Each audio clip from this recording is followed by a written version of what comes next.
All right, Val, you want to go ahead and do the update from last week? See where we're at? Gregor is having the time of his dwarfy life, I tell you, because we're in the halls of Morden. So he sidles over to a mosaic on a wall in that room with the three bridges, and wouldn't you know it, a black pudding jumps out of it.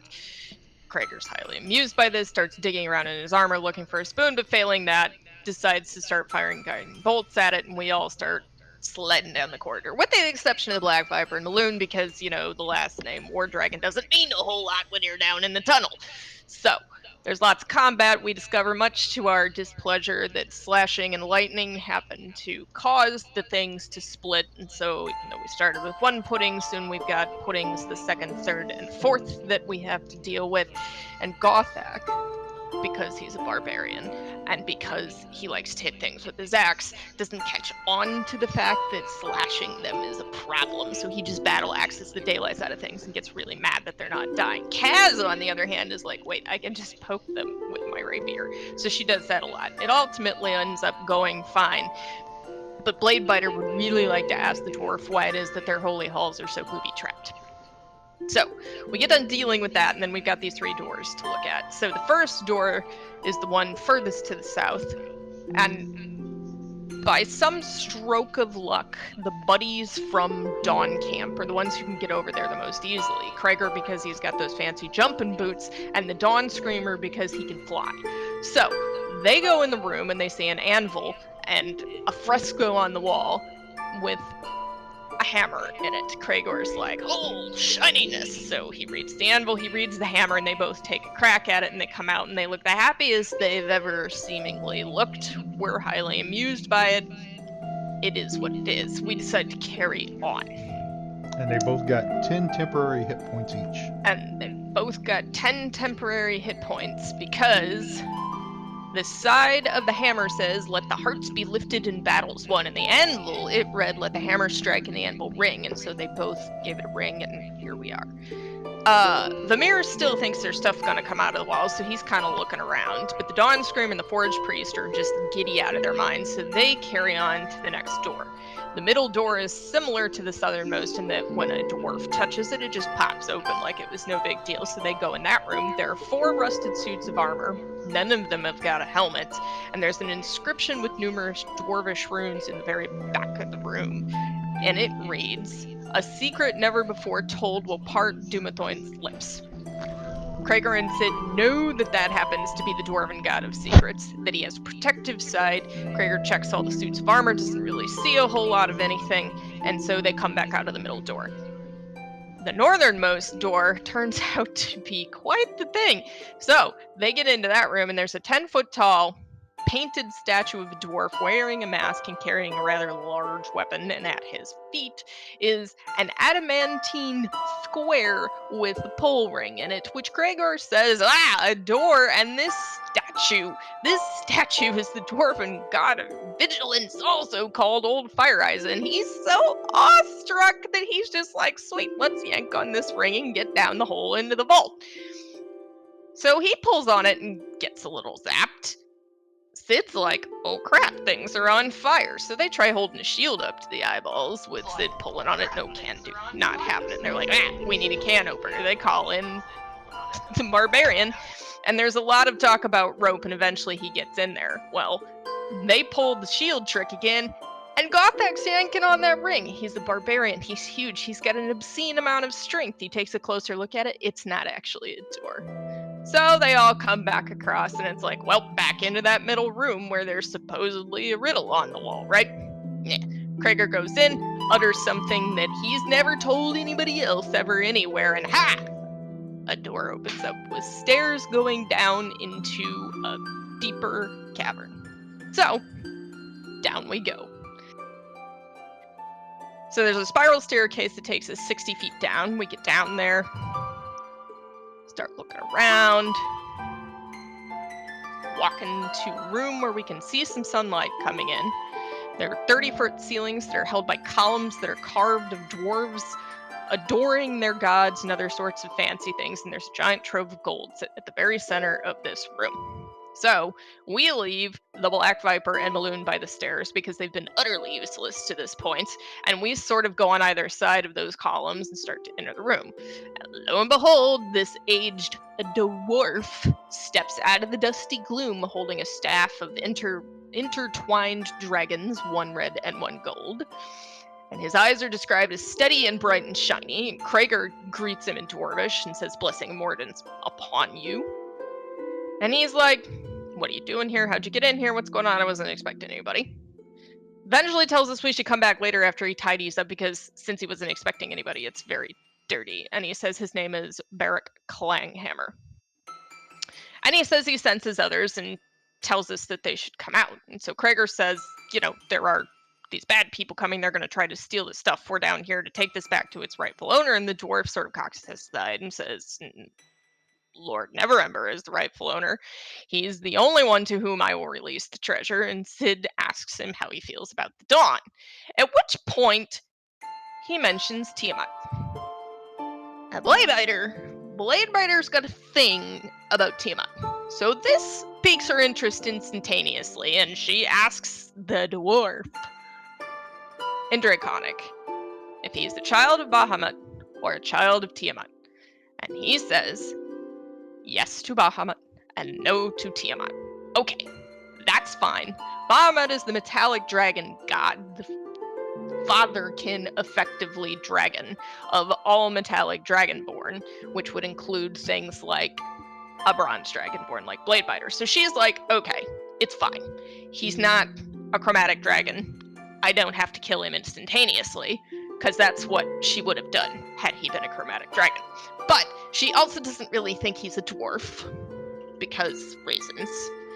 So she starts conversing with him in Draconic and says, followers of this bad, effectively, demon worshippers are coming to steal the treasure, and we need to defend it. And he counters, "They're not going to be any match for me, so you can go." We bring up Rainier, and he knows Rainier. He remembers him from when he was a child, and he says, "Yeah, I would speak with Neverember's child." So we're like, okay, now we have to figure out what to do. That's where we left it, and now we need to decide how we're going to get Rainier Neverember down in this hole. Alright, so unlike last week, I am going to unmute my mics. And so unlike last week, I'm going to unmute my mic so everybody in the stream can hear what I'm saying. So he is also told you he can sense that not everybody's in front of him. Somebody's still lingering, and he's getting kind of on edge because he doesn't want anybody messing with his treasure.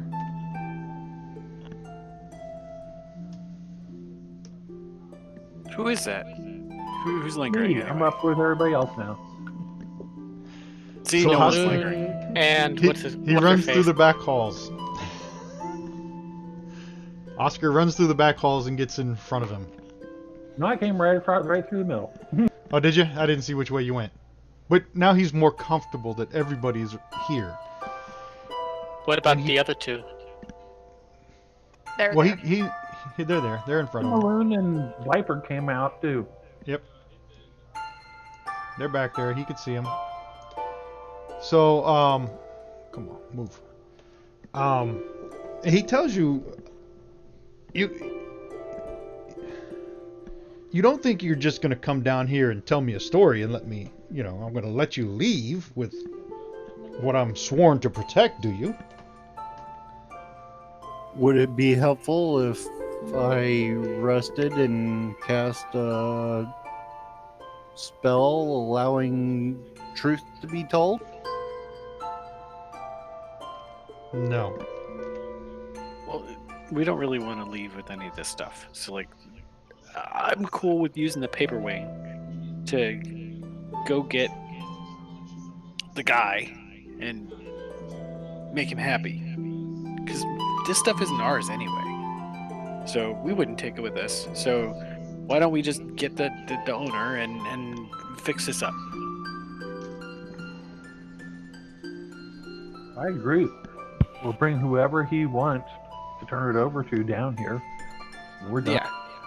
So Dragon Dude, I mean Dwarf Guy, man, we're gonna do what you want.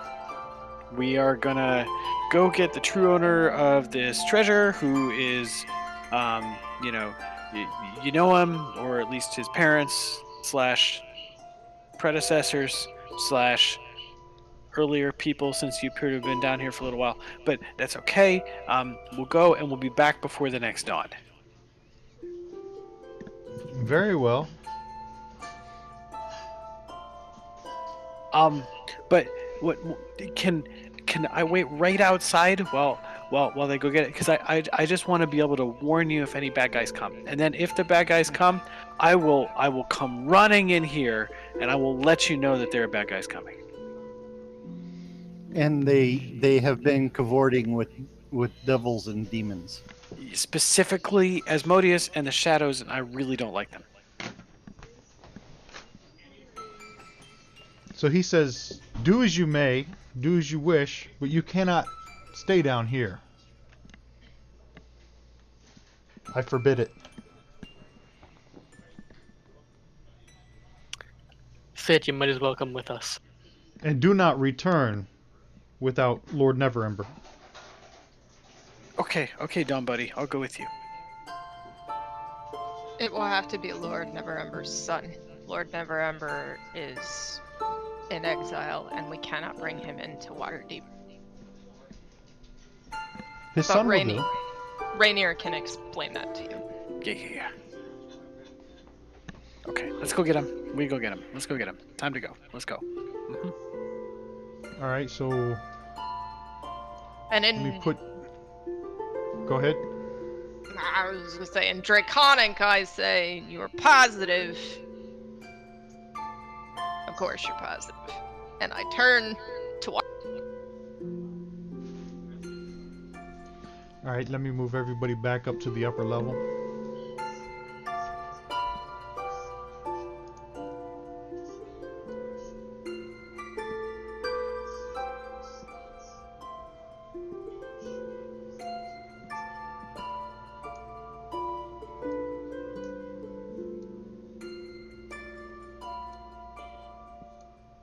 I know that's the wrong room, but I'll move you to the right room.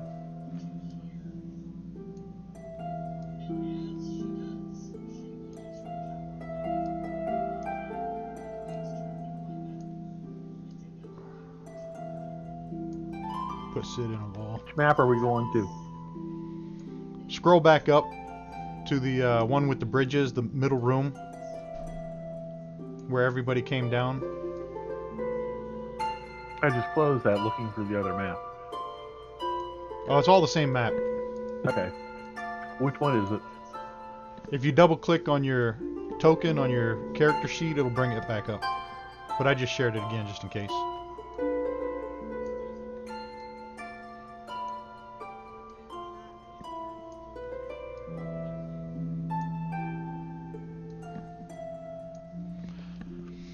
Okay, so you all get back up to that middle room where the secret door is that led down, the room of secrets.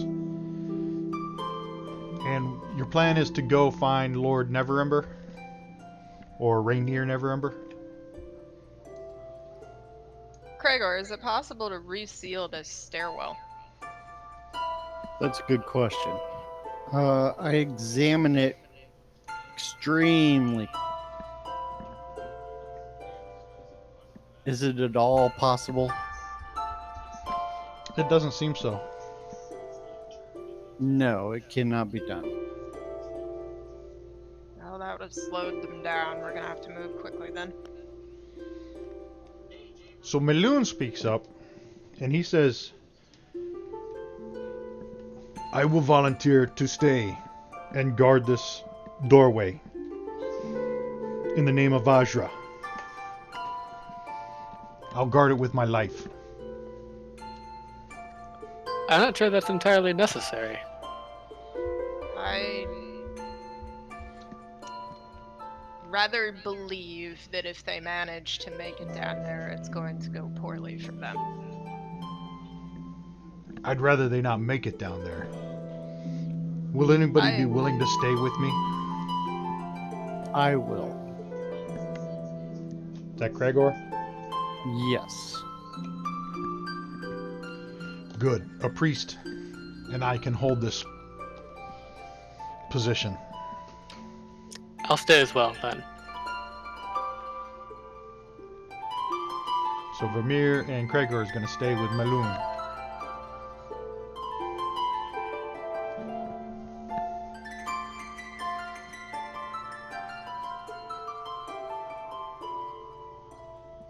And everybody else is going to head back across the bridge and go into town.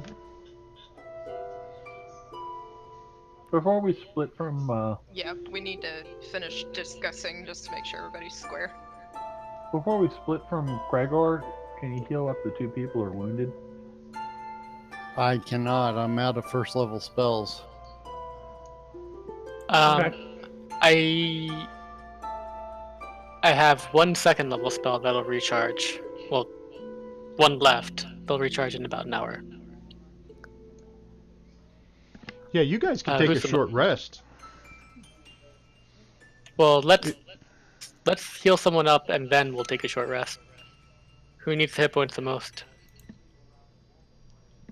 I just noticed that 2 people had some wounded. I didn't look at how close they were. How bad? Sid has 10 temporary from somewhere. That's Yeah, a he's bonus. from the That's anvil. his upgrade. Hanging on. Oh, right. Now, Blade Biter I has 11 wounds. Yep. Gothak has negligible. So really the only person that's hurting is Rain. And she's got Krager's- 11. Well, Krager's got 7 wounds, Kaz has 7, and Gothic has 3. Krager Three's like used a- his 10 temporary up. Okay, six creatures of my choice within range, 30 feet, 2d8 plus spellcast modifier. So Prayer of Healing is going Well, out. my spell will recharge. So I'll just heal Rain, and then if anyone else needs healing by the time they get back, I can heal them twice over again. But yeah, if Fine, Maloon and I and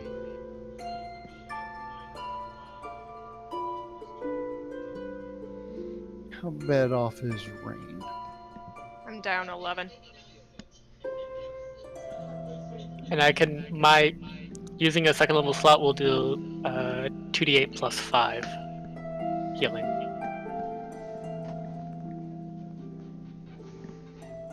Yeah, That's more that's than enough for better her. than. Yeah. And like I said, my spell slots will recharge from the short rest.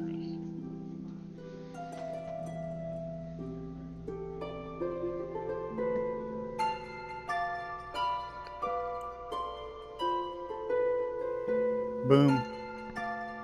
Yeah, can you give her 17 hit points back? That'll do it. What'd you do, fall?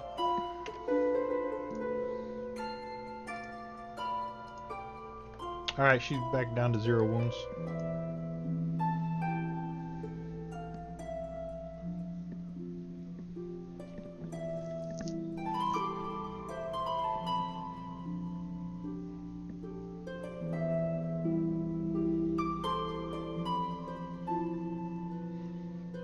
Alright, and if you want to push that short rest, that'd be pretty nice.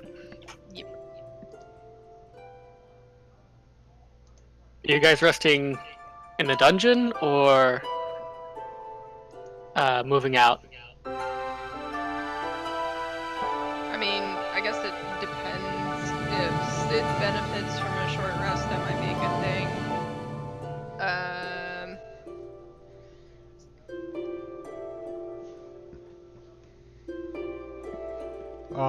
Kaz, Kragor, and Gothic can all use a hit die. Sorry, kids, I'm back. You missed a rather outstanding recap, and we're now upstairs again because the dwarf told us to get. Okay.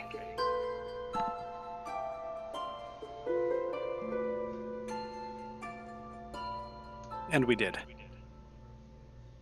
Yeah, we need to get Rainier down to talk some sense into him. Did you tell everyone that we killed predators today? I left that part out.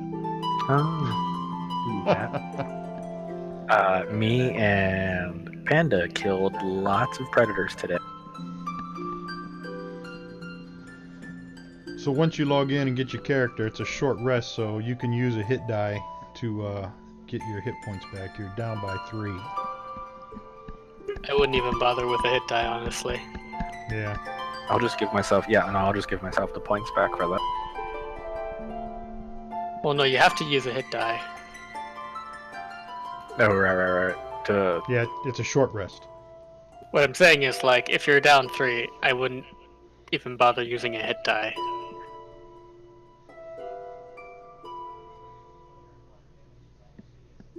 That's like, you got a particularly pronounced bruise on your leg or something. I know, he's got a max of 60. I'm telling you, just wait. Just wait until we hit level 20, when I've got a strength of 24, a dex of 19, and a con of 20. You're not going con of 24? Can't. It's a specific thing for you get +4 in strength, and it allows you to go past 20. Oh, I thought it gave you strength and constitution. No, I think it's just strength. I'll double check though, but Alas.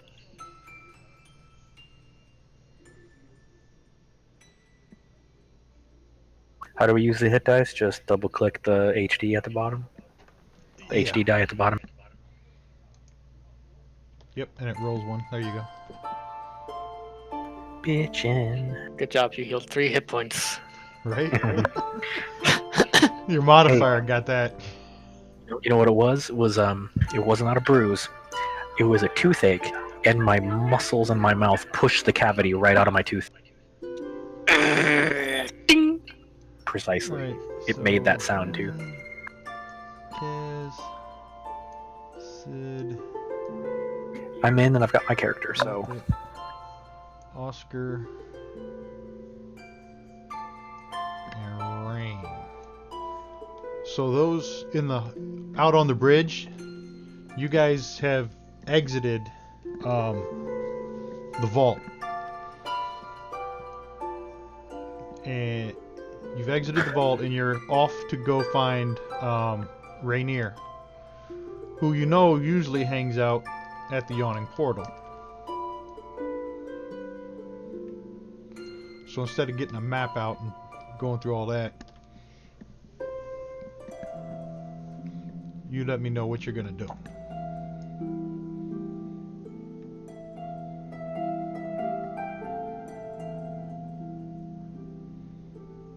And when you leave out, you notice that the acolyte took off. He wasn't there anymore. He got tired of waiting. So he went back to the temple.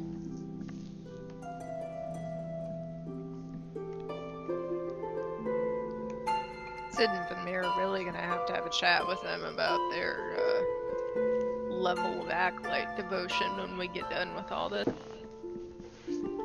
Yeah, he got tired. He got scared. Open? What's that? A little upset about that acolyte. Does the vault stay open? Yes, the doors are still open.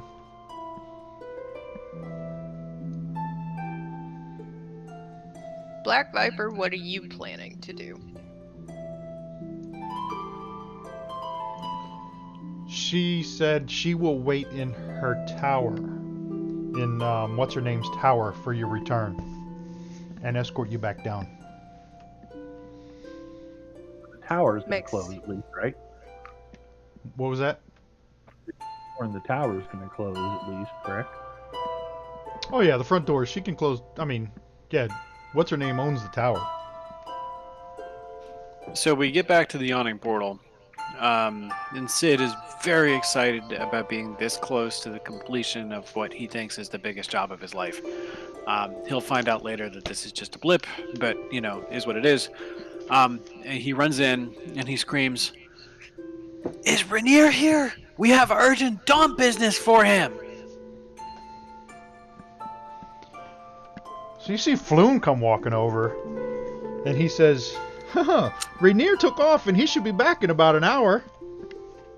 We have dawn business, Floon. It can't wait an hour. Well, I don't know where he went. He had some errands to run.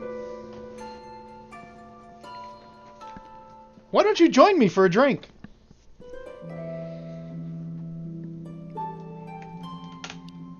It's on me. He left by himself. I don't think I left by myself. You guys are No, here. no, no, I just not beat you you. in there. Not you. Rainier, I'm asking Floon. All right, I'll be quiet now. No, it's fine. I'm asking Floon if Rainier left by himself. No, he left with Volo. I think Volo was looking for some handouts again for his next adventure.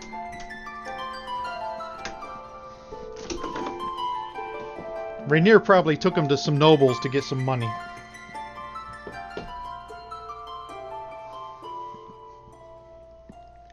And you've no idea where they went? That I don't. But you can wait here and have a few drinks with me. I miss your company.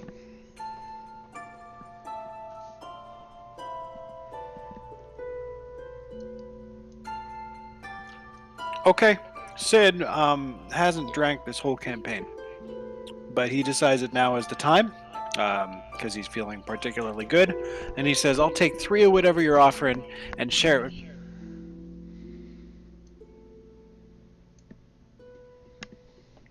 Very well then, and he orders up some drinks. Back inside the vault, Vamir and Kregor, you're hanging out with Melun. And Melun's over in the corner and you can hear him mumbling to himself. What's that, sir? You can't understand what he's saying, but he's talking to himself. Again. Kind of like he was in his room.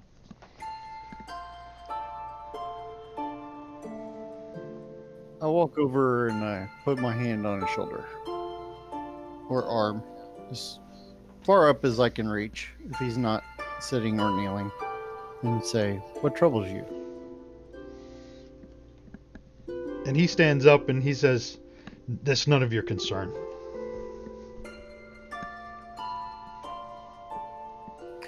We are allies, are we not? If you're don't know. troubled,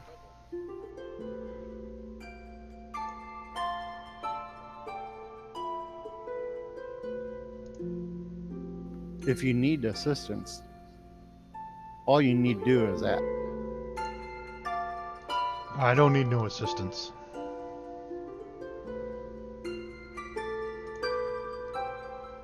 I've been there before. We are here to help if you need us. And you see, as you look at Maloon in his eyes, you can see emptiness.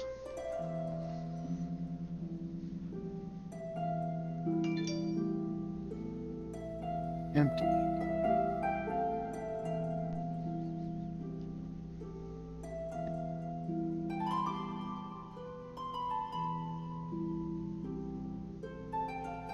Did you suffer some great loss?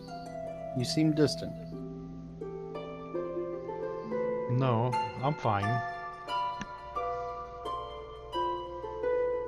I just needed some rest.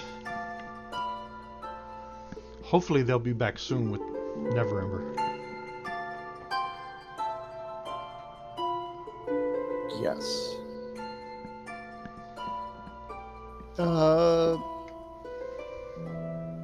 Can I check insight? Is he telling the truth, or this distant look in his eyes, this vacant look? Any insight or perception into possession or any kind of magical or supernatural influence going on here? Hold on a second, let me give you the roll. Let me check his first.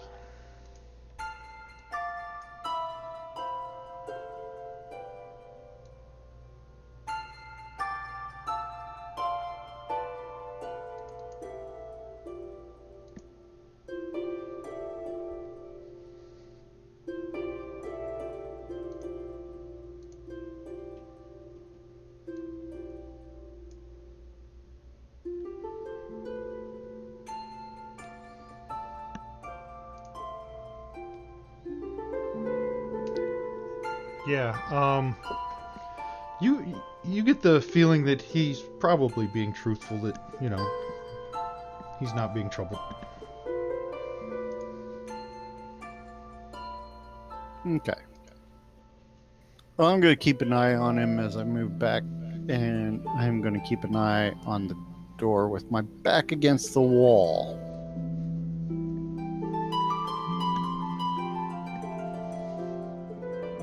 Anything All right. comes through that door, I'm going to see it, hear it, or know about it unless they're invisible and they're a Right. All right. So some time goes by, and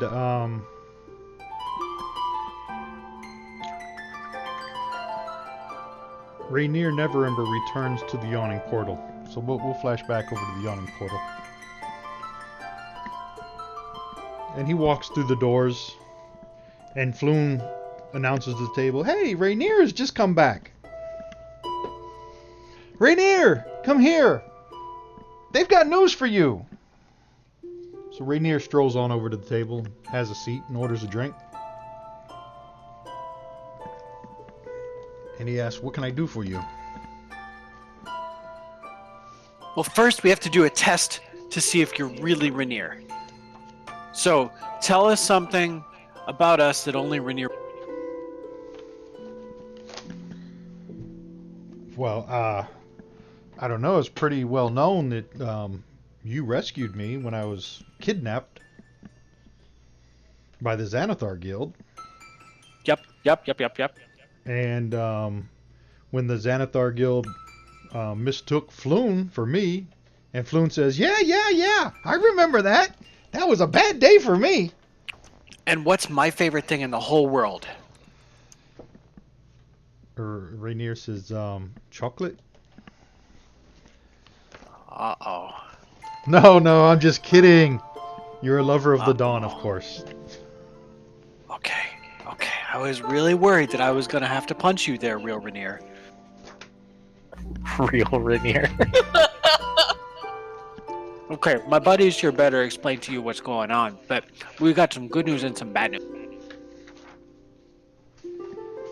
Well, let's start with the bad news. I always like to get the good news and keep it in my mind. We need you to come with us like 120 feet deep in the ground. My, that is some bad news. What on earth It'll could be be down alright. there? The last time I went underground, we went underground to find Floon. Did he go with you? I can't remember.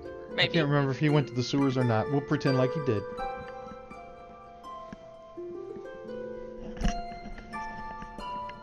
There was a lot of death, and I'm really not into all that. All that slashing and shooting and blood and guts. And it really stank. It was really stinky down there. Are you planning to go back to the sewers? Not the sewers. Good, because I don't want to deal with any more of them Xanathar creeps. I sort of subtly glance around the room and look him in the eye and say, "An old friend of your father's needs to speak with you." An old friend of my father's. That is a way cleverer way to say this than I would have come up with, for sure. So did you find the vault? Yes.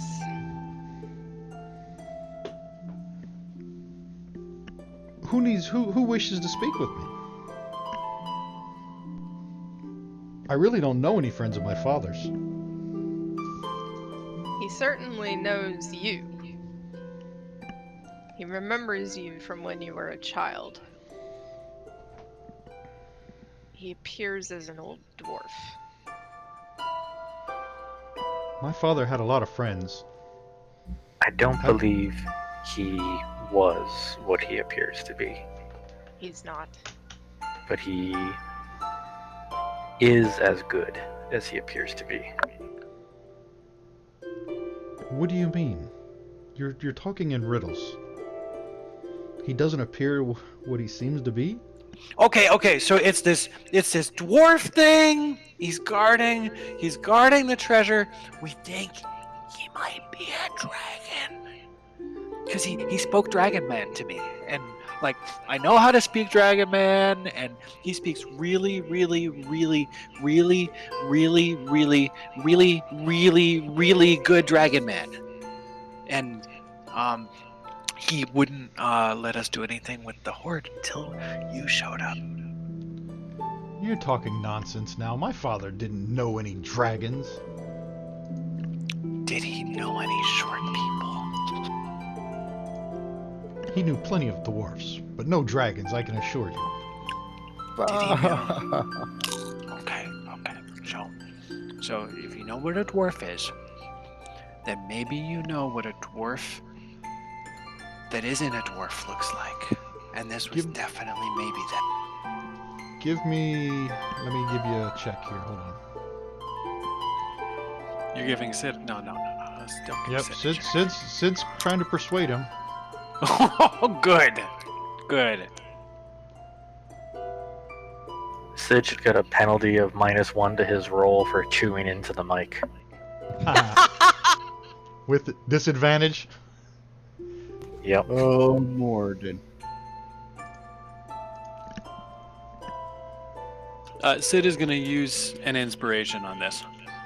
Alright, let me redo that then.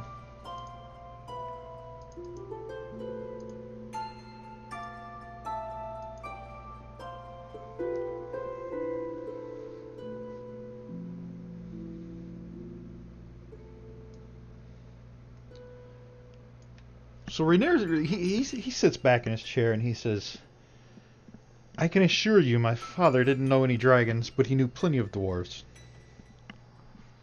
How deep in the ground is this place?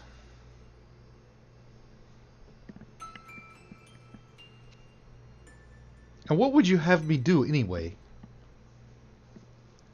He tells us that he will only release the horde to the rightful owner.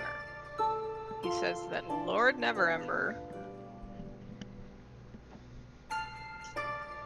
contracted him to guard it, to only release it to himself or apparently his heir. Oh, my father's not dead yet. I'm not his heir. Yes, but he did say he would accept your appearance when we explained that we cannot simply walk your father into Waterdeep. One does not simply waltz Lord Neverember into the middle of Waterdeep. No, obviously not. If this will get the gold back to the city, I think it's worth a shot. I'll agree to go with you. We appreciate it. We'd best make haste. More than likely, the bad actors that have attempted to make off with you and got flown and all of these other things in the first place are probably after it as well. Hopefully, we'll be there before they are. You said it was the Castellanters, correct? Yes. I'm sure they've been working hard on finding the vault and doing what's required to enter.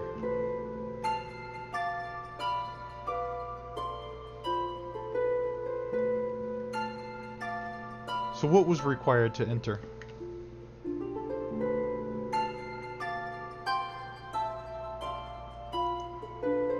Krigor. Did Rainier ask us that, or are you asking us that? Rainier asked you. Why do you ask? Well, what if the vault is closed again? We're gonna need to open it.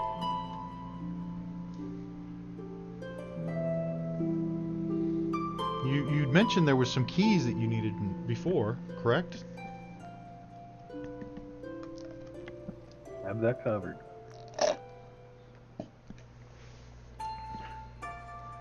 Well, let's go then.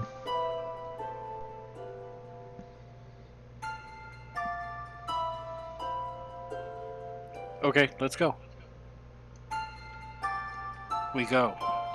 Out of view. I give Gothak an eye. I return it with a very subtle nod.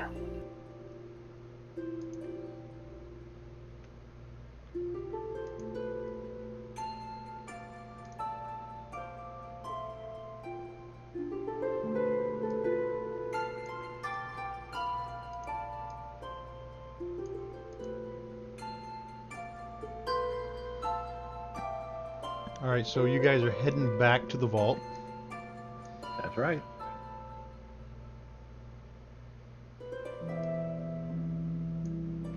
Hold on a second. And once you get to the outside, to that main door, let me move everybody down there.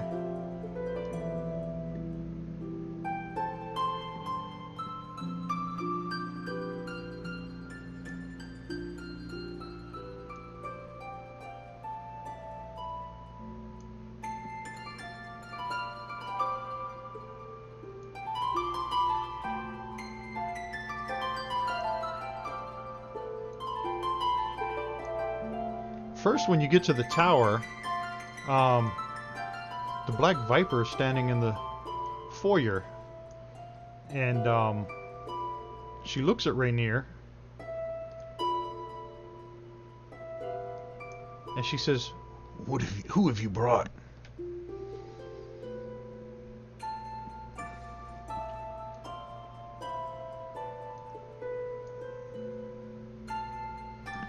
"Who's this with you?"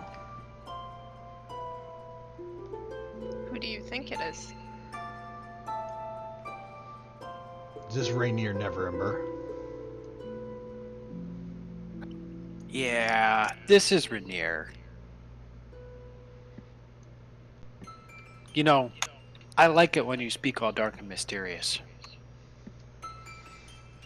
Let me change Rainier. He should be green. So Rainier looks at her and her mask, and he says, "Do I know you?" And she looks Rainier in the eyes, and she says, "I'm the Black Viper." Rainier says, "Oh, okay. Follow me." And she leads everybody downstairs. When you reach the vault doors, you're back on the map, in front of the vault doors, and the doors have closed.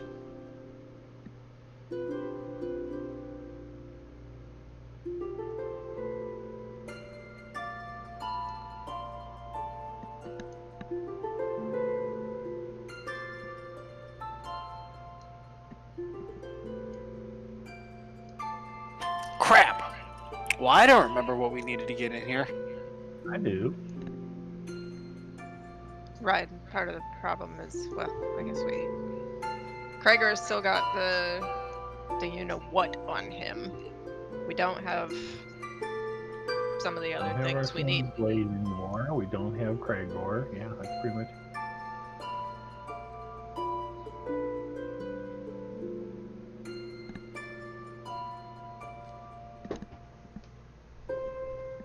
So what were the keys? Sunlight, Ale. Yeah. Ale, Ale. poured into the stone, and an invisible creature. and an invisible creature.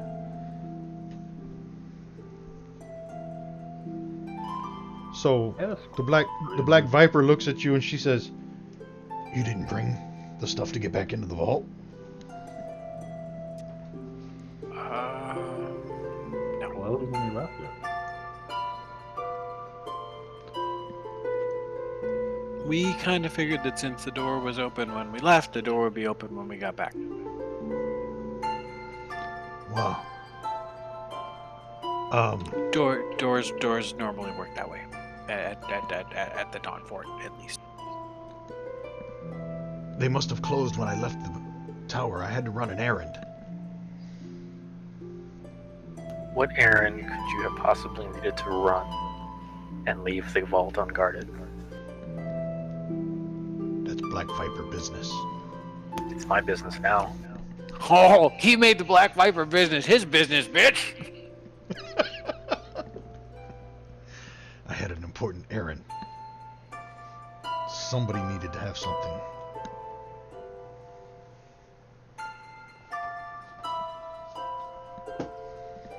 It was very important. Not important enough, I would wager. I figured everything was fine. Fine, but Yeah. unguarded. Well, we did too. So let's get the door open. It was Wait, behind a okay. secret door. Nobody knows how to get down here. Right.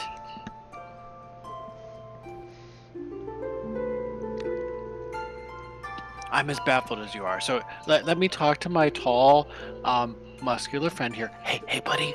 We just really need to get back in. Can you break this door down? Cannot break this door down. I wish you would try. Not even with the ram, Sid. Ah, damn it. Not with 10,000 rams could you do this. Now you remember that door is 5 feet thick of adamantine. 20 feet high and 20 feet wide. Sid, if you meditate, can you do some kind of dawn brain meld with Vamir? No. It's worth a shot. I thought you could communicate. I can't make true sunlight. We're talking about getting a message to Vimir. Right. Oh, you mean like use some sort of dawn Mind meld. mind meld Yes. shit? I don't think we have a dawn mind meld. Like Vermeer and I know each other, but not like mind meldy knowing.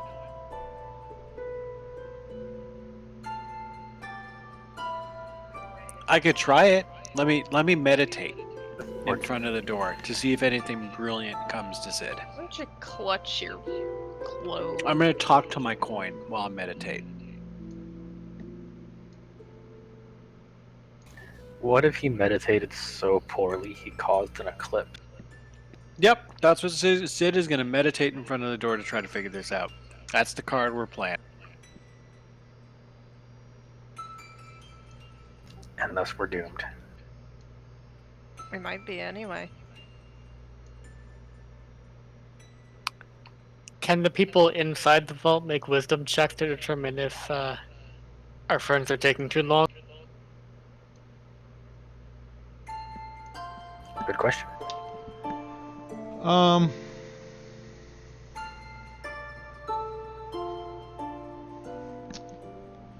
Yeah, go ahead and give me one. I'll push it to you.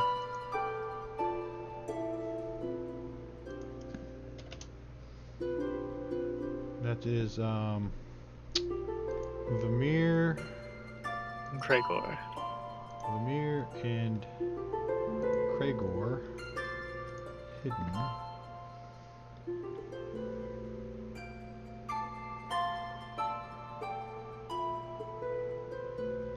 What would that be? Insight or? Hold on, let me answer this. That was kind of owie. Yeah, and so I really wish this drift globe made actual sunlight. That'd be really sweet.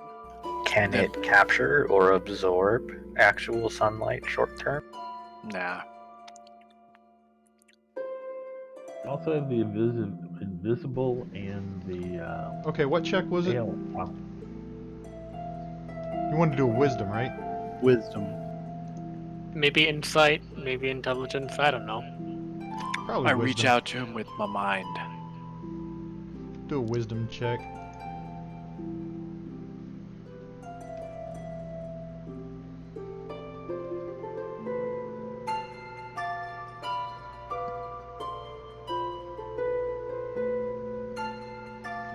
Yeah, so Vamir, you're like, man, what's taking them guys so long? And Krager's like, they haven't been gone that long. Maybe a They've couple got- hours. Yeah, but it shouldn't take them that long. Maloon says they had to get out of here, and then they had to go clear across town. And who knows if Never Ember was at the yawning portal. He's not there 24 hours a day now. I know, but They might have had to look for him through the city.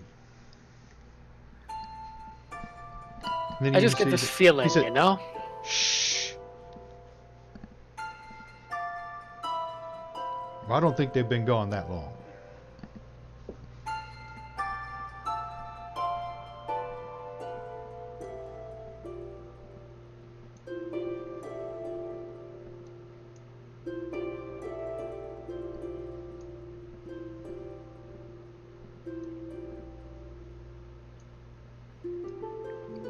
I mean, what if they're having trouble getting back into the vault?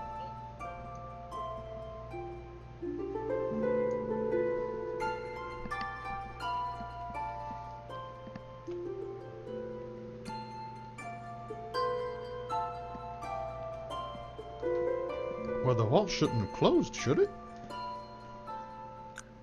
How many doors and vaults do you know? Who are you I thought talking you. to? I thought you had the keys. Yeah, some of those were one-time use.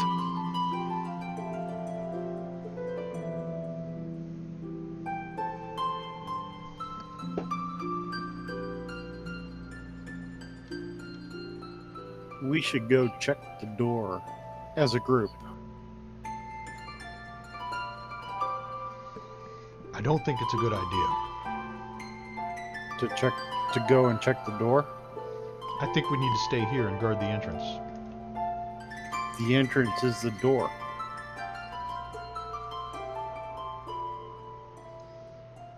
There's only one door in and out of this place. This is not the only single entrance. It's one big passage.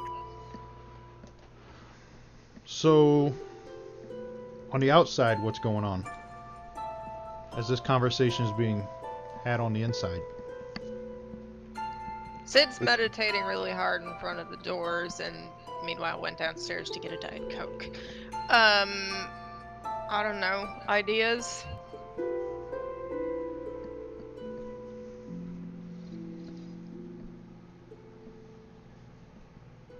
Even if we get help from inside, that doesn't solve our problem. That gets getting Cragor up here gets us the easiest one of the three, the ale. I mean, unless it had to be spilled on the outside of the door, in which case it does us no good. I'm The thing is, honestly if he was hoping you're with right. us, we would have that one, but we still don't have the invisibility or the sunlight. Correct. So we need to go get Sunblade again, find another invisibility scroll, and get some ale. Wait, they're stuck in there? Very likely, Sid. I don't know that the door. Well, I don't know that the door doesn't open from the inside just fine. There was, there was no indication there's a lock on the inside. I don't know how the door got shut. Not really. You're going to take the Black Viper's word for how it got shut? Yeah, I think she's kind of cute. No, you don't. Bite your tongue.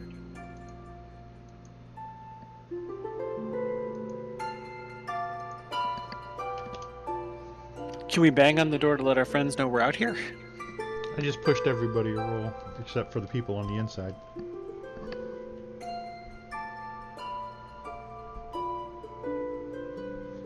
Damn. Oscar,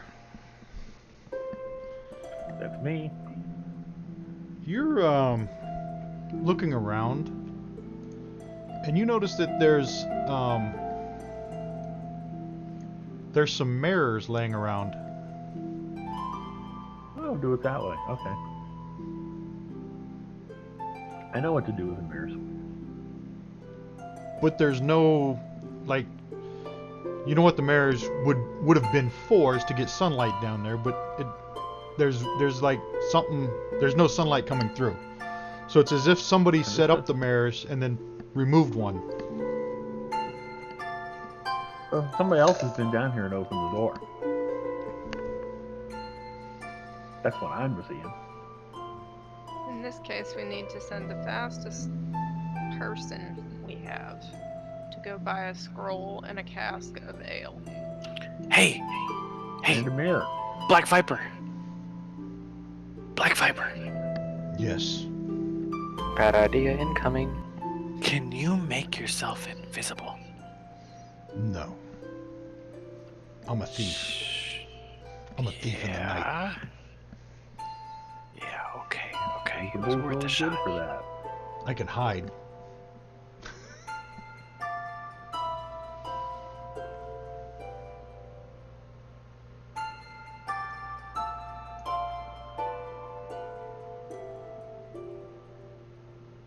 So what you're telling me there is there's not enough mirrors to reproduce the trick? You got a pretty good perception on that. So I'm going to tell you that it doesn't seem like it seems like there's enough mirrors, but they're just not positioned properly. It's like Okay, fine. somebody It's a had them Resident Evil positioned. 5 puzzle. Right, somebody had them Well, we know how to- positioned, but then they removed one, so the sunlight would stop coming through. Okay. So we can put the mirrors back and get the sunlight here, but we still need invisible and we still need ale. Black Viper, do you have any ale stocked in this place yet?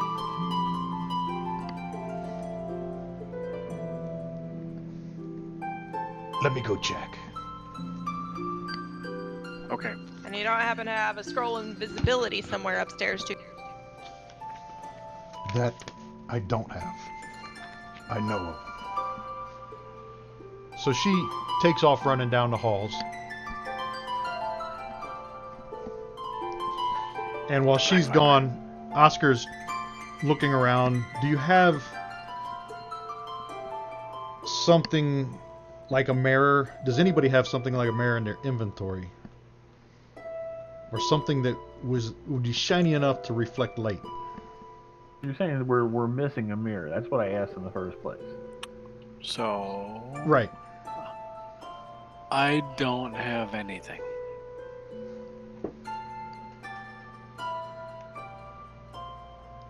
Who's got the shiniest sword? Marbles? I have marbles. Don't judge. Too late. Lost. Alright, I'm looking at here. Let me see. I lost my marbles. Alchemy jug, box, amulet, arrows, backpack, battle axe, bedroll, belt, berserker axe, blanket, bone whistle, book, I got a lantern. That's the closest thing I can think of. case, map, or scrolls. What's a sensor? Incense Okay. burner. For instance, He's yeah. on the inside anyway. Chainmail, clothes, component pouch, copper chalice with silver filigree, bolts, crossbow, dagger, dart, dice, glove, gray cloak, hammer, hand axe, javelin, knife, notes, potions, there's a potion of climbing, diminution, healing, water breathing, rapier, rations, ring of keys, scroll of burning hands, a snaring strike, oh, somebody's got a shield. No, we could use that. I have a shield. I've got a shield. I've got the sentinel shield. Do that nifty sword trick where you shine the light along the blade of your sword. The Michael Bay trick. Okay. Otherwise known as a god ray. Yeah, you might be able to use a shield to reflect sunlight. Okay, and all we need is invisible people. What if there's an invisible person already here? So the Black Viper comes back downstairs and she says, I do have a cask of ale. The guilds delivered it. The guilds delivered it while we were away. If there was an invisible person here, we wouldn't be able to see him. I mean, you're not wrong, but maybe not relevant. Okay, we're back. We were briefly, like, snotting on ourselves, laughing. All right, so she brings the cask of ale, and Oscar finds where the missing mirror is, and he sets up Rain's shiny shield. Were you using that? No, sir. Okay, so then you don't need to unequip it. He sets the shiny shield up to reflect the sunlight coming through the top floor. It was the first mirror that was removed. So as soon as he positions it correctly, he can see it start bouncing off the other mirrors going down the halls. And when he reaches back downstairs, he sees the sunlight hitting the door. And the Black Viper has this cask of dwarven ale. And now the choice is what to do with it. We can't do anything yet. We need to make sure we're gonna have an invisible creature. We need a whole cask of ale? Can we pour some out, see what happens? Yeah, maybe there's an invisible person already here. Hang on. I'm going with that. Like, Cross-checking vision. I'm a dragon. I write everything down, you see. Whole cask of ale.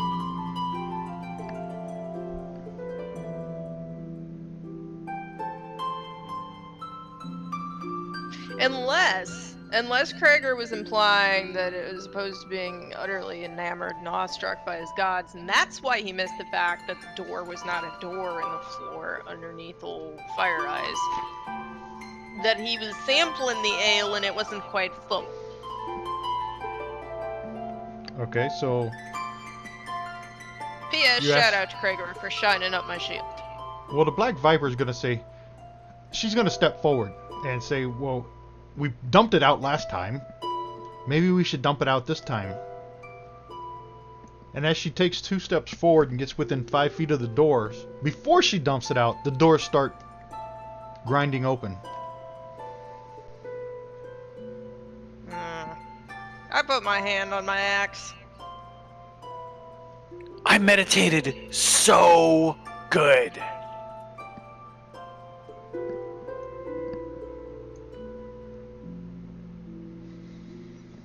Alright, so you guys Does- go ahead and start stepping through the door. Grinding noise travel through the vault. Yeah, it's pretty loud. And it's like a chamber, so it echoes. Wouldn't So that be this? so those of us in here hear it. Yes. Actually, You should have heard it close, too, actually. Right. And in theory, open once before us.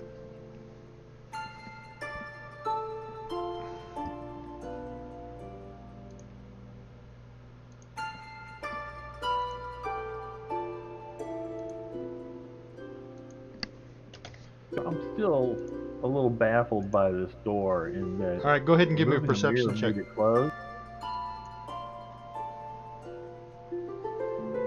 Did you push it? Or... All of us? Yeah, no, Vamir and Gregor. Yeah, Vamir, you heard it grind open. Gregor didn't. Krager's so busy keeping an eye on Meloon. I think I I have heard an out of something. character question on the door, though. I'm assuming the people who came before us opened it, then removed one of the keys in order to make it close. But when we came out, one of our keys was already gone and it was still open. So that doesn't quite make sense. Yeah, it's weird. There might have been someone invisible in the room. Our sunlight was gone. when we came out, the acolyte was gone, and doors still open. Oh. Okay. I'll buy that. Maybe it's on a timer. Maybe Still didn't Lord examine the mirror. Neverember installed a clapper. Maybe when you left, it closed. After you'd left. Okay. So we're inside. Because you didn't and hear it we're- close. Yeah. We're inside and we're headed down to our buddy. I'll pass Alright, the hold on door. a second. Hold on a second. Let me,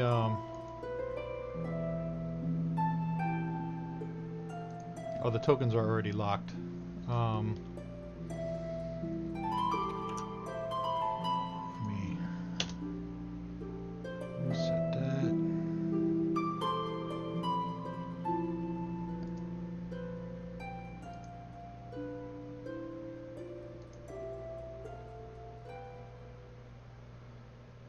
Alright, hold on a second. We're gonna run this off initiative, so let me give everybody initiative.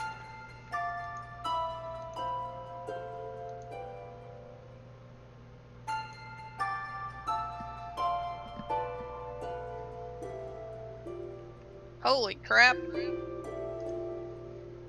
I rolled well. That doesn't bode well for us. Yeah, if you rolled well, that means when the fight comes, it's gonna be a beholder, and you're gonna roll a 1, and all of his eye beams are gonna blow you up. It's okay, Sid still rolled better than me. I assume Gothak's as suspicious and irked as the dragon is at this point. Always. Alright, When I'm so in the city. Rainier is up first, and he says, this place is amazing, but I'm not gonna go in there. It's Sid's turn. I'm going Rainier in. says, I'm not leading the way.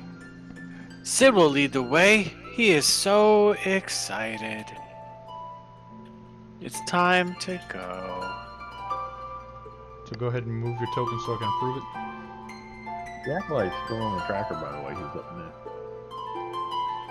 next. Is he on there? Yep, he's next. He's not now.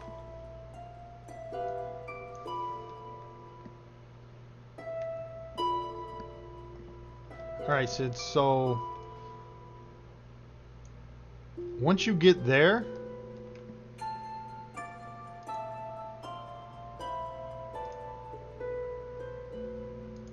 you get attacked by a scimitar. Oh, cool. You Sword feel it. attack him? You feel the breeze as it whizzes by your head, and you turn and look, and you see a cultist that was invisible. Okay. There was somebody invisible here. I don't ever believe we're gonna hear the end of this. We're not. That got to do anything. We can do that anyway. So then, you continue. Are you going to stop there, or are you going to continue on? Gosh, I got attacked. So I'm stopping. What the hell does very frangable mean? Breakable. Mm. Crumbly. Hey, where's this dude? Actually, hold on. Not him. Okay. Let me see. Hold on. Curled. Pretty far away. Yeah. He didn't Thanks hit for you. showing him to us. This guy hit you.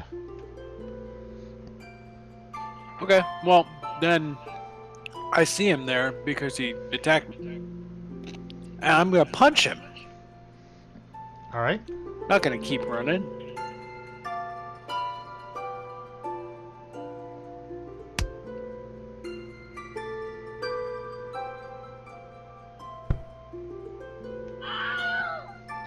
You killed him So, real like, quick. He dared attack me, and I punch him to death before he has a chance to move again. He deserves it for the fuchsia chin whiskers. Right? Yeah. Yep. Right in those curled fuchsia chin whiskers. Some gotta- like, I gotta find him again on the tracker and delete him. yep, mon, very heavy Number hit 5. bullshit.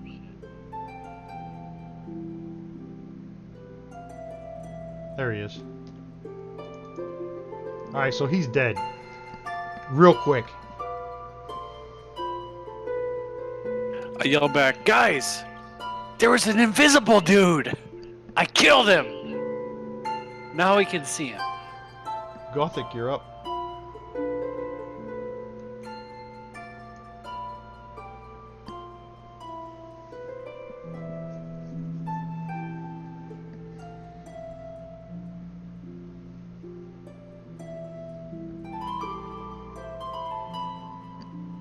Gothic up? Yep. Oh, my bad. Well, is there anyone else to attack? What? I thought that was the only person.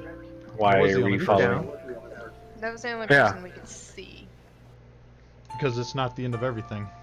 We still want to Whip out your, make whip out make your your fuchsia movements. colored torch and head on. Yeah. Can I take a perception check to look for footprints or anything disturbing the dust or the air?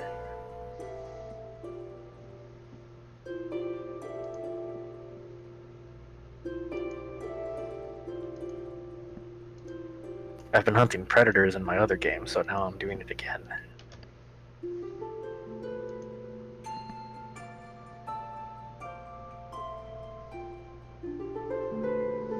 Yeah, you see a bunch of footprints in the dirt, but you can't tell.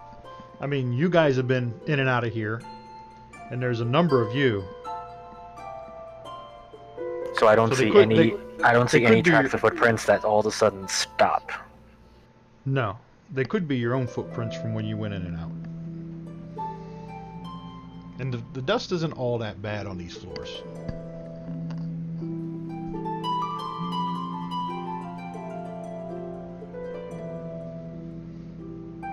Well,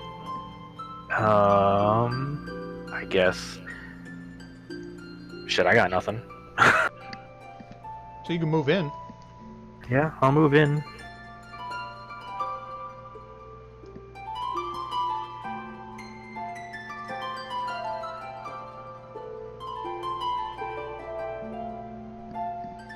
Move your token and I'll approve it. I don't have a map.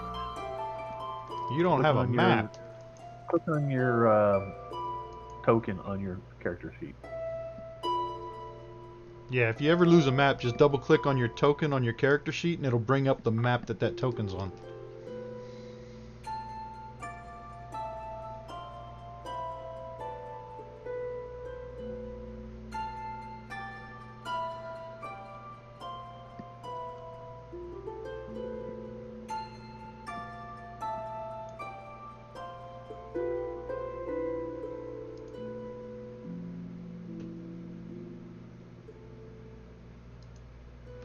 Rain.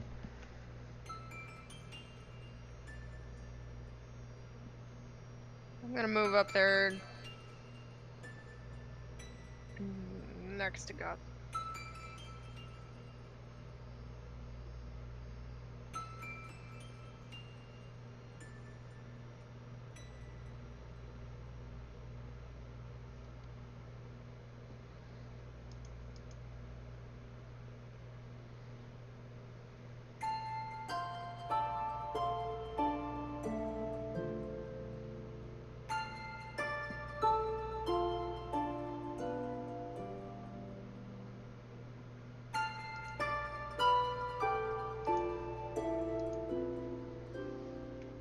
Meloon. Meloon's gonna... Back with the other. He's back the other way. Yeah, Meloon's gonna come up over here.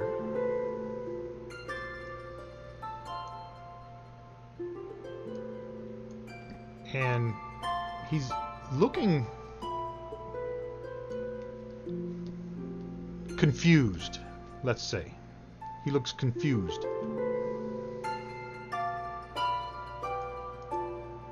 Kaz, you're up.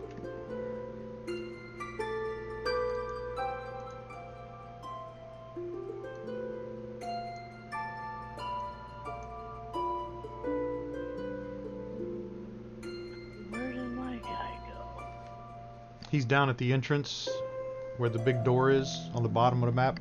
Okay.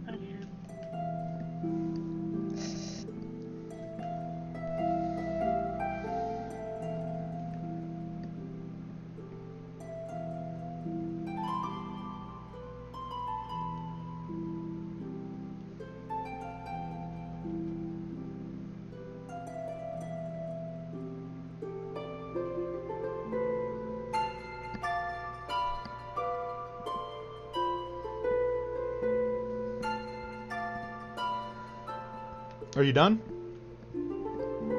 Alright, Vamir, you're up. So we just think that the door's opened, right?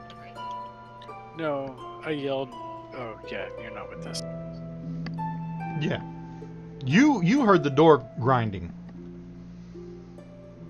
Ah, that must be them.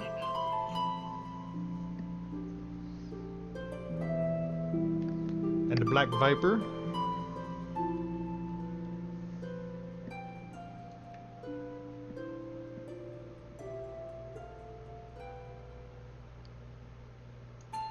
She's gonna come on in.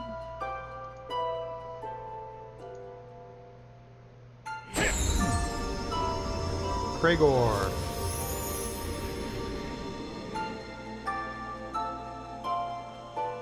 War Dragon's looking confused. I am going to stay in guard over this entrance while he mans the main door. Alright.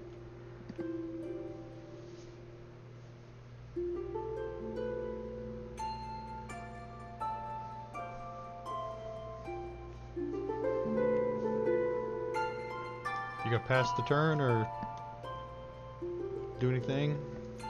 Yeah, I just realized I had to pass it. Alright, let me... Gonna move for Barak? Nah, he's downstairs. Oscar!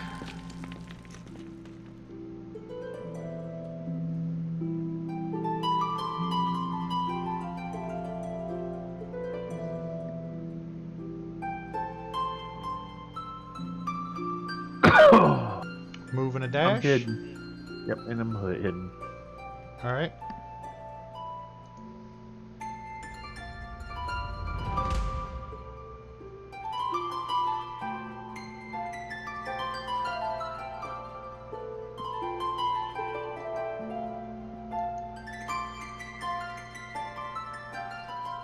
And Right Maloon... near off the tracker. There he is. I see him. Sorry. Yeah, it re-rolled after the round. All of a sudden, Maloon is going to charge over to Vamir and start attacking him.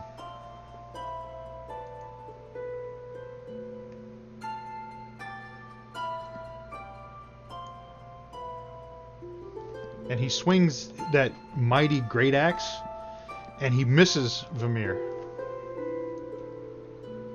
He picks it up, and he like robotically he swings down again, and he misses Vamir again.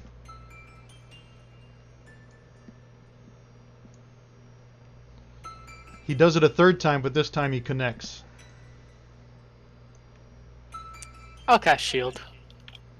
And that does it halves the damage, or what's it do? Increases my AC by 5. He rolled a 26 to hit, so I don't think Oof. it increased it that much. You roll Does it 26 to hit that time. Yeah, does it half the damage though? Nope. No, it just increases your AC. Yep. All right, yeah. He rolled a 26, so I don't know what your AC was, but I don't think it rose it above a 26. Nope. AC is 24. And then as Krager watches him, Maloon raises up and strikes a fourth time without with no thought to it. And he missed.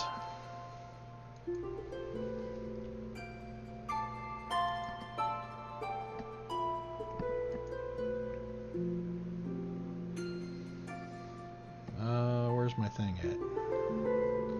Vamir, you're up. Wow. Oof. That hurt. And Meloon is just like standing Uh, above you with I'm gonna Meloon's like standing above you with his great axe, just hacking away.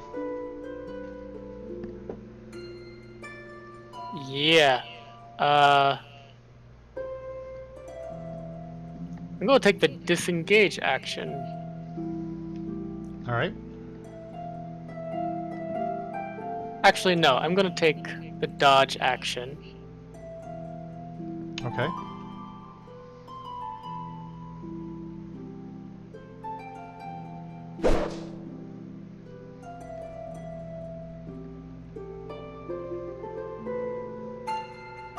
Balloon, what has gotten into you? And he's staring and doesn't have any kind of like he doesn't. It looks like he doesn't hear you. He doesn't think. He's just in a robotic trance.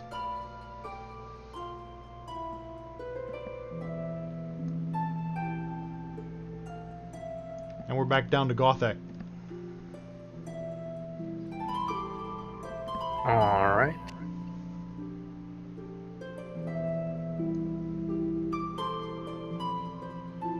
I'll use my action to sprint. Just because I feel like making progress into this place All and right. looking ahead.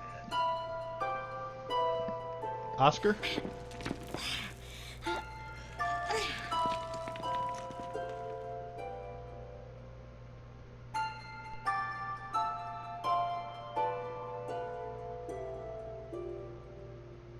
Same.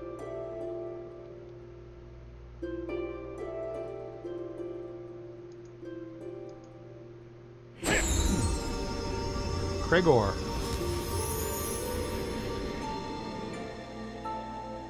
I am going to try and interpose myself between War Dragon and Vamir. I'm going to use my battle axe, and I'm going to hit War Dragon with it and try and knock him out of whatever's going. All right. Go ahead and roll your attack.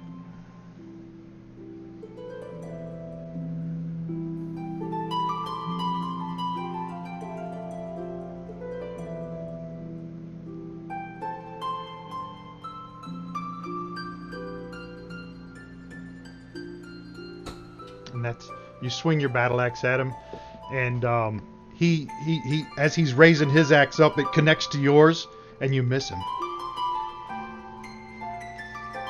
Okay.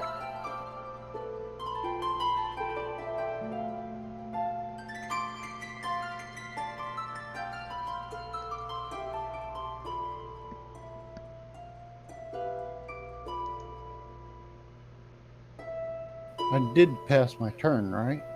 Yeah, I'm passing it. And the Because it bagpiper- disappeared. Yeah, there's some tokens on there that aren't visible yet. She's going to move 5, 10, 15, 20, 25, 30, 35, 40, 45. She's going to move up behind Gothak because he's a big shield. Rainier says, don't leave me behind, even though I don't like this violence.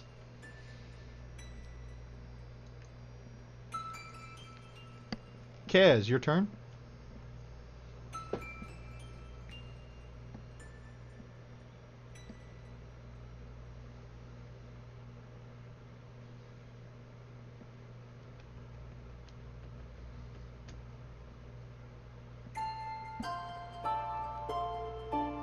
You just doing 30? Or are you dashing? I am dashing like everybody else.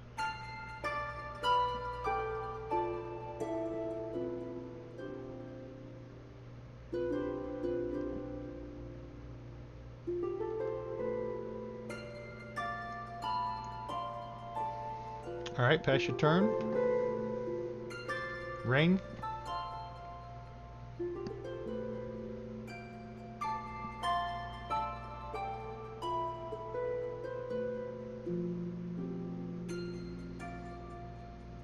I mean, my inclination is to dash down the hall after everybody else, but here's Rainier, way back here.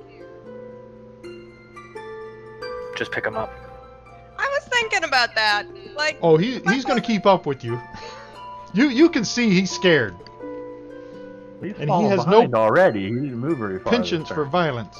Well, he's right behind Blade Biter and Sid. And when they move, he's going to be way behind. Within his next turn, he'll catch up.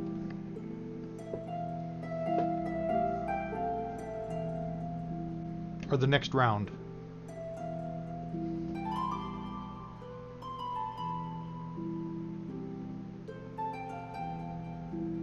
I turn and I look at him and say, keep up, or I'll throw you over my shoulder and carry you through this cavern.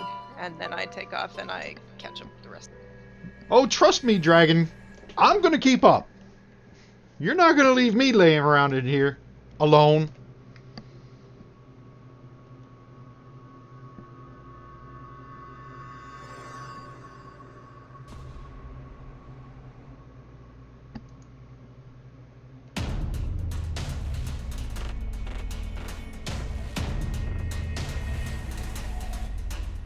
So I should have 3 more squares. 45. Yeah. 15 more.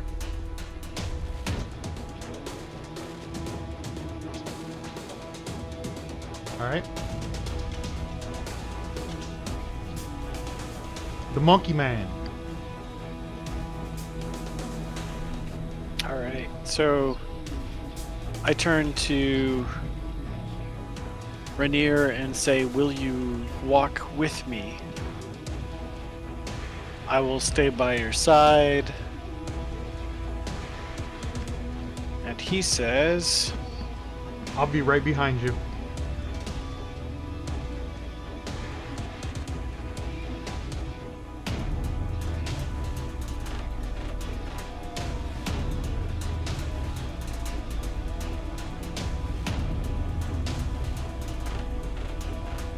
okay. I'm going to have to fix my audio after this turn because I can't hear any of you guys. But Sid goes at a reasonable pace for Rainier to stay with me. Well, he can run and dash too. He's got 60. He's going to keep up with you. You're all He timed says up. he Yeah. won't be able to hear. So if you want to move another 30. He can't hear you right now. Oh yeah, that's right. He's rebooting something. I'm Well, when he telling gets back, I'll give him the option. So the Black Viper, she's gonna move. 1, 2, 3, 4, 5, 6. Okay, cool. We go 60.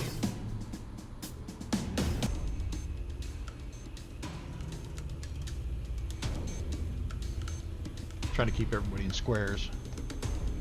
So the Black Viper's gonna run. 1, 2, 3, 4, 5, 6, 7, 8, 9, 10, 11, 12. She's gonna run here. And then she's gonna run back.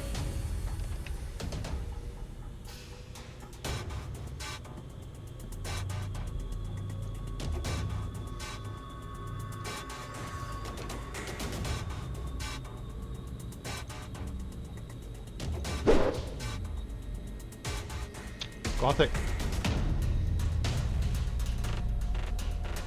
Alrighty.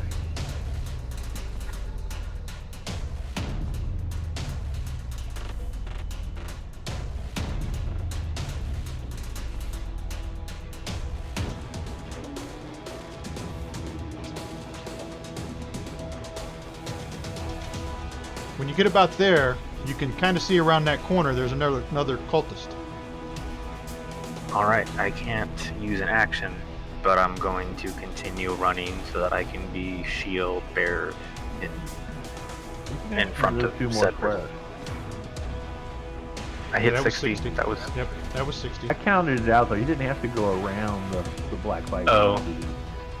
Gotcha. Either way, I can't attack, so just making sure that I'm out front in front of between Alright. him and everything. So from there, you can also see that guy.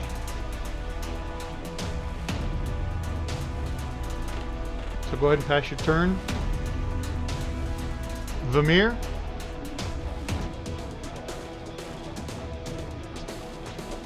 He's no longer dodging. The loon comes right after me, huh? Yeah. Burn his And ass. you seen Krager go over there and block one of his attacks. Yeah, Actually, I'm he blocked doing- he blocked one I'm of doing Krager's my attacks. best. Specifically, I'm trying to interpose myself between him and Vamir. So will I still need to take the disengage action to move away? Oh yeah. He'll get an attack of opportunity if you don't. Well then I'm going to take the disengage and Alright. move behind Gregor.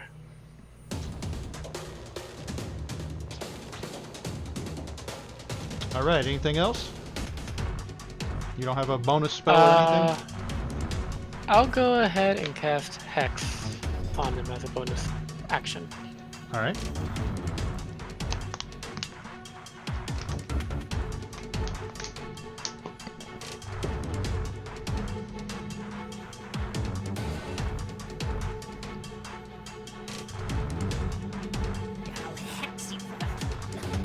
All right, it's on him. I'll hex you for that.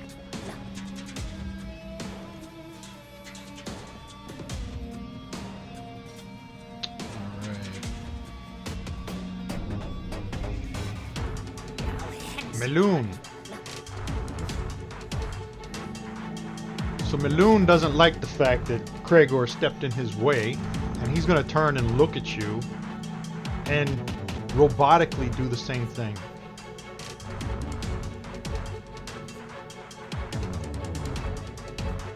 And his first attack, you're going to parry with your battle axe. And as he comes down the second time, he catches your shoulder.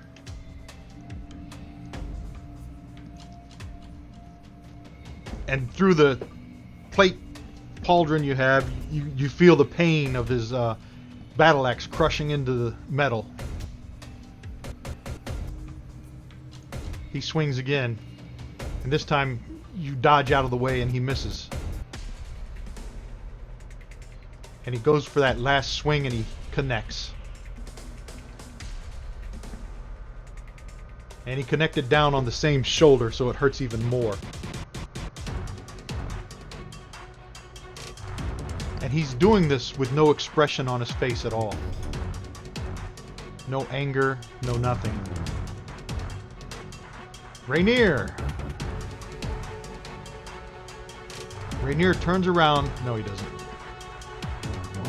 1, 2, 3, 4, 5, 6, 7, 8, 9, 10, 11, 12. Rainier yells, "Don't leave me, guys!"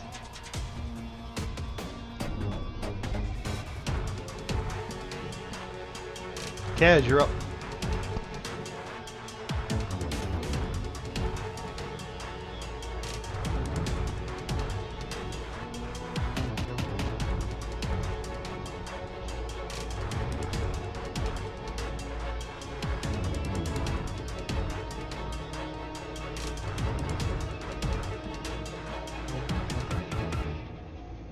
You move 30 feet to there.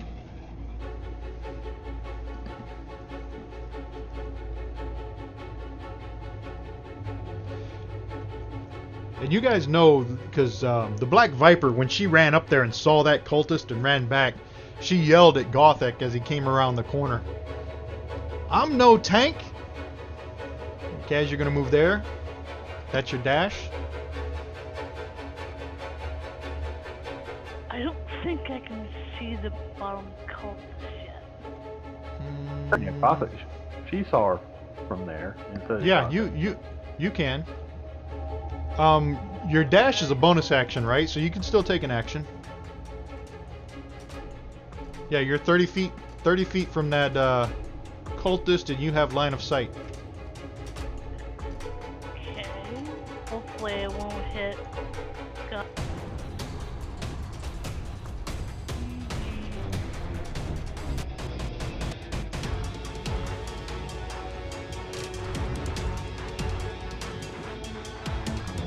I can't get that arrow to go away now.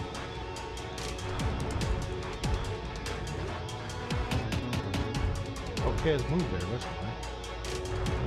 No, you did. Oh, I moved you? Yep. And he was... Where was he? He was In the here, right? corner.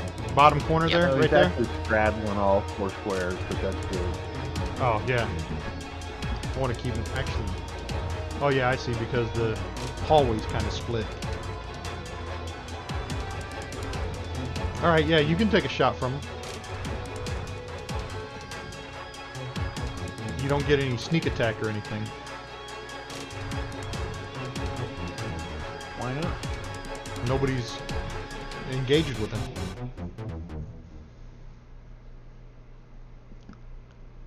Uh-oh. Blah. Wah, wah, wah. It's just an automatic miss on the table. Nothing rolled. So this cultist is, very fringeable. That's this guy. He's gonna move up and attack Gothic with a scimitar. Oh, so he's stupid too. Yeah, because he's foolish, but he crits. Jesus. Oh, target is deafened for 1d4 rounds. So he hits you in the side of the head with his scimitar, and you go deaf. And you take 7 points of damage. Let me put the deafened effect on you. E-A-F. If there is a deafened, there it is. Deafened, Gothic, and it's a 1d4 rounds, right? 1d4. Oh, 4 rounds. So where are That's you? okay. I don't have to hear when I swing my axe. Duration 4.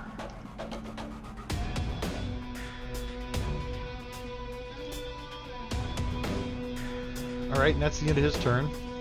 Sid, you're up. Remember, stay with me.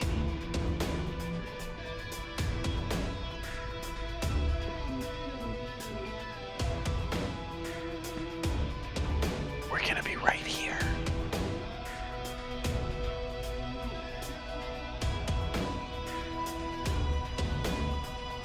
Alright. Go ahead and pass your turn. Are you gonna bring me near? Oh, when it's his turn, yeah. Oh, okay. Actually, it was See already you his soon, turn. Don, buddy. Well, then he can move with me. No, he can't. He can only move as a turn. Oh.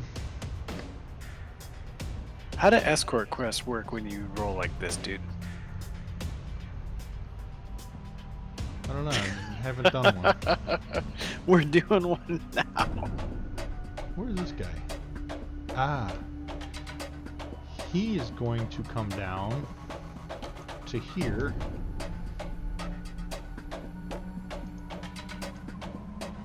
From down the stairs.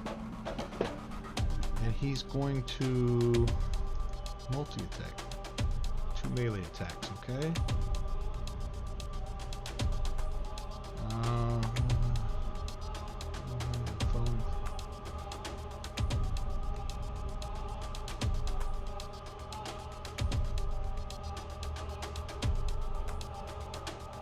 Alright, he's going to cast, where's that? Inflict wounds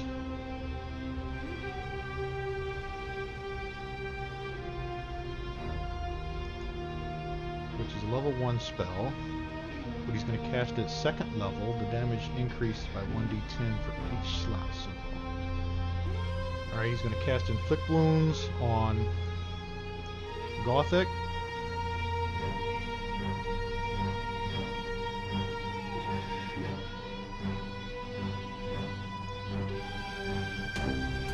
And that's going to hit. And it's going to increase, it's 3d10, and he cast it at second level, so it's another d10.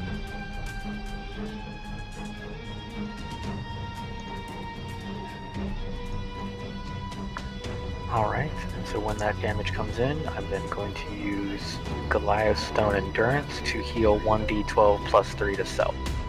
Alright. Do you have the coding for that? I do. Alright, just roll it then, it should automatically apply it. Oh. Great. Yeah, that's a horrible, horrible luck. No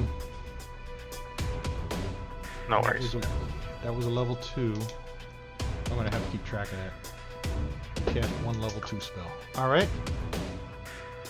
And I believe that's all he can do. Yep.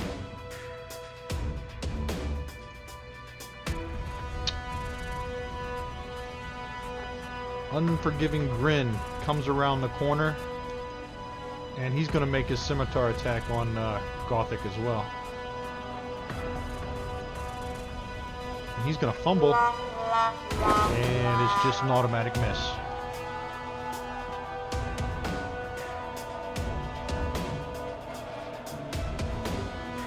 Oscar.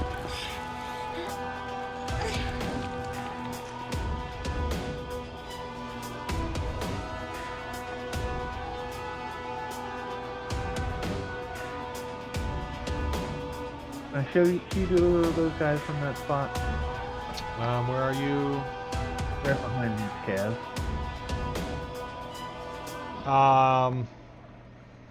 Let me see. Hold on. Let me try to get from the center of this one. Oops, wrong thing.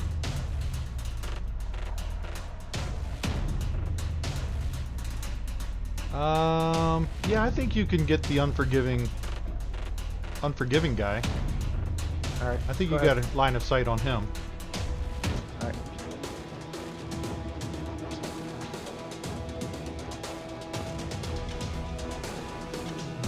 Barely, but yeah, I think you do. How do I target again? Control click the token. There I go. And you do have sneak attack on him because he's engaged with Gothic. Oh, yep, we got on.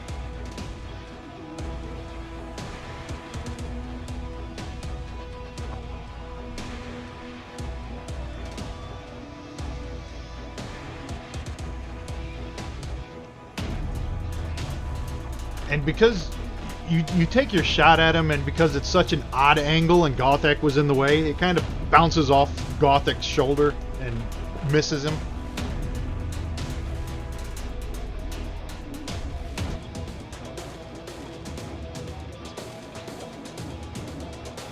Alright, I asked before I took it, did I have a line on it? He said yes. You did, but you missed. Your shot missed. That was just flavor text he was giving you. Yeah. I kind of implied that I had a disadvantage. I'm trying to figure out where that went, but it doesn't look like I did. No, it says you rolled with advantage. I should. Guess that's what the +3 is. Well, no, you rolled 2 die. You rolled a 7 and an 8. You dropped the 7. Your +3 is your modifier.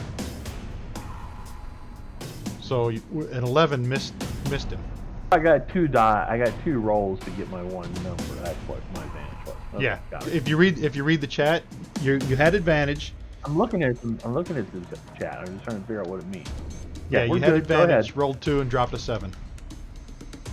All right, Gregor. This guy freaking hurts. I'm thinking I'm just gonna go into a dodge action and try to hold the line. All right. out of character, but why are you being so nice to him? It's not like you expect him to suddenly get better.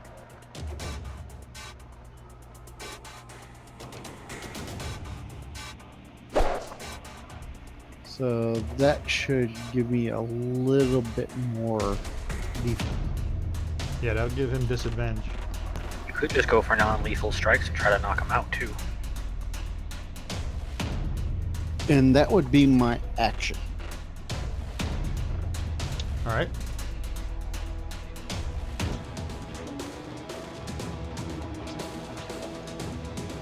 Rain.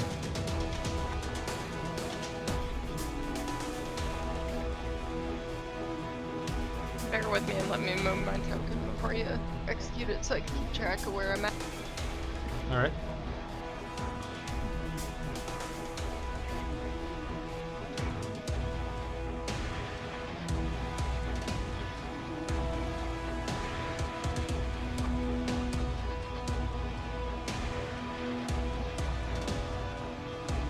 I'm gonna move to there.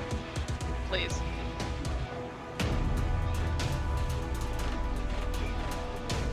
All right.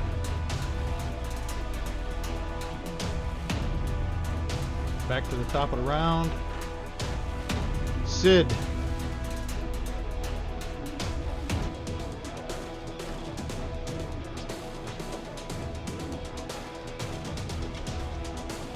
Alright, so I'd like to reconsider how we're doing this escort quest thing. I really shouldn't have to go 2 rounds without the guy that I agreed to be tied at the hip to. He's coming. Okay. Can I just not worry about that? Because like the mechanics here aren't working out realistically. Okay. He'll be up there with you when his turn comes. Okay. Or he'll be up there with the rest of the group anyway. So I shouldn't do anything stupid like run back and make sure he's okay because he didn't fucking show up. No need. He's All right. scared I'm and gonna he's wait coming. here. I am gonna wait here for him and ready some defensive arts.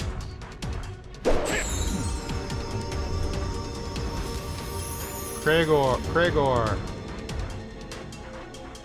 You're up again. Let's see.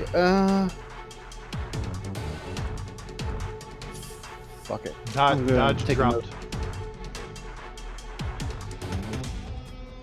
Okay, I'm gonna take a swing at him. All right.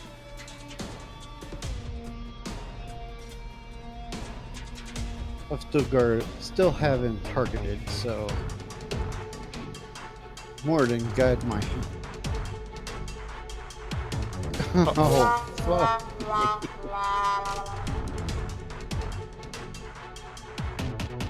Woohoo! Your enemies gain a bardic inspiration die that can be used during this encounter. Son of a diddler. All right. Wow, a D10. That's like a level 10 bard. And I'll pass my turn in humiliation. Morden has abandoned me.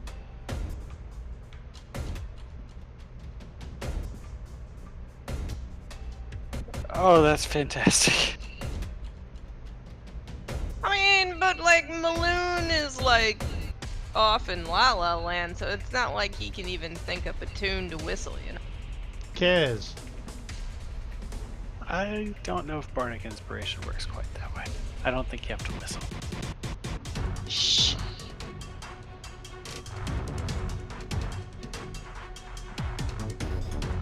Kaz is gonna move into there.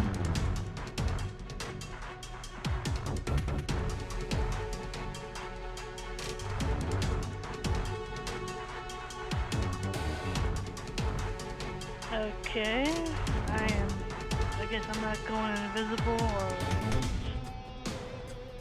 No, you're not invisible. You're out in the open. Yeah, you can't hide when you're in combat in the open. They can see you. Yep.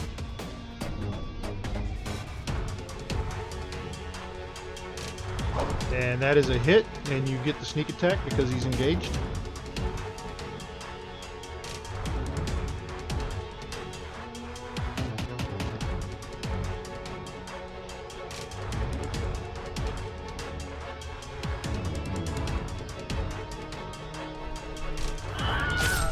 he goes down. That's very frangible. Alright. Pass your turn. Unless you want to move some more. Friends can pass. Alright, Vamir.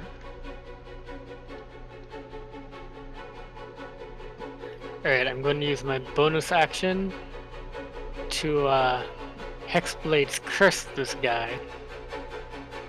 Alright, I thought you already did that. No. That was a hex. Oh, Hex Blade, okay. I'll hex you for that one.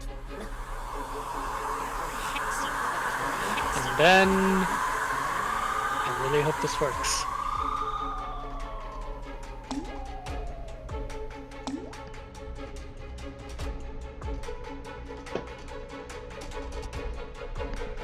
I'll hex you for that one. Hey, it did. And that is a hit.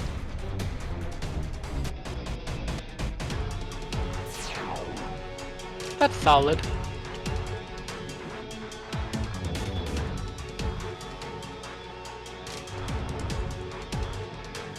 So what is the Hexblade curse? Oh, you didn't roll a 19. You got a 19. Okay. 19. A roll of 19 would have been a crit. That's what I'm looking for. Yes. You only rolled a 12. Okay. I thought you got a crit on that, but I guess not.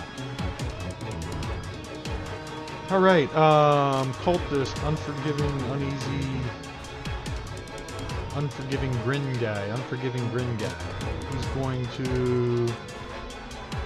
He's going to attack Kaz. Actually, I'm gonna roll a 1-2 for Gothak, 3-4 for Kaz. 3-4 for Kaz, so he's gonna attack Kaz with a scimitar. Since she came running up, and he's gonna miss. Swings and whizzes right by you.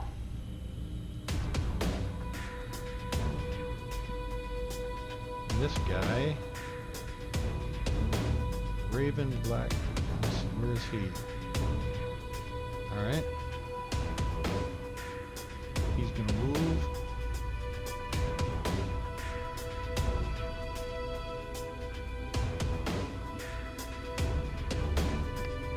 Alright. This guy's gonna move.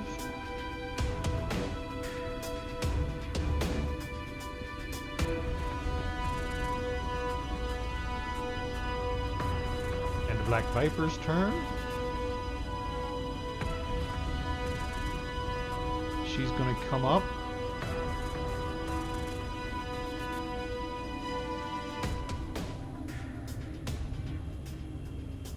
"30 feet to there. And she is going to attack this guy with her rapier. And she's gonna crit. And she gets sneak attack too.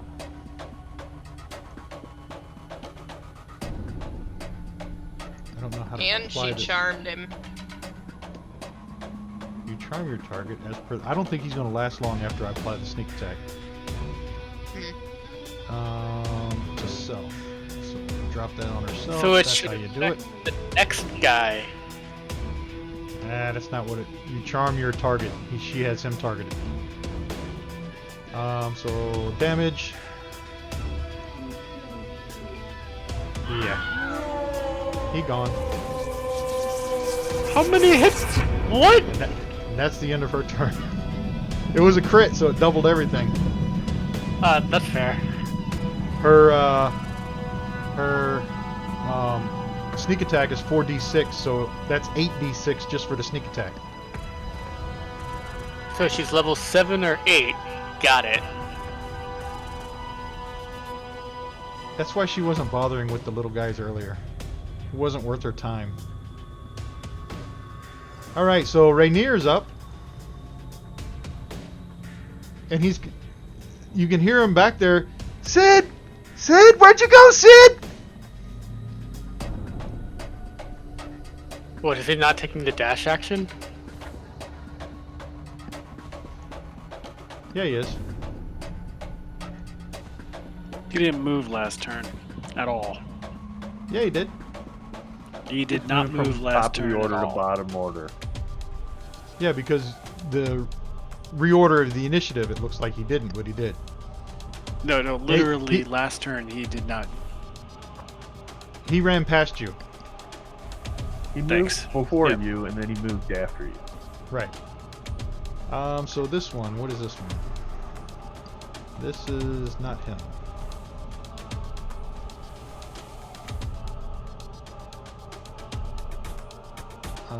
This guy.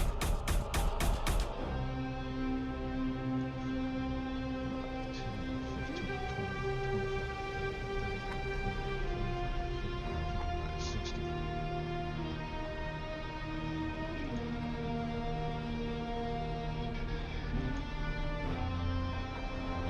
Gothic. Okay, so here's what we do. I'm super pissed that a friend of mine was hit. I'm super pissed that I've been injured. And I'm super pissed that for once, the deafening silence in my ears is not from my own raging bloods. I'm just gonna rage blood it and get really, really angry. Hopefully I can hear my own heartbeat in my ears. And then charge that idiot. Have at it.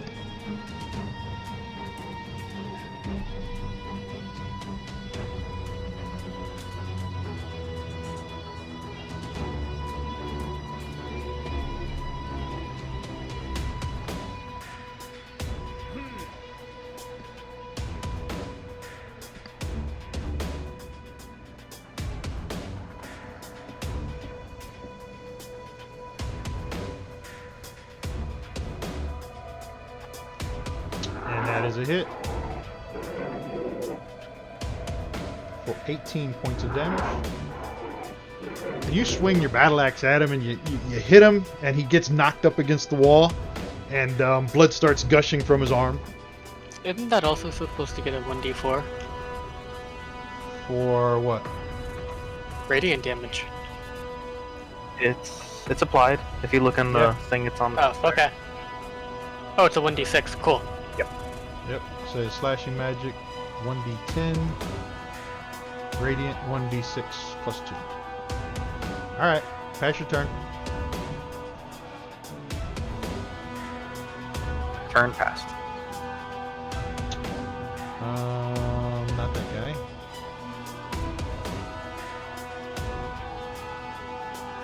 This guy. 5, 10, 15, 20, 30, 35, 40, 45, 50.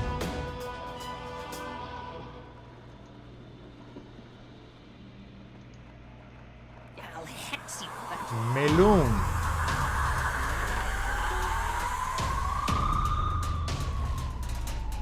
Melun. I'll be right back, folks. Just have to wait for a second. Alright.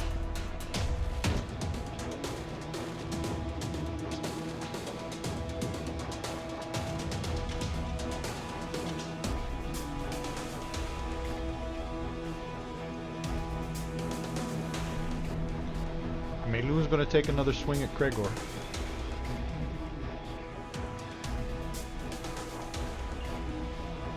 And that's gonna miss. And that's gonna miss.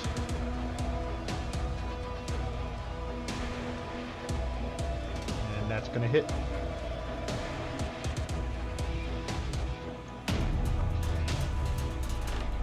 What happened? Dropped it and it didn't work. For 10 points of damage.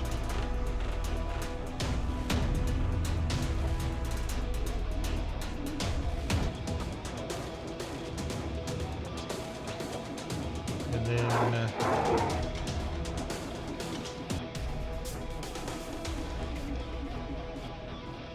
where's this guy? One's in the corner upstairs. I keep zooming back and forth from these guys. Man, And Gothic is right in front of him. And Gothic hit him too, I think. So he's going to do the same thing he did last time. No, he's not. He's going to...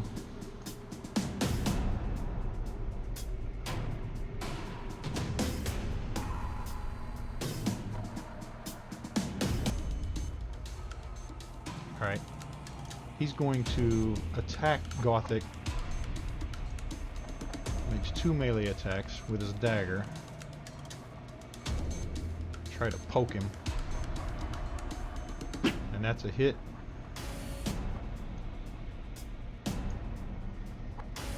And then he's gonna poke at him again. And he misses him.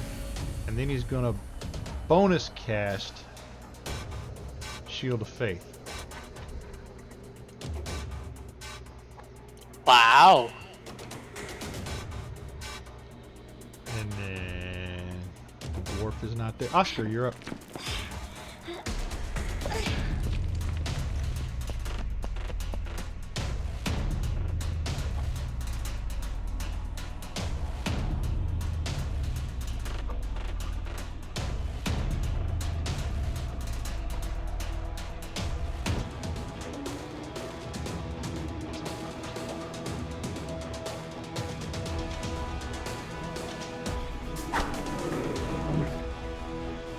That's a hit.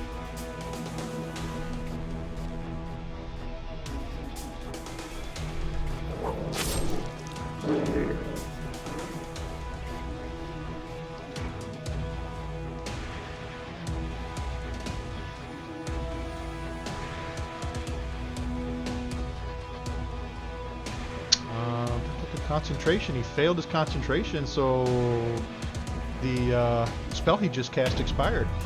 Nice hit. Knocked the AC off of him.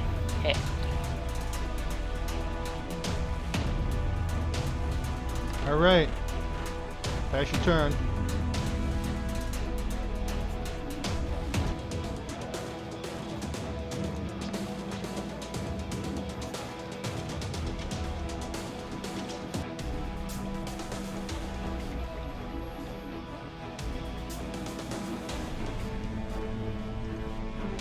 Rain?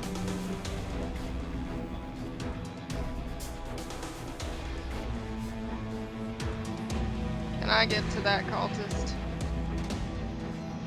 5, 10, 15, 20, 30. Yeah, you can get there. You can go right past me. Yep. Yeah, I would think. Alright, so I'm gonna walk past him, step into that corner, and hit this guy.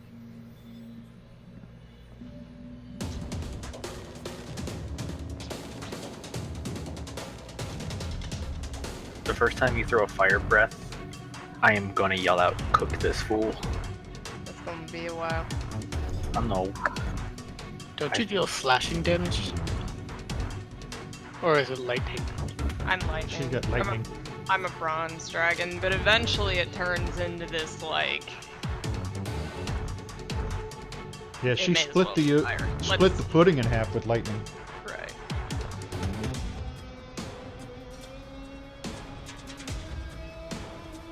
God Uh-oh. damn it. That's an automatic miss. No roll on the table. Didn't we call this shit earlier? Yeah, we did. This is why, like, I maybe get a single good roll every other one. Back to the top of the order and the Black Viper.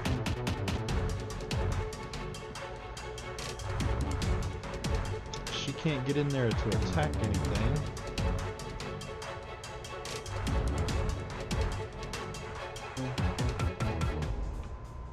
You step forward, stab it, and come back. Didn't we do that last time? She's gonna run upstairs. Those are going down.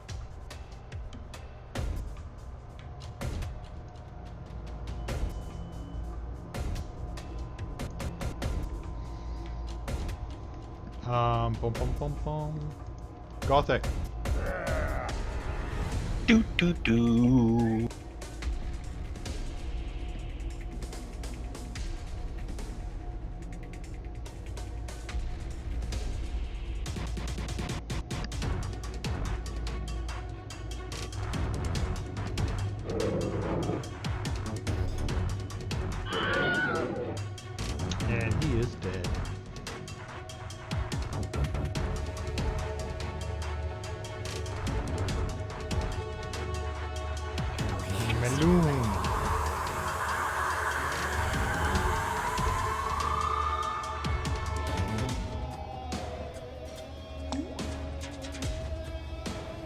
Again, he's gonna robotically attack Kregor.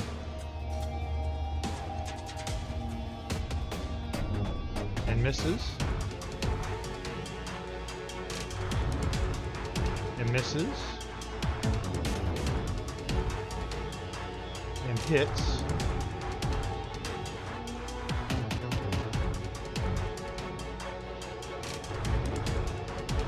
And misses. And he just, with no emotion, continuously raises and lowers, raises and lowers, raises and lowers, hacking away at Kregor.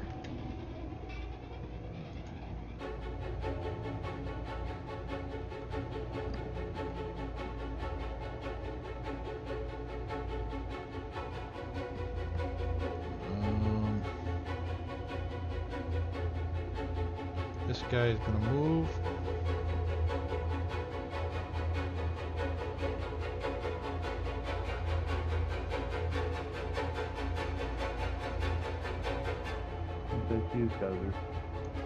What's that?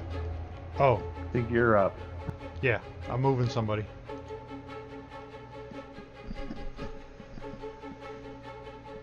And this guy,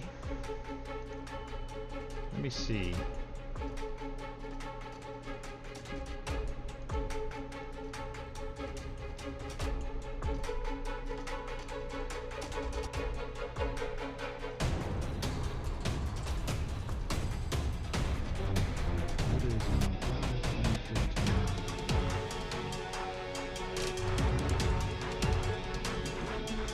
He's going to take that jump.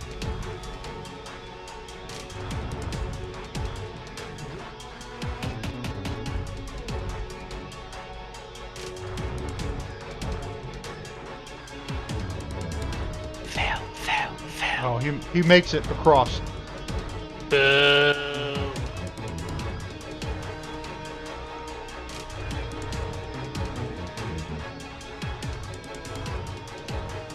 All right. Oscar.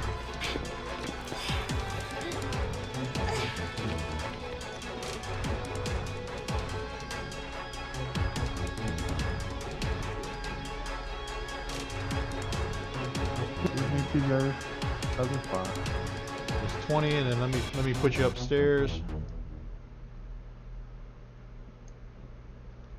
So if you go scroll to the up and to the right, you can see yourself on the stairs. You got 40 20, more I movement. think. Yeah, you use 20, so you got 40 more if you're dashing. That's 45 there. Total. Right. I need 15 more. Yep.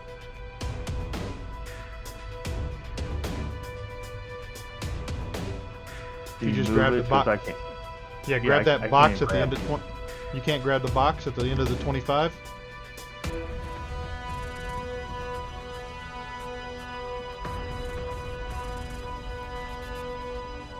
Yeah, there should be a little square underneath 25. I got it. Grab I got it. Okay. But once again, you put me in the middle of a box, so I'm not sure where I should go. Do I go to here? Just put it Or in the here? middle of one of those. Just move it 3 more. That's good. So when you get there, you can see. They can't see me because I'm hidden.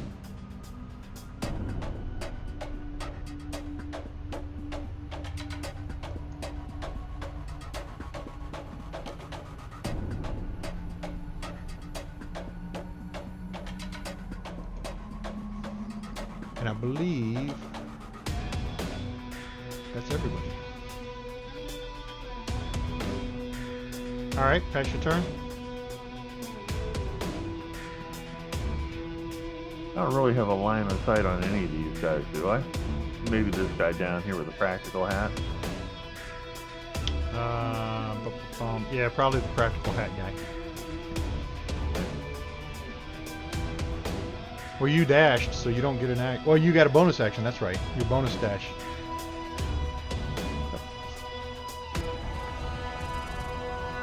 Yeah, you can take a shot at him.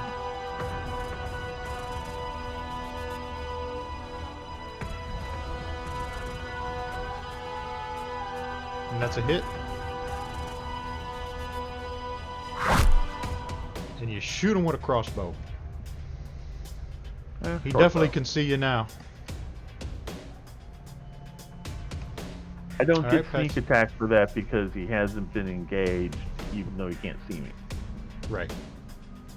All right, good enough. Kaz?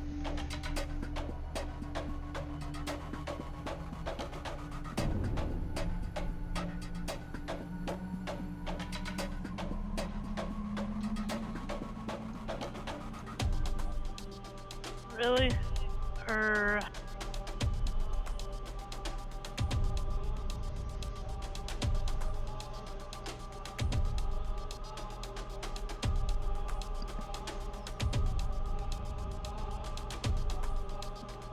That's 35 to there, actually.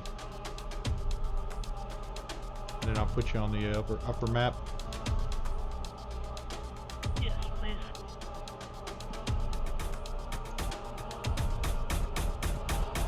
All right.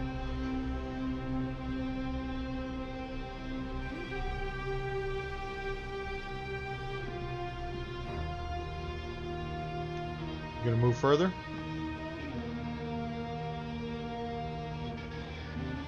$25 more.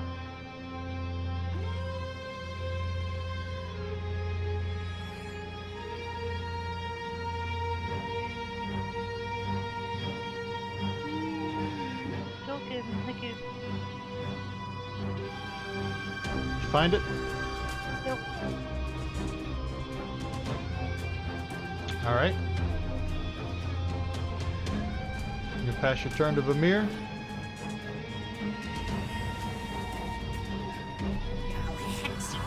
Alright, I shout at Krigor.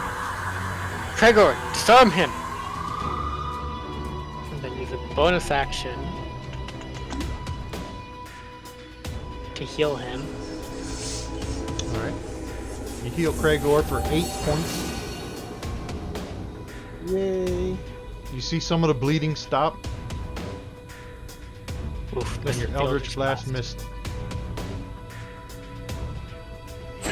Kragor! Disarm. I don't even know if I can do that or not. I don't So think there is disarm in 5e. I don't think there there's is. an optional there's an optional roll in the Dungeon Master's Guide. Apparently. What page? You can make an attack roll, contested by the target's strength, athletics, or dexterity acrobatics. If the attacker wins the contest, the attack causes no damage, but the defender drops the item.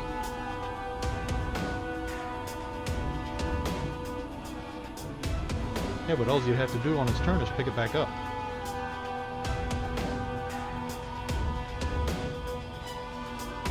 Yes, but picking up an item is an action.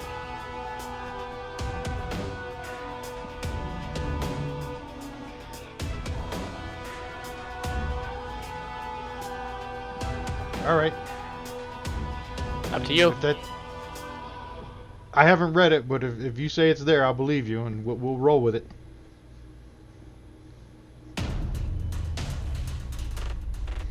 So what is it? What is it now? So Kragor would make an attack roll, opposed by either strength, athletics, or dexterity acrobatics check. So his check, okay, against his attack roll. Right. The attacker has disadvantage if its attack roll of the target. On its attack roll, the target is holding the item with 2 or more hands. So he's using a battle axe. Is he wearing a It's on page shield? 271. No, it's by the way. two-handed. Yes. It's two-handed. It's versatile. It's a one or two-handed. I'm using Yeah, it but one-handed. He doesn't have a shield. Well, Maloon doesn't have a shield. Nope. That's probably not worth it. You might want to take the dodge action instead.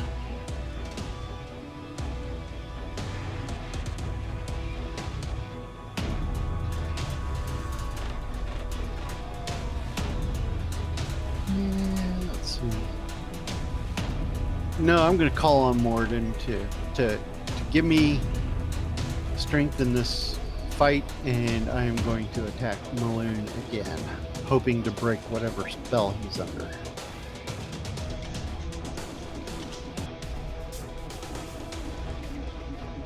And it ain't happening.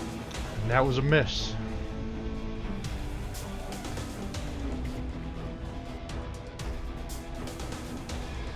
So, our friend Willifort Crowell.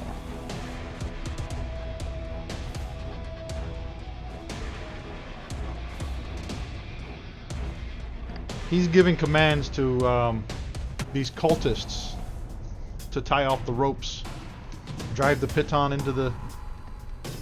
into the stone and tie off the ropes.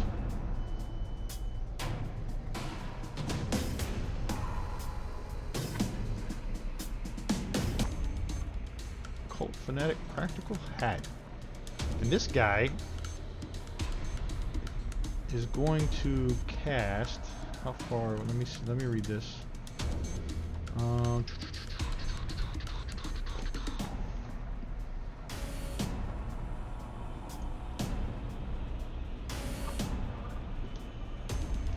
60 feet.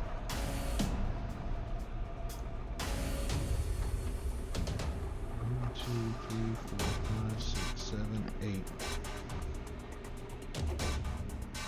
9, 10. He's going to cast spiritual weapon.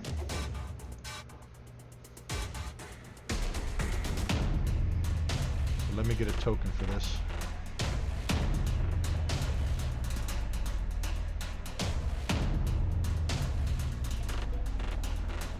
If it's a Warhammer token, that's just flexing. What's that? If it's a Warhammer token, you're just flexing. Yeah, let me find it. I know I got something here. I wasn't planning on doing this. Right, I looked earlier.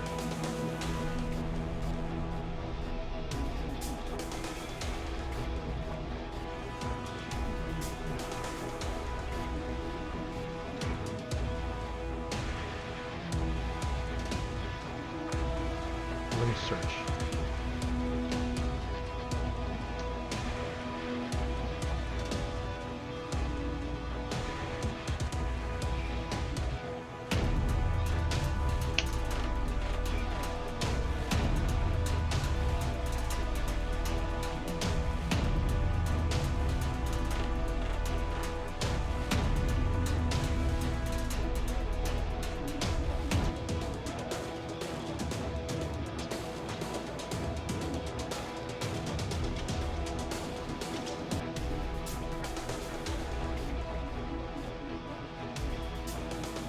Oh man, what happened? Oh, maybe that's why.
I bought a mod, now I can't find the token for it.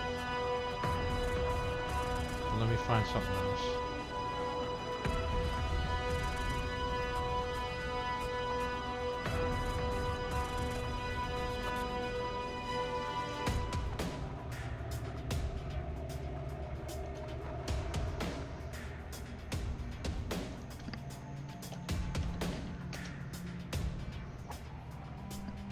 Maybe that's why I don't have it loaded.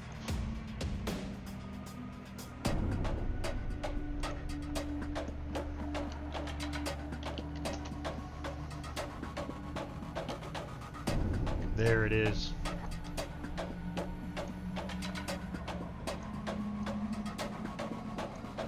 He casts spiritual weapon right there in front of Oscar.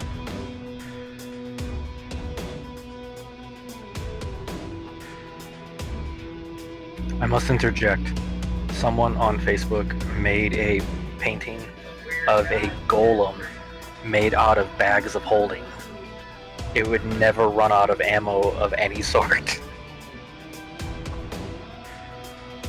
So let me find the. Here's the attack. Makes the attack against Oscar, and it's a miss. So Rainier. 5, 10, 15, 20, 25, 30, 35, 40.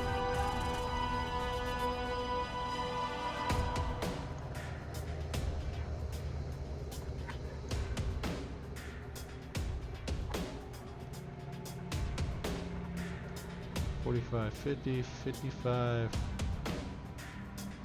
60. He's right up there beside the Black Viper. And he's yelling for Sid! Sid, where are you, Sid? So I'm gonna move up to him. And then as far as I think that he's gonna be able to move between now and when I get to move next. So you get 80 movement, right? Yeah, just move me to wherever it's gonna make this work from a role-playing perspective.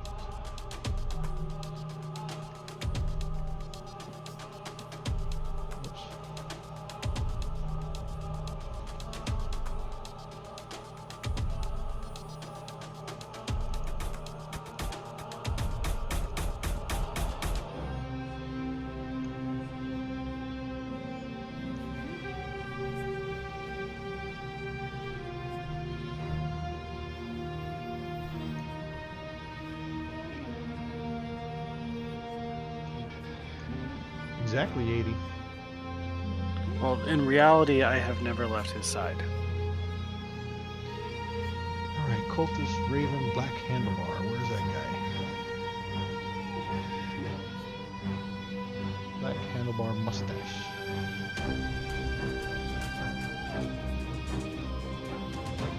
The one in the northern one most in the hall. Right. He's down here tying off the rope.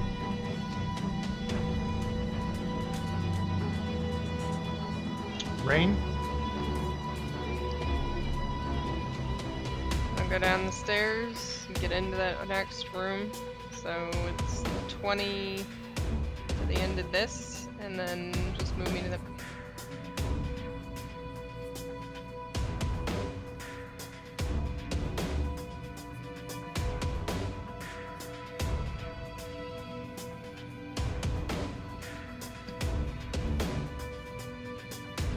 Alright, I put you there.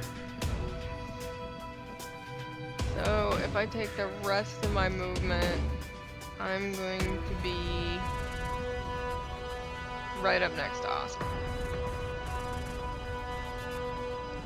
Right there? Yeah. Alright.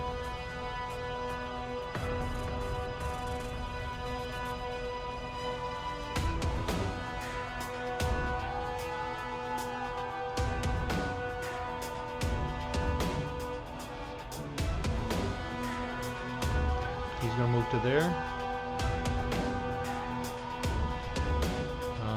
Respectful petrified lisp.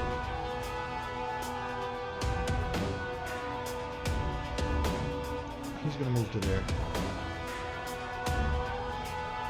We're at the top of the round for Gothak. Okay, I move up. Alright, I put you on the other map.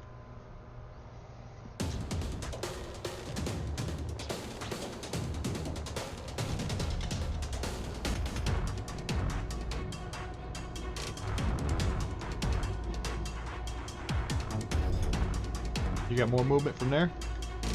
Yeah, I'm gonna use my full, but I was waiting for the line to disappear so it wouldn't get in the way. Oh, is it still down there? No, it's not now. Okay.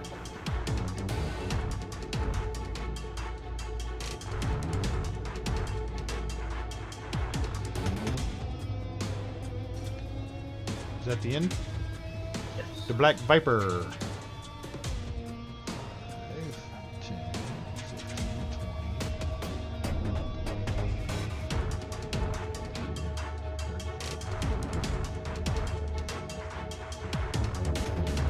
gonna come running around there. And let me see. She has a hand crossbow. And she can see this cultist down here.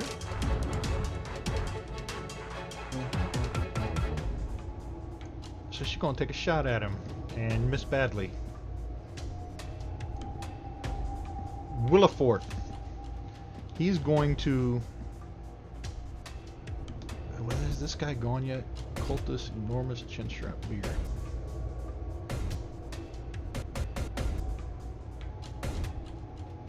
No, he has not. And he hasn't gone since Willifort gave him the order, so Willifort is going to yell at him. Hurry up, you fool! Tie it off! Kaz. So who is this big thingy that says our Oscar is underneath our... That Yeah, what's the is... deal with the weapon? Because I can't That- target it or anything. Right, because it's not targetable. It's a spiritual weapon. It's the spell that the cultist cast. He can use it on each of his turns to make an attack as a bonus action. Can it move? Yes. So I can't do anything other than try to kill the guy who cast it? Yes, that's correct. Cool. Yeah, spiritual weapons don't have hit points.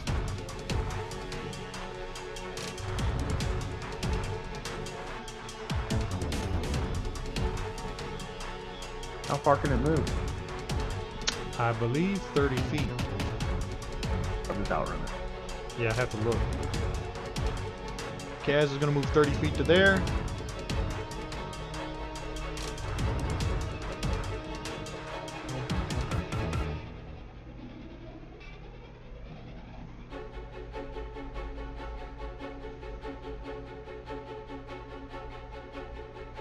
And dash to there.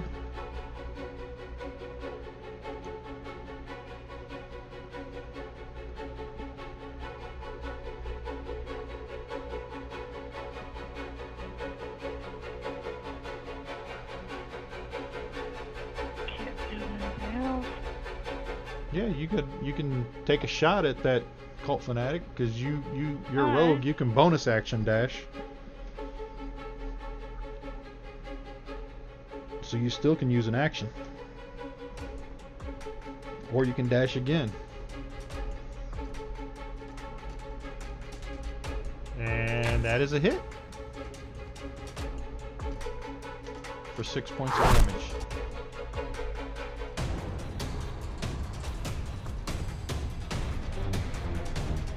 Pass your turn. So this cult fanatic didn't like Kaz doing that, so he's going to cast one action instantaneous with a touch, so we can't cast that.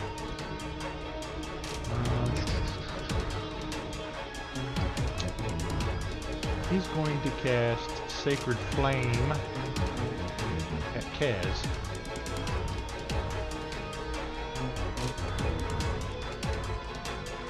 And she succeeds on the dexterity throw on a save. And is Sacred Flame a half damage or not? It's a cantrip, so it's all or nothing, correct?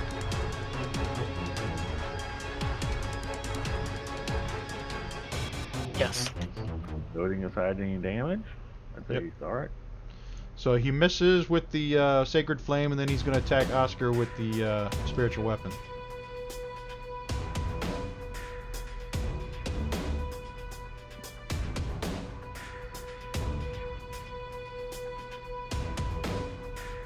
Alright, what's going on here? Spiritual weapon. Attack. Here it is. And he's going to miss again. You're now vulnerable to piercing damage for the remainder of the encounter. So any piercing damage to this guy is doubled. The cult fanatic, because he fumbled.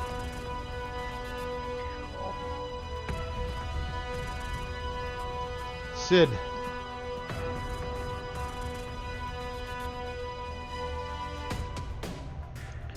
is going to continue to move only as far as Rainier is able to move. That's 60. Yep. So just make it so that I'm with Rainier.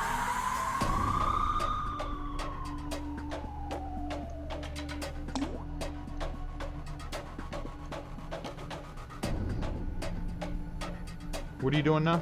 I was putting vulnerable on him.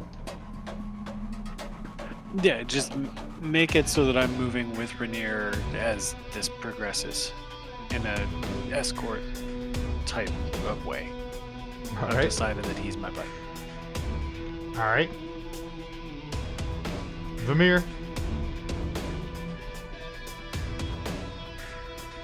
Pew pew time. You hit him, Meloon, with the Eldritch Blast. What's up with these rolls? To be fair, he's like what, level 17? No, he's I don't know. He's not that high though. Well, how does he have 4 Something attacks? hit him. The only way a fighter has 4 attacks is if he's level 17. I don't know. It doesn't tell me his. Let me see. Does it tell me his level? How many hit dice Yeah. does he have? Start off with 160.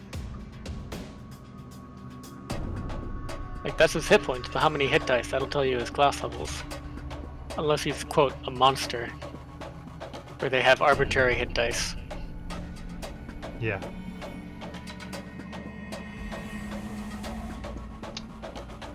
D8. What?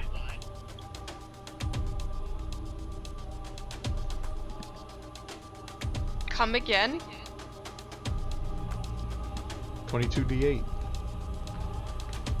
That's not a real number. Humans can't have that many hit dice.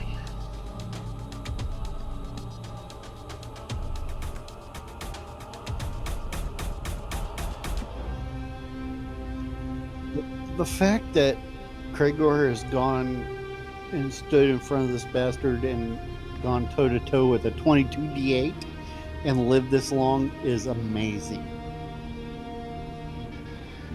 Yeah, I highly suggest taking the dodge action from now on, though. Yeah. If I make it that far. Did you roll the damage? Oh yeah, you rolled a 1. You still only get 1 Eldritch at this level, right? Yeah. All right. So who's up? This guy's downstairs. I'll hex you. Meloon. Meloon's gonna turn around and back away from Kragor and go towards the door, so you get an opportunity attack. Oh, hell yeah. Maybe. Oh, that's a hit. I should have Finally. worn a shield. And Rainier. 5, 10, 15, 20, 25, 30, 35, 40, 45.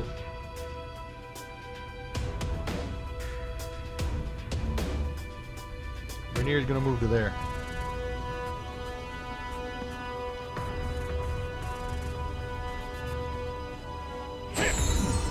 Kragor.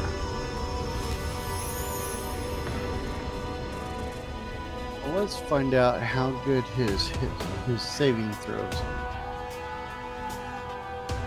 He has already taken damage, so Toll of the Dead. Sorry, I rolled twice. Doesn't matter. He saved. Yeah, he succeeded on both saves. So as he's walking away, you cast Toll the Dead on him, and it doesn't phase him none. He just keeps walking away.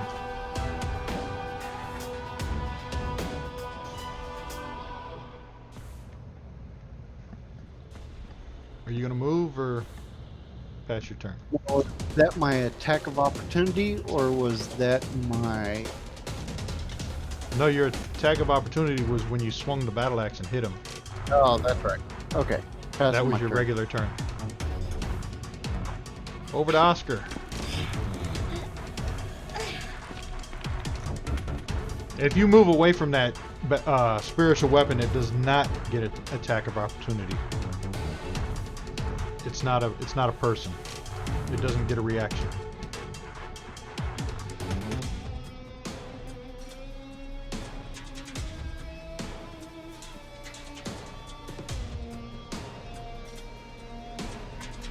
All right, you get up on him.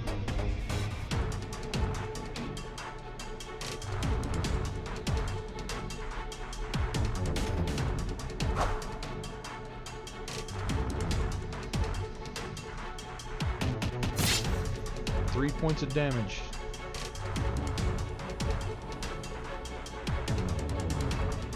Sneak attack on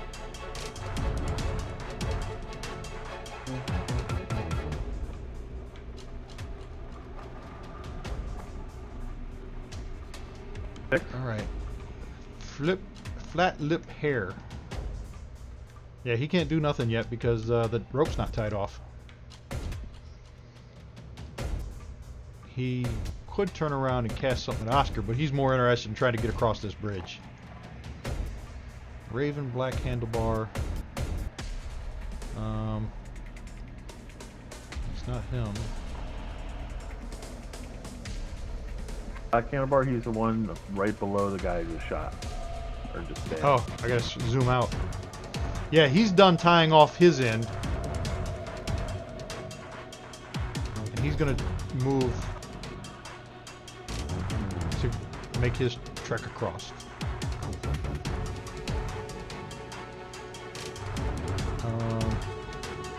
Petrified Lisp, that is the guy. No, it's not. He's still waiting to get across too. So enormous chin strap. He finally ties off the rope so people can cross. And then he's going to move. 30. He can only move 30 because he took an action. Rain.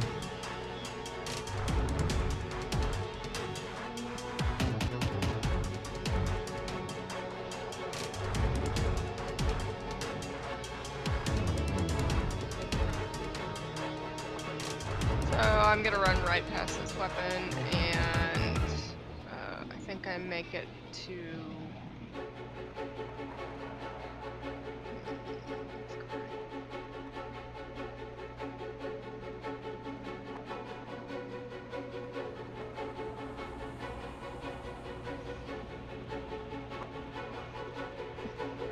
All right. You make it all the way to there.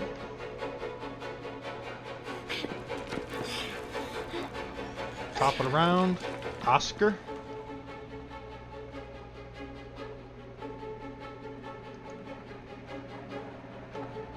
Gothic's deafened for one more round still.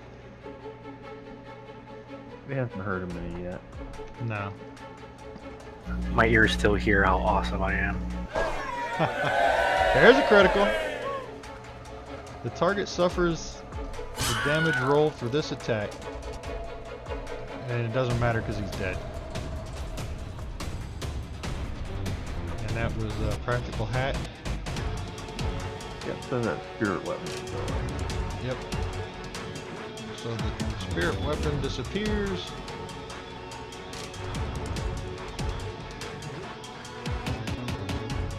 And pass your turn. Unless you want to move. You got movement, right? I'll let Gothic move first. Alright. Gothic, you're up. Okay, and let's see.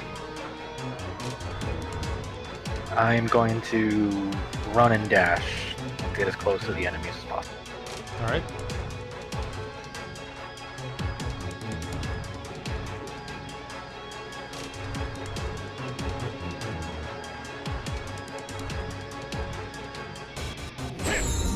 Gregor.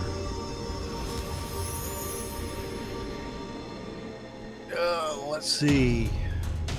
Let's see here. I'm gonna hit that cultist coming down the way with a Toll of the Dead. All right. That is Yeah, Meloon targeted. Yeah, that's enormous chin sweep.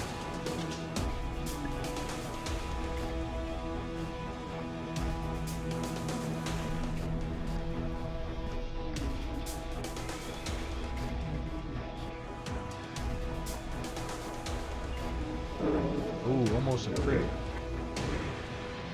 Oh wait, that was a save. Yeah, he That was a succeeded on the freaking save. save. Yeah.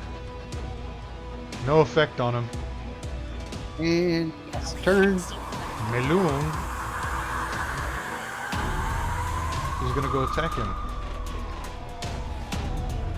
Same hacking motions. Unemotional hacking. And that's gonna be a hit.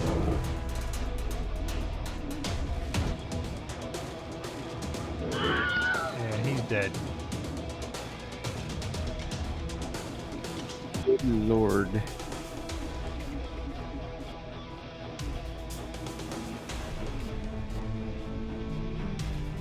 Which one is this? Which one is this? Handlebar mustache. He's going to go across.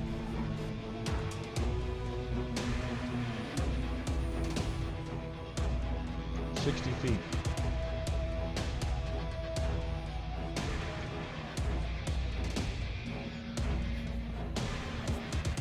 Alright.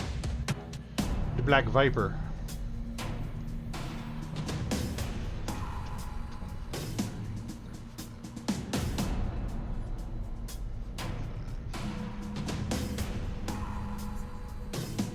She's gonna move to there. And she has 3 attacks.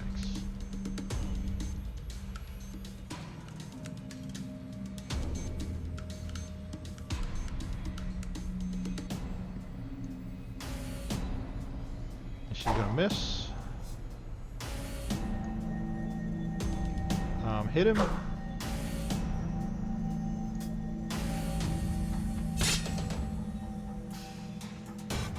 And miss him. Never Ember.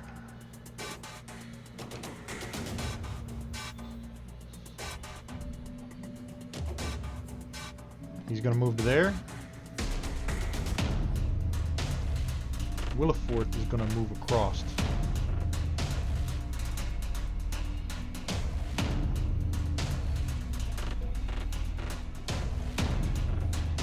To there.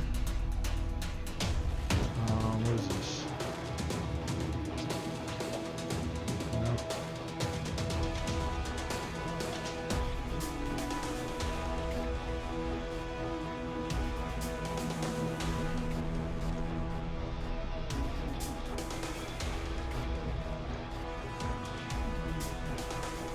I'm looking read and see what he's got here.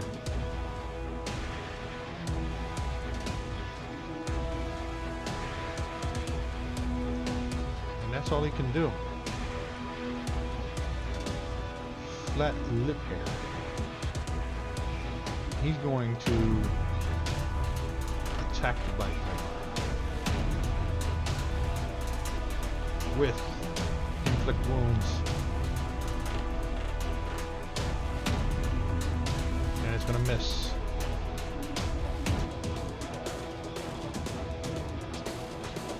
And then Kaz, you're up.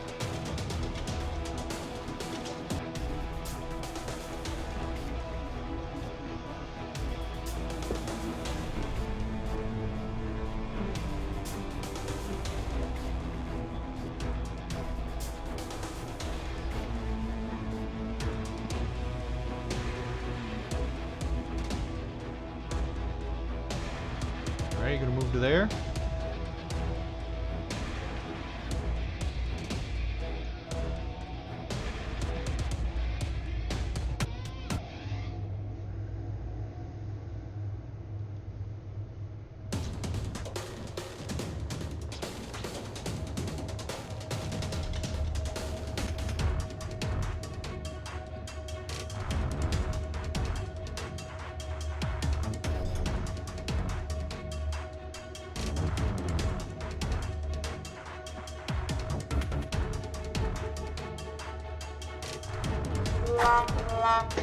That's a miss. Just an automatic miss.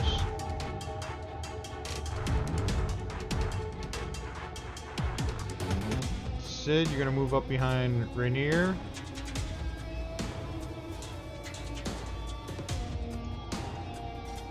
Vamir. I'm going to suggest to Gregor that we go down the stairs. That is good advice. Cool. Any I'm gonna. heal potions on you?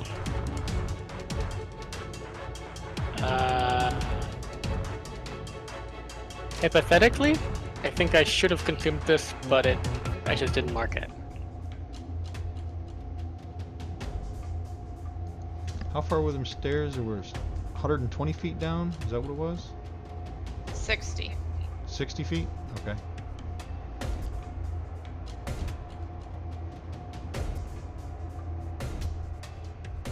Well, cool. I'm gonna follow my own advice and dash down the stairs. You're going down the stairs. 60, so you get to the bottom.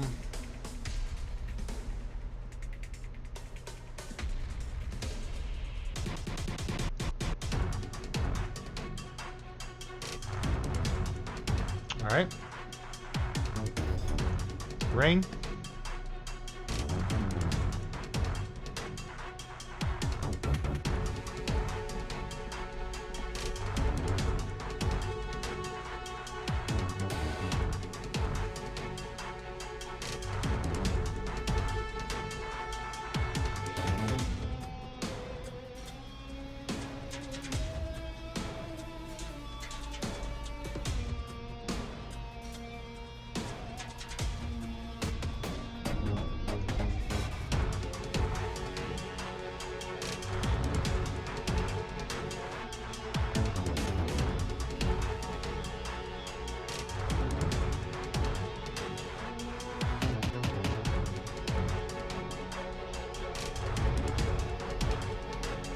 So do we lose everybody? Nope. Waiting on rain. For blade biter. Okay. The silence was F. I was reading something. An article. Alright. Yeah, an article. Move here. I'm gonna whack a cultist. All right.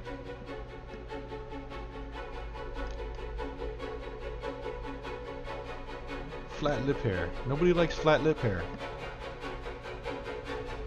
You That's a know, miss. maybe I'll just stop rolling for the rest of the night. Change your dice color. I have. Petrified Lisp. That's this guy. No, that's this guy. He's going to One go. hanging on. Yeah, he's gonna run across.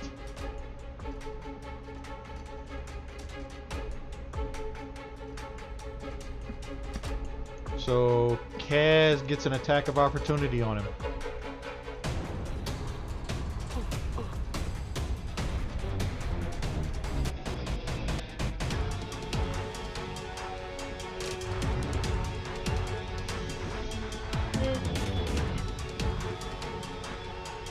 It's a melee attack, right? Yeah, melee attack. As he leaves your range. Hold on. What happened? No idea. You rolled it twice. Yeah, you got a hit on the first one. Yep, you hit. Your first one was a hit. Your second one was a fumble, but it didn't count. So your first one was a hit, so roll damage for that rapier attack. And he takes 7 points of damage.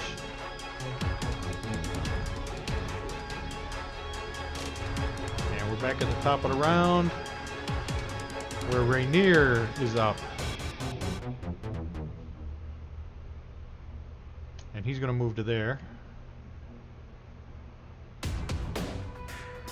He doesn't have any ranged weapons. Gothic. Oh, look. Me.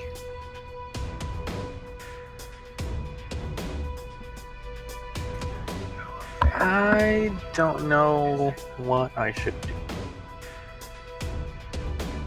If I should take out... Well, I probably can't squeeze through that group, can I? Why not? They're Um, friendly. Yeah, you can move Because through. I am... I was going to ask because I'm very large.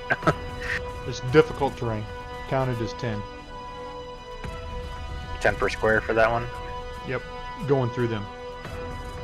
And then would traversing the crevice be an action then? No, it's they've got that rope tied off, so you can cross it with the rope. Alright, so there's 5. That's gonna be 15, 25, and then that's 30 right there for difficult terrain. And then I should... Oh yeah, I should be able, with a dash, I should be able to get across then, yes? But you're gonna get an opportunity attack from the cult fanatic. Because you're crossing by him, you're passing by him, right? Right. Yeah, on the top on the top squares, but yes, I'd be moving in and then out of his AO. Yep. Alright. So go ahead and move your token, and I'll just go and roll the damage or the attack. There we go. That should do it. So there, and he's gonna attack with a dagger. Try to poke you in the ass, and he hits you in the ass. For a whopping 5 points of damage.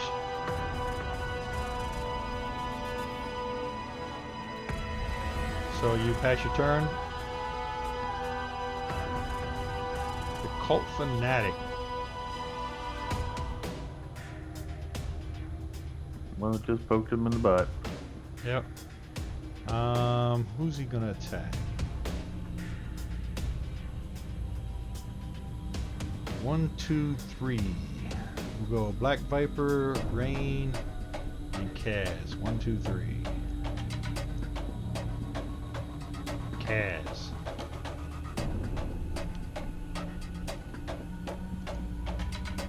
Two melee attacks. He's gonna make them on Kaz. Ooh. That's a crit.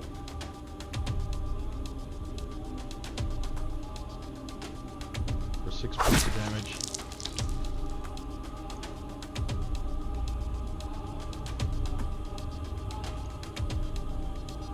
And that's a hit. For 4 points of damage. And then he's gonna run.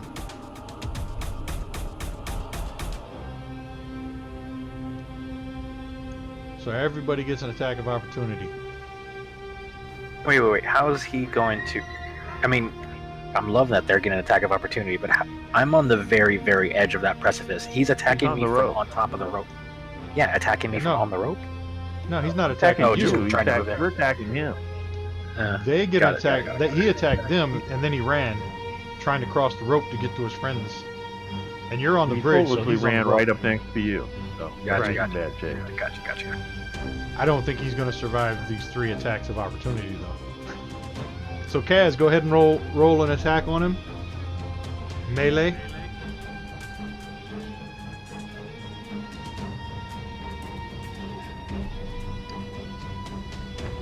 Oh no. Ah, very lucky. Re-roll the attack with advantage, you lucky son of a bitch. So click the advantage and re-roll it. That's a nice fumble. That is the only nice fumble. And you hit him. Roll the damage. For 8 points of damage. Rain, your attack of opportunity.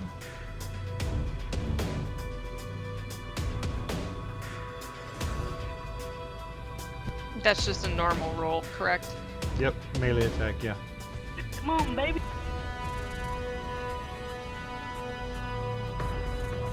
And that was a miss. And where is the Black Viper? Right below range. Back way, buddy. She's going to take an attack. And she's going to hit him. he goes down.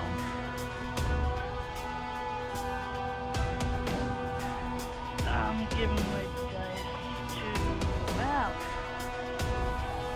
Okay. Where is he? Where is he? I can't find him now. Flat lip hair. He's hanging right behind Gotham. He's the left. I'm looking for him on the combat tracker so I can delete him. I'll hex you for that. And it is Meloon's turn. He's gonna 5, 10, 15, and he's going to attack Black Handlebar Mustache Guy.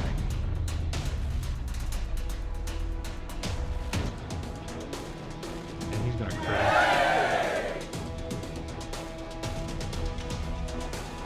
And that guy goes down quick.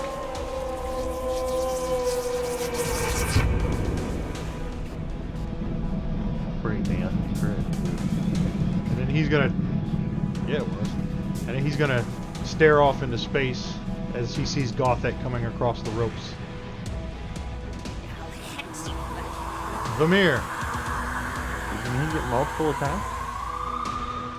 Yeah, but he killed somebody, so he doesn't. He just after he kills him and cuts him in half, he just stares robotically. Vamir, you're up, and you're at the bottom of the stairs.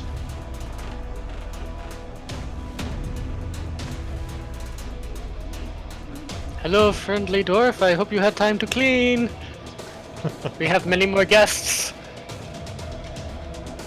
All right, Sid. Yep, same thing that I have been doing, which is You just- guarding I'm guarding him. So you're just gonna go to there? Well, again, I'm going wherever he goes. All right.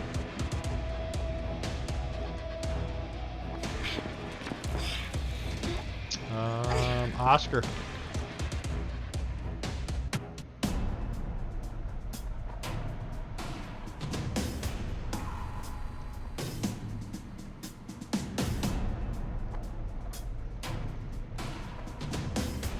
All right, you get across the rope.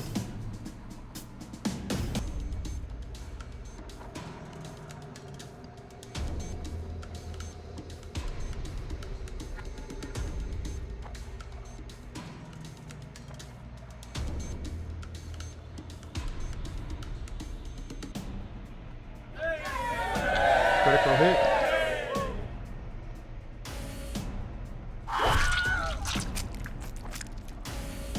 And he's dead.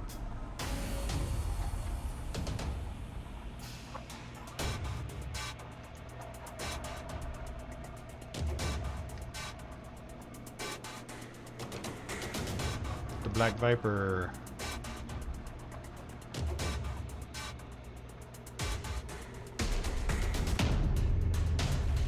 She's gonna move to there and attack Meloon.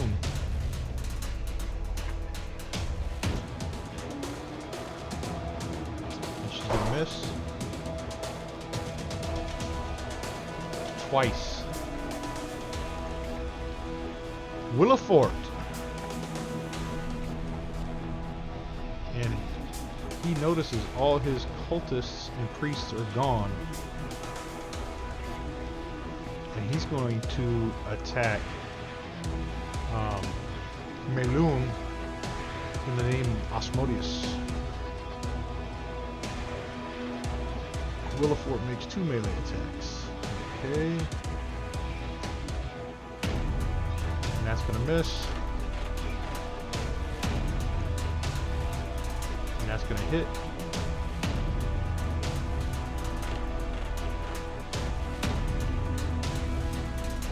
For 7 damage. Gregor.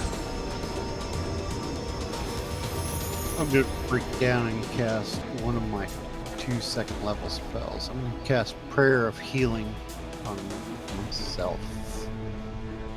Alright.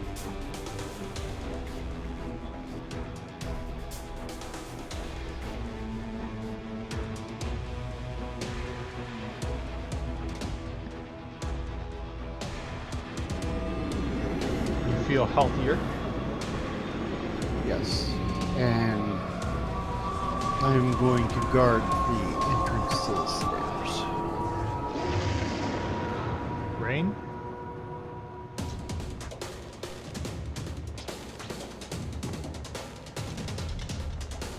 I'm gonna assume that I can squeak past Oscar, so I'm gonna cross over the bridge.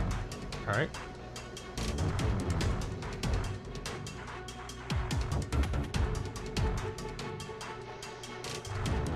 So I think that puts me.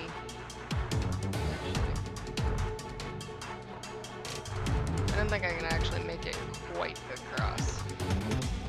If you Or we moved and just- dashed, you can get it all the way up How much to distance do you have? the Black Viper. Alright, put me up there.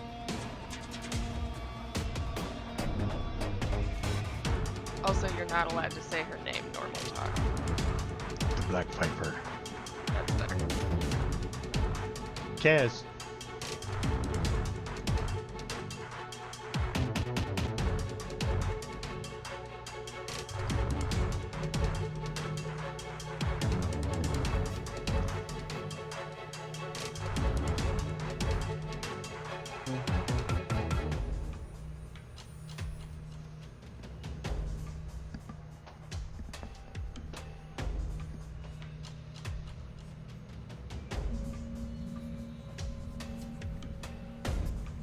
Alright, so that was 50, and you get a total of 60 because of your bonus. So I'll let you squeeze in there, attack Mayloon, and back out. Oh wait, you can't disengage because you already used your bonus action to dash.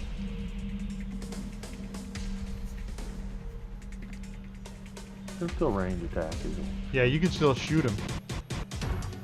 And you get your sneak attack because he's engaged.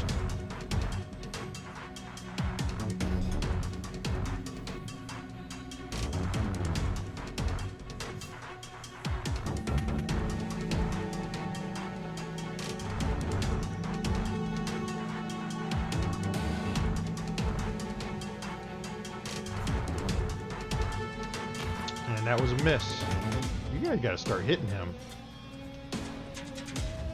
Eventually. Do we really? Where is it? Where is it? Where is it? Willifort.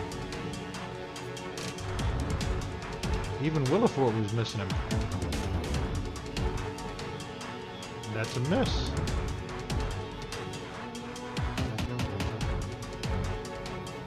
That's a hit. For 8.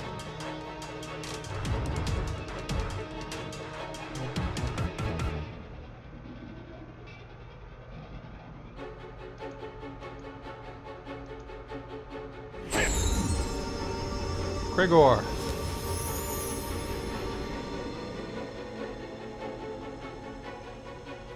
Let's see here. Actually, Willifort's gonna move over here too.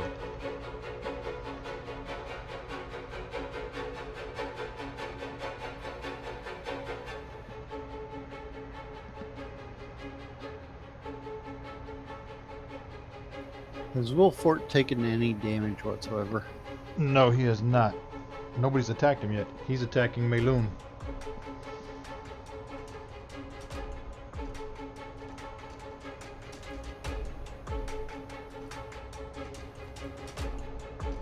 I'm gonna hit him with Toll of the Dead. Or try it anyway. Who? Willifort or Mayloon? Will.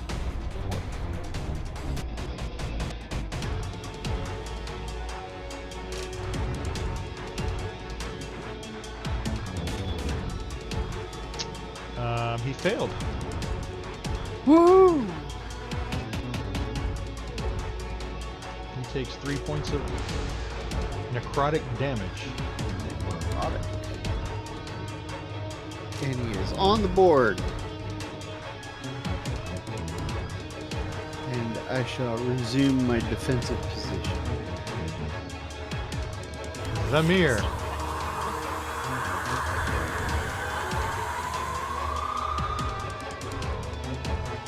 I'm actually gonna move back down the hall and ready an Eldritch Blast against the first guy that comes through. The first enemy that comes through. Okay, first enemy. Yeah, clarifying that. Yeah. All right.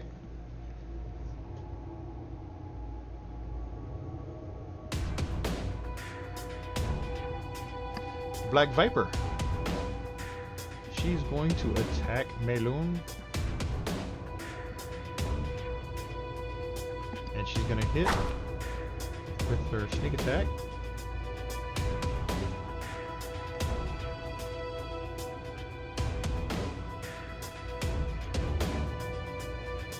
And she's going to attack him again. And it's going to hit. He finally took some damage. Gothic. Alrighty.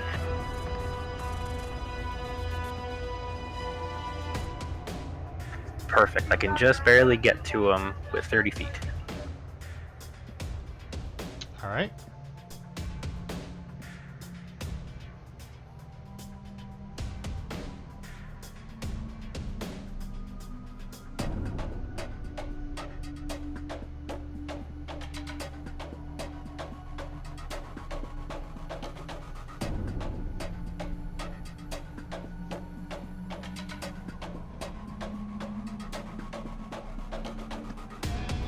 That is a hit.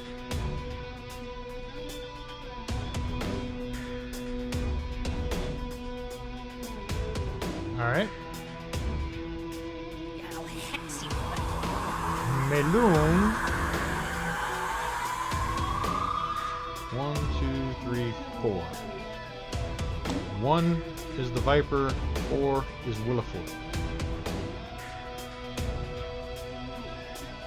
2, 1, 2. So he's gonna attack Rain. And he's gonna miss with his first hack. He's gonna miss with a second hack.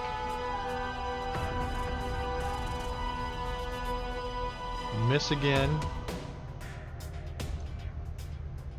And he's gonna miss all 4 times. He's hacking away at Rain and she's blocking it with her shield and sword and parrying. And now you're up. Change the dice color.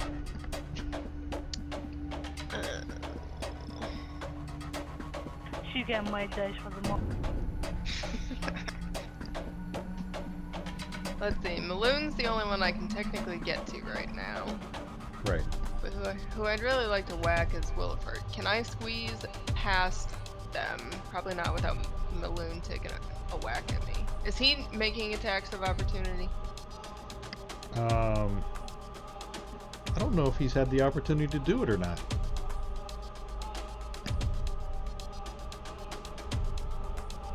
You're still in range, so it's lovely. Yeah, if you move forward 1 and then diagonally 1,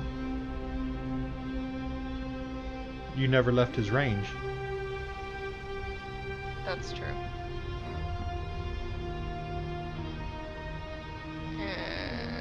So I think I would do that and then whack Will. I don't know why they're killing Williford. He's trying to kill Melun. Alright.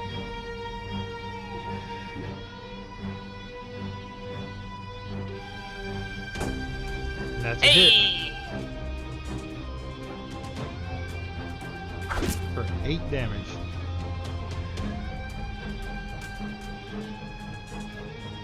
Sid.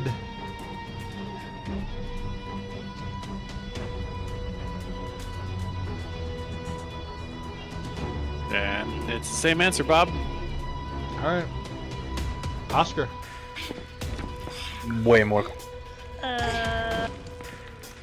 Oh, how I skipped Kaz. Hold on.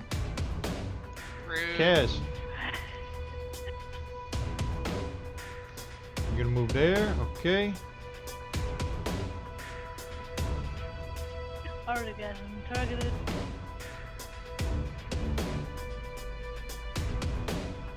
Oh, hot damn. There's a crit with sneak attack. There you go.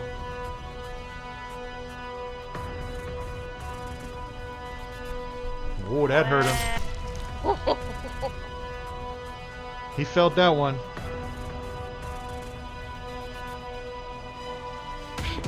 Meloon staggers a little bit as Kaz runs him through with the rapier. Reaches down and grabs where she stabbed him, pulls away a handful of blood. Oscar, you're up.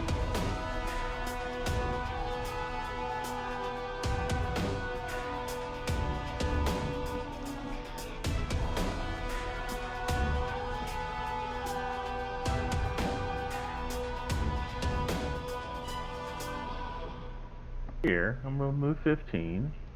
I'm gonna go 15 feet up the wall too. Well, that's the bridge. It doesn't go all the way to the ceiling. How high does it go? Maybe 3 or 4 feet high, so people don't fall off the side. Like handrail Okay, high. that's fine. Alright, then I won't do that. I'll just go ahead and shoot you guys.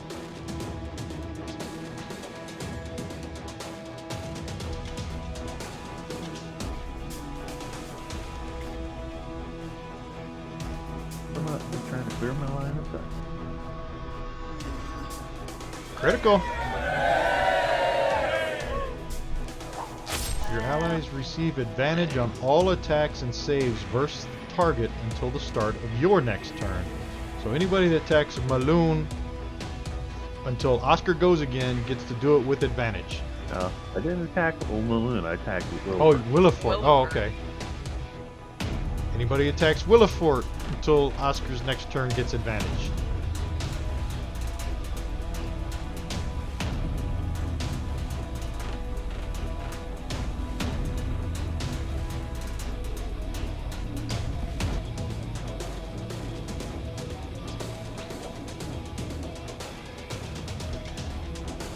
Rainier's gonna catch up to the party. Willifort. Oh crap, zoom way in. He has 1, 2, 3. So 1, 2 is Gothak, 3, 4 is Meloon, 5, 6 is Rain. Gothak, Willifort's gonna attack you. His funeral. Got 2 melee attacks. Slam into Gothak. Damn. Damn. Why did? Oh, he has advantage because you got that thing on, huh? Yeah, reckless attack. Yeah. All right. So But yeah, not much. 3 points of damage. He's gonna slam into you again.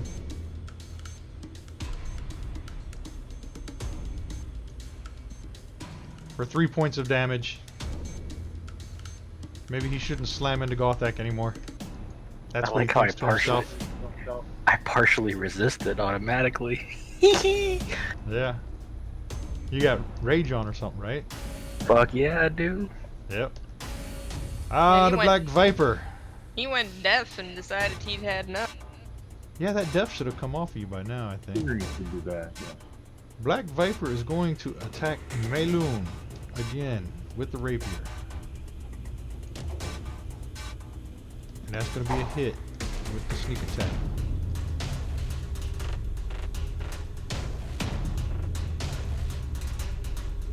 Oops, that was the wrong thing. Let me put that back on him.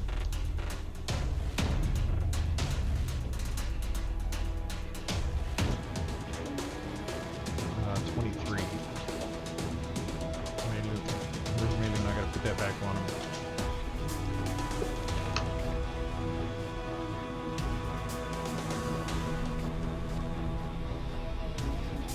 I should have this. And let me roll the correct damage. I gotta put the sneak attack back on her.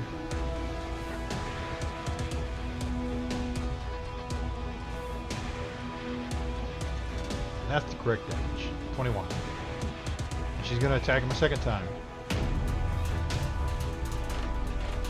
And she's gonna hit again. For 7 points of damage. Gothic. Okie dokie. You see Melun is wounded severely. Yeah, but. Yeah, but Maloon doesn't have my anger. Right?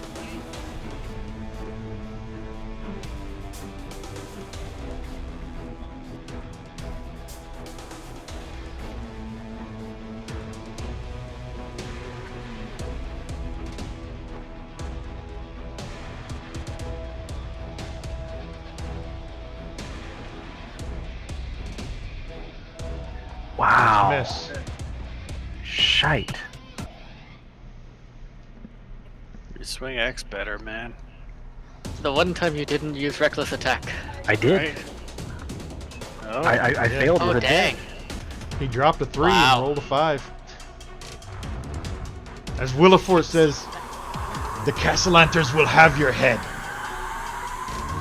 Melun. Castellanters can't even see my head from down there. 3, 4, 5. Can you even hear him taunt you, or? I'm not deaf Yeah, he- anymore, he but I can can't hear hear again. I can't hear the voice of such a weak creature. And he's going to attack Blade Biter.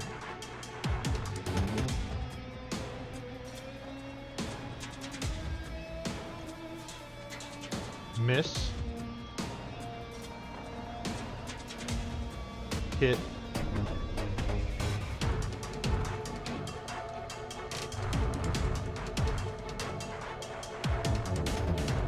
Oh, she partially resisted.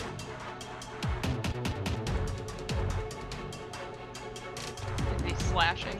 Yeah, that's That's why hit. I'm partially immune to slashing. Was that 3 or 4? 3. One more. And robotically chops and hits you 3 times in that round. So since it's robotically chopping, does it look like a G.I. Joe Kung Fu action? Yeah, with 2 hands. Above his head, bringing it down. Above his head, bringing it down. With no emotion on his face. Just plain face.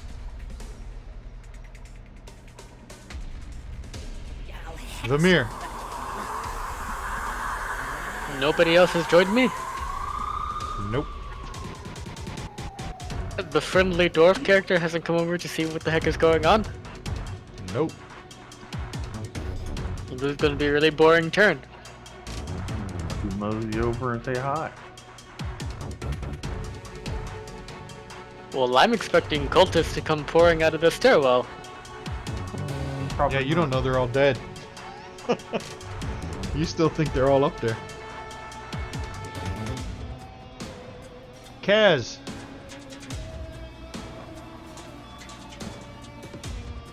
We still have advantage. Yeah, you still have the sneak attack because he's engaged. Still the advantage from my attack too, right? Um, Move into mine next turn. If she's shooting, yeah, if she's shooting Willifort, yeah. But she's got Melun targeted.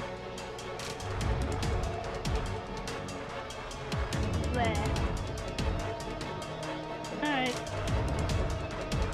So if you want to untarget him and take a shot at Willifort with advantage, Okay, yeah, why not? that's a possibility. Make your attack with advantage. And that is a hit. Apply your sneak attack.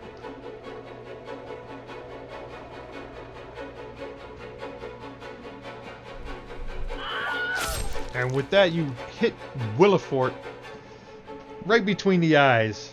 And you see him collapse to the ground. And his form changes back into just a gray nothingness.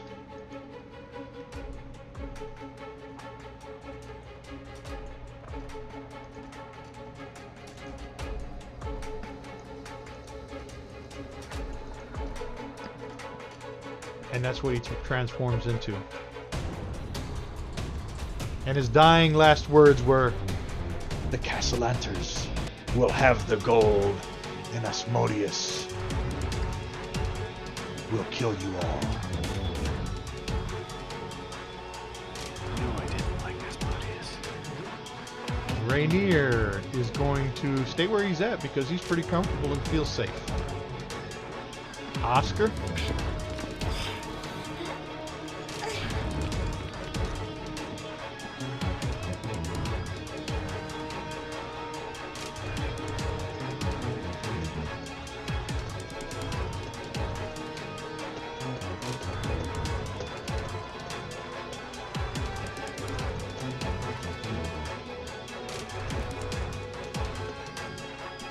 And that's a miss.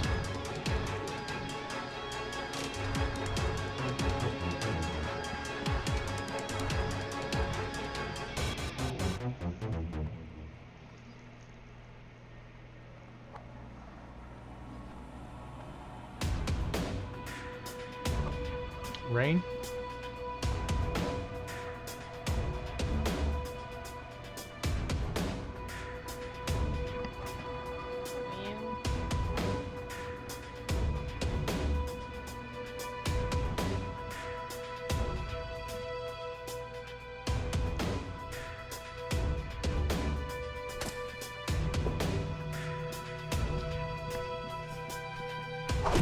That's a hit. Sid?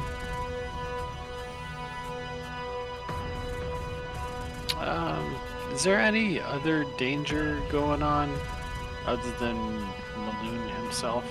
The only one left is Maloon. Okay. All the cultists are dead. So Sid's going to... All the Castellanter's people are dead. Yeah, Sid's gonna fly to there over the heads of everybody, doing like some sort of a floopity loop. He high fives Rainier on his way. It says, "I got you." And he starts to punch Maloon with the intent of beating his skull in. Make your attacks.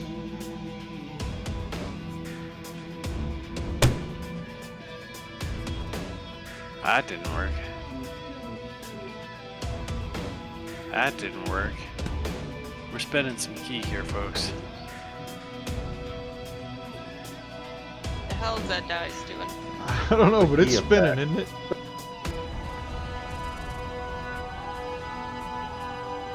All that for a 3. And yeah, that's fantastic. I did not have this.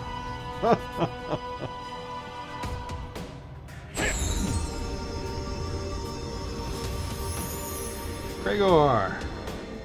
I'm going to advance 30 feet. And I'm going to throw my other second level spell, the Prayer of Healing, and I'm going to target 6 of the party member. So bear with me. All right. So at this point, Rainier realizes, oh my God, that's Maloon. And you hear him say, "Maloon, what are you doing?"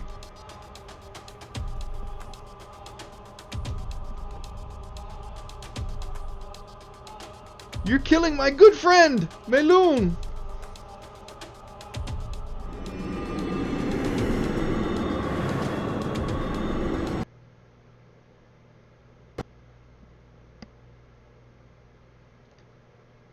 All right. You just crashed Sirenscape. Yay! Yeah, I heard that. And pass my turn.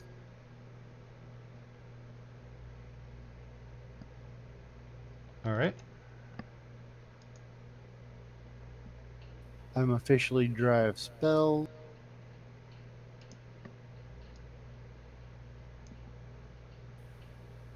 Okay.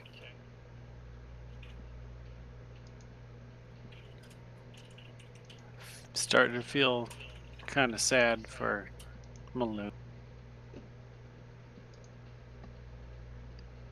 Sarah escape back up.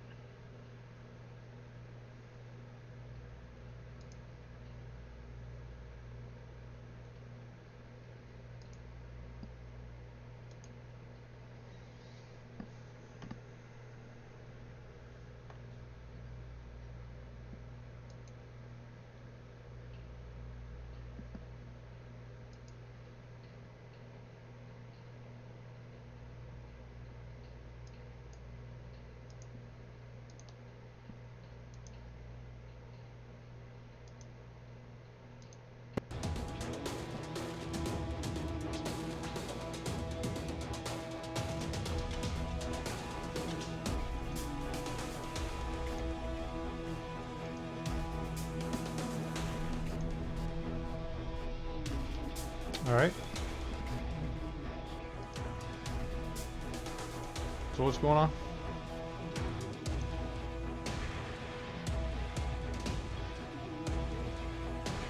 Hello.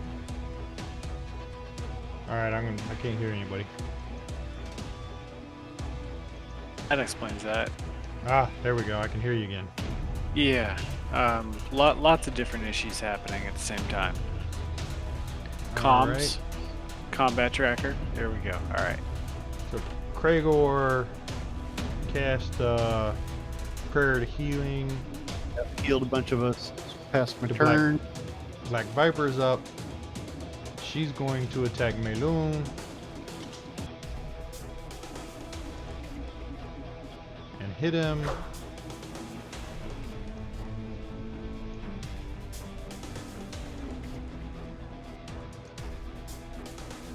And she's going to attack him again. And miss him.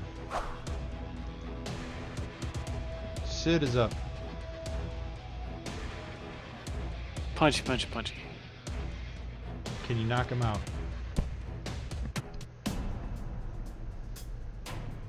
That's a hit. For 6. That's a hit. For 5.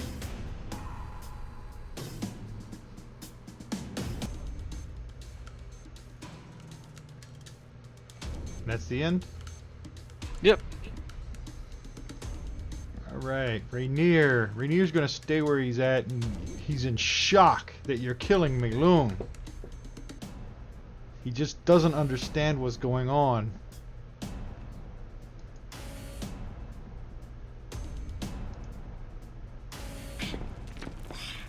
And I lost it. Okay, Oscar.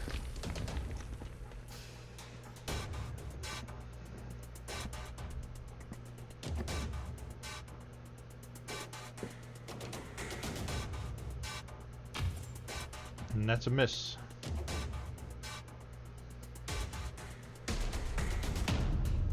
Since I'm standing next to Rainier, going, hey, you want to save Maloon, you better wake him up. Gothic. So I'm gonna try to knock out Maloon then, I guess. Is that what's happening? Yep. So I'm going to try and use the blunt side of my axe for a non-lethal attack to his cranium.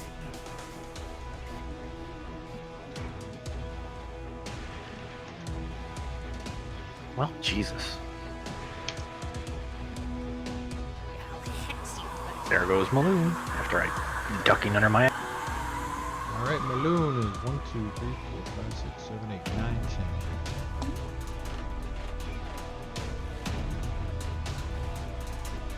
8. 1, 2, 3, 4, 5, 6, 7, 8 is Sid. He's gonna turn towards Sid and start attacking him with the battle axe. And he's gonna hit him.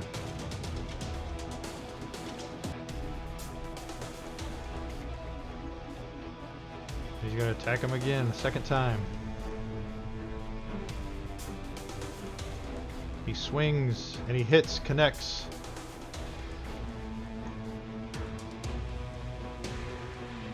A third attack and he hits him.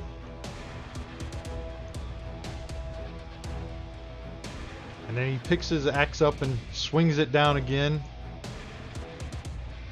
And fourth, that's the first time he hit all 4 times.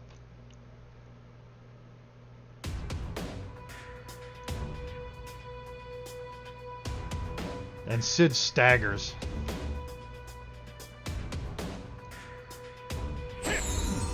Krigor. We'll try to hit Maloon again with.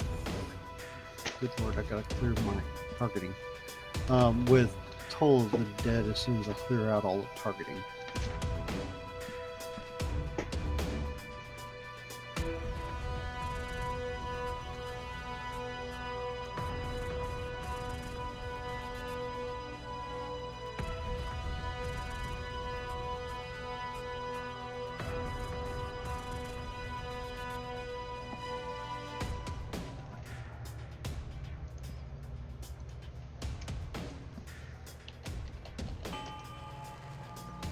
And the bell tolls, and I pass my turn.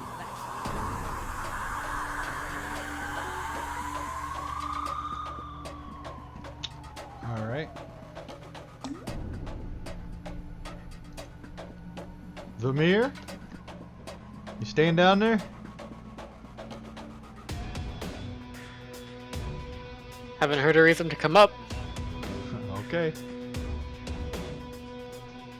Kaz. I'm still doing sneak attack. Yep.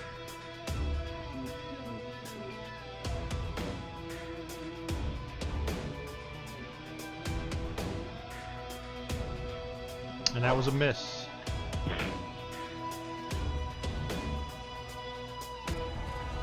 Rain.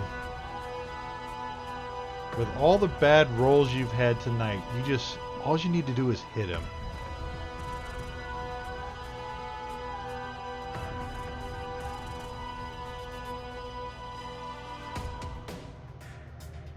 There it is. Flipped my battle axe over to the handle. Cracked him clean across the...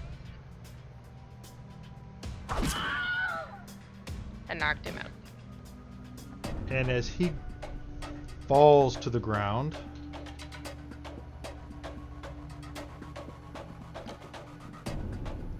you hear this sound of like cracking and like bone breaking, and a little, and his head pops, like splits open.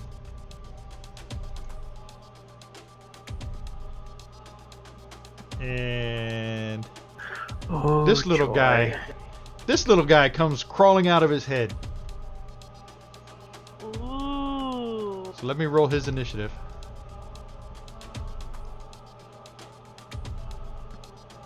What little guy? Did you push something? It's an intellect devourer, but he didn't push the picture yet. I don't. Yeah, it's on the... He did. Oh, you want to see the picture? You've run across one of these before. Oh, yeah. It was in the sewers where you rescued Rainier and Floon. You remember? The Nihilor had this little guy as a pet. The Mind Flayer. I rather regret not putting my axe through his skull. Pass your turn, and ooh, he rolled a horrible initiative, so he's up. Multi-attack. Makes one attack with its claw and uses Devour Intellect. Devour Intellect. Intellect targets one creature it can see within 10 feet that has a brain. Target must succeed on intelligence saving throw against this magic or take psychic damage. Also on a failure, equals or exceeds the target's intelligence score that reduces it to 0.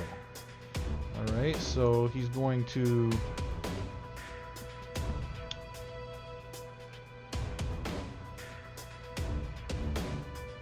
Okay. So he's... The multi-attack, he does one claw attack. And then a devour intellect. So, claw attack. Who's around? 1, 2, 3, 4, 5, 6, 7, 8, 9, 10. From Black Viper around terrain. With a 6, ranged 8. attack? No. 4. 1, 2, 3, 4. It's an attack against Kaz. He's gonna claw. Oh, that's a crit.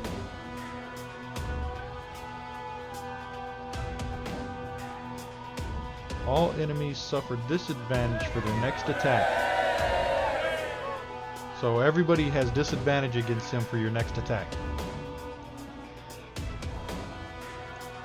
And that is for 12 points of damage. And then he's gonna do the Devour Intellect attack. Kaz is successful on her saving throw. So what does that mean? Target must succeed an intellect saving throw against a magic or keep take my another brain. also on a failure. Yeah, I think she keeps her brain. Yeah, so nothing happens. Yep, nothing happens. Because you succeeded. The Black Viper has disadvantage on her rapier attack. She manages to hit anyway with the sneak attack.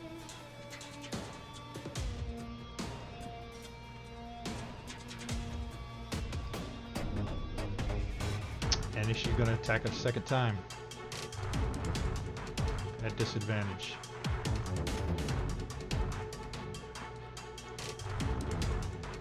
And she's going to hit it. And that's the end of her turn. Gothek. Let's see if I can do better.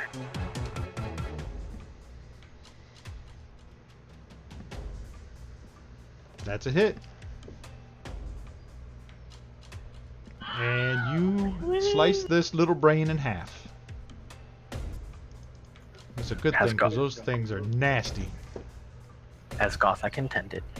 And we are out of combat.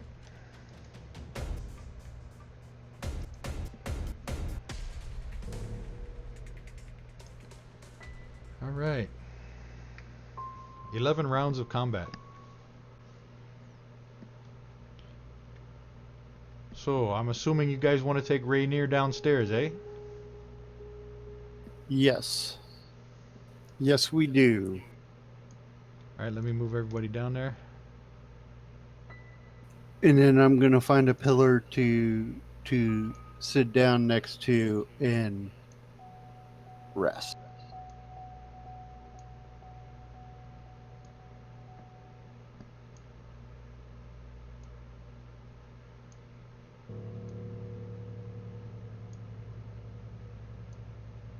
Those axes really messed Sid up.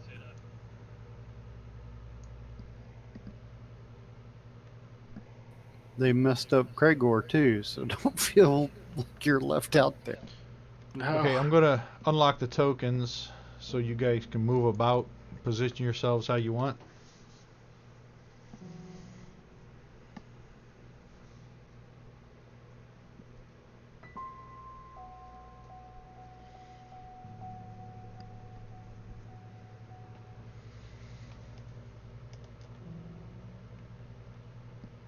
So Yeah. Barrick looks over to his left and says, "Hey, where are you going?"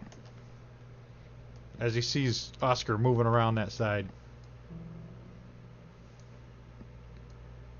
And since Oscar moved over there, this is what Oscar sees.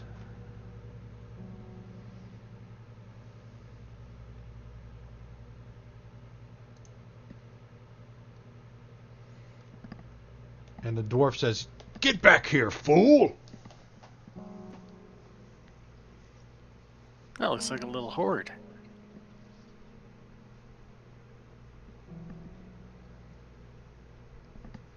Ooh, shiny.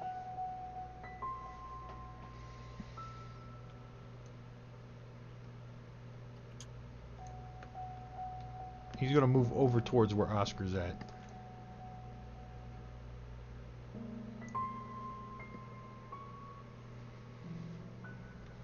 Do not come any closer. Why have you returned? I call out to him in Draconic and say we have brought Lord Neverember's son to see. Never, Ember. Rainier? Step forward, boy. So Rainier's gonna step forward.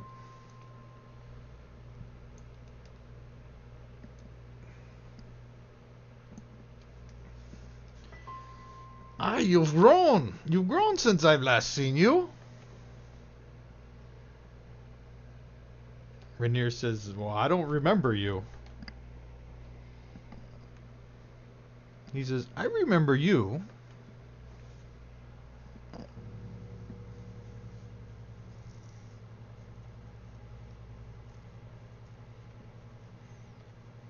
What can I do for you?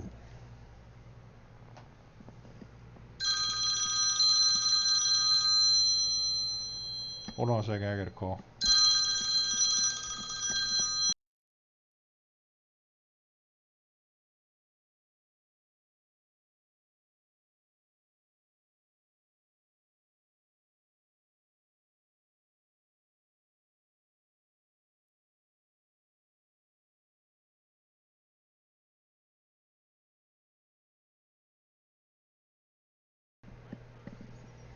Okay, so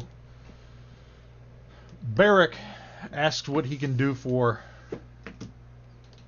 you.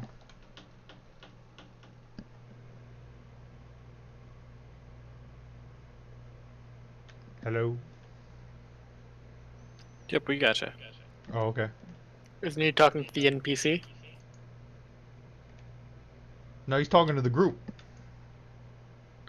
Oh, well, you see, we brought the heir to the horde behind you, because it belongs to the city, and Rainier here is going to help return it to us Waterdavians, so our city can be prosperous. And oh yeah, that's right. The cult can't get this.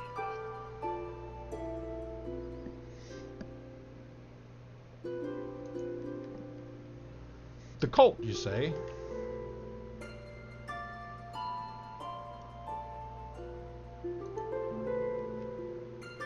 Well, yeah. We told you about the shadows the last time we were here. Where's your father, boy? And Rainier tells him that his father was. He tells him the whole story of his father embezzling the dragons from the city and taking it from the taxes and the coffers. And he tells Barrick that that the treasure belongs to the city. And then he asks the party, what is your plans for this treasure?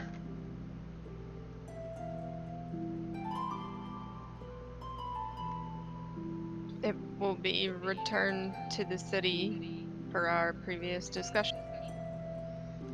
Specifically to the open lord of Waterdeep, Silverhand. And he looks at Rainier and he says, do I have your word on this plan? Do you swear that you will give this money to the rightful belong owners? And Rainier looks at him and he nods his head and says, I promise it will be returned to the city. And Vamir, he looks at Vamir And he says,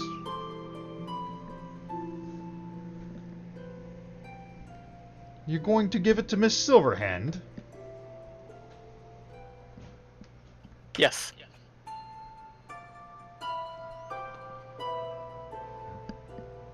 Very well then. I suppose my mission is complete. How do you expect to get this gold out of here? And as you look over, you guys can see, piled high in an alcove is about 500,000 gold pieces, the combined weight of which is 10,000 pounds. Scattered on the floor in a second alcove are 65 100 gold piece gemstones. That's all that remains of our next current food supply.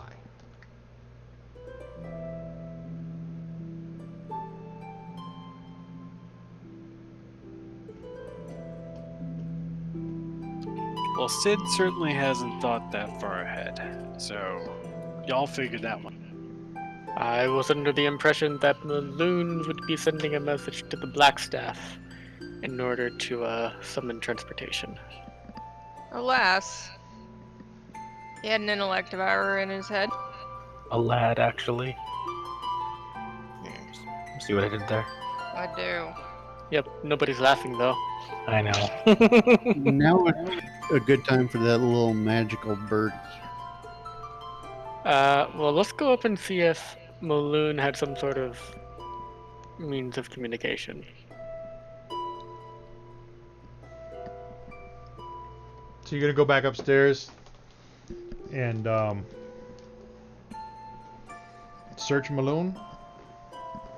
Yep. Let me see if there's anything.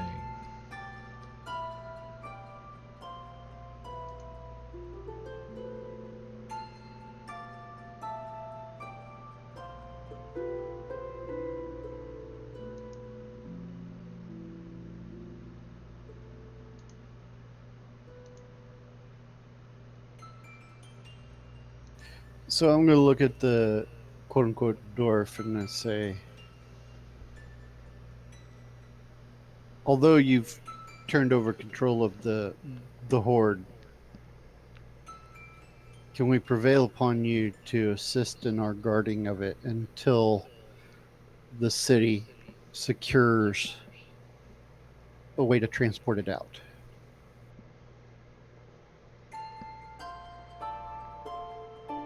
Magic die rolling, hold on.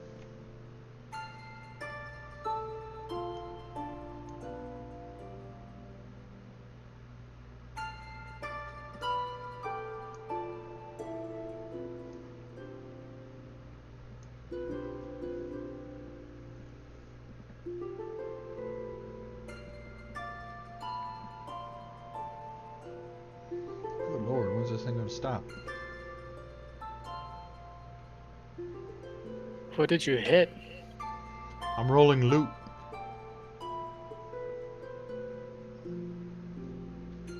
Alright, there it is.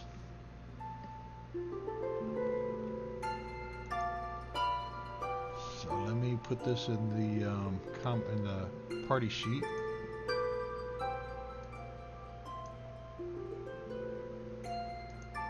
And that's the loot you find on all the Castellanters. And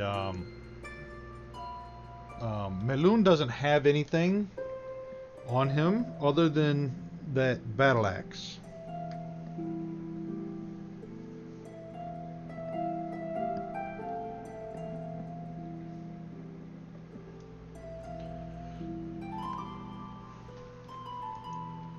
So What kind of battle axe is it? let me see if there's something. Yeah, we should probably just use the paper bird. Let me see if there's an image of it. Hold on.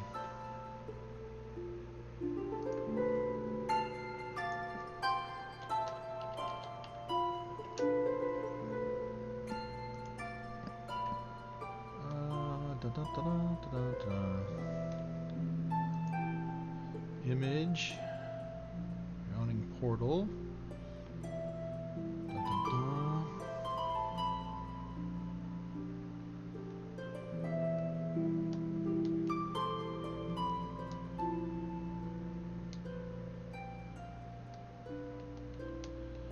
Wait, one of them was carrying a taxidermied house cat? Yeah. Yeah, you saw that? Yeah.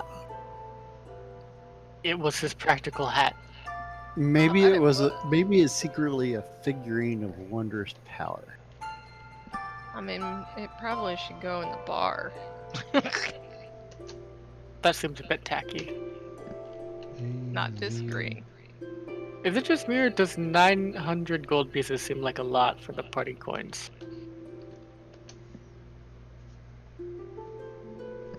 That's what the party has on us, like spread across. Mostly it's Kaz, Oscar, and yeah, it's Kaz and that's- Oscar. That's how many everybody has total. 954. Like Kaz and Oscar are loaded. For looting those cultists and stuff, you only get 6 gold pieces, 66 silver, Sweet. and 108 copper. Wow. So, yeah, the only thing Maloon has is that battle axe. Let me read it. What does it say? Appendix A. Let me look at the story entries.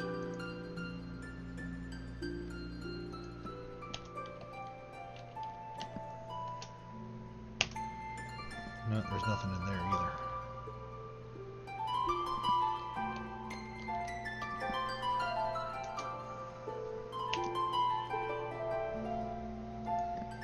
Trying to find a description here. Hold on.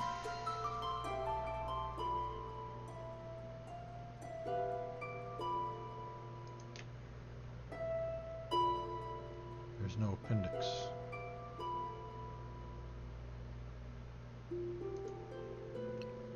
Want me to check it out? I've got the book. Oh, here we go. Appendix A.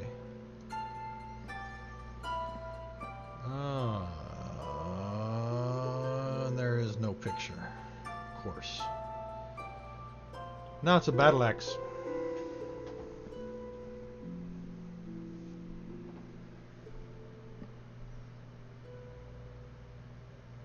It was a named axe. Azure something or other. Azure Edge. Yep, Azure Edge.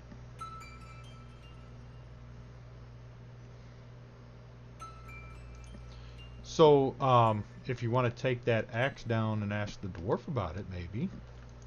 Yep, probably gonna do that. Okay, and use the paper thing to contact the Blackstaff. Yeah, that too. Yep. You're gonna. Okay, you're gonna send Whoosh! that. It goes away. Yep. Yep. Little Yep. paper Yep. thing. You're gonna Sid pokes contact whoever has it and says, "Go." Vajra or Silverhand. Vashra. All right. So you bring that battle axe back downstairs and you lay it on the ground in front of the dwarf, and Why the dwarf? Why not the other dwarf? In front of the quote-unquote dwarf and the other dwarf. what do you mean the dwarf and the other dwarf? Well, Calling Krager dwarf. can identify it, can he? Kragor Oh. can identify. Krager's a bloody forge priest. Well, if he wants to identify it, then he can identify it. Yep, I can identify it.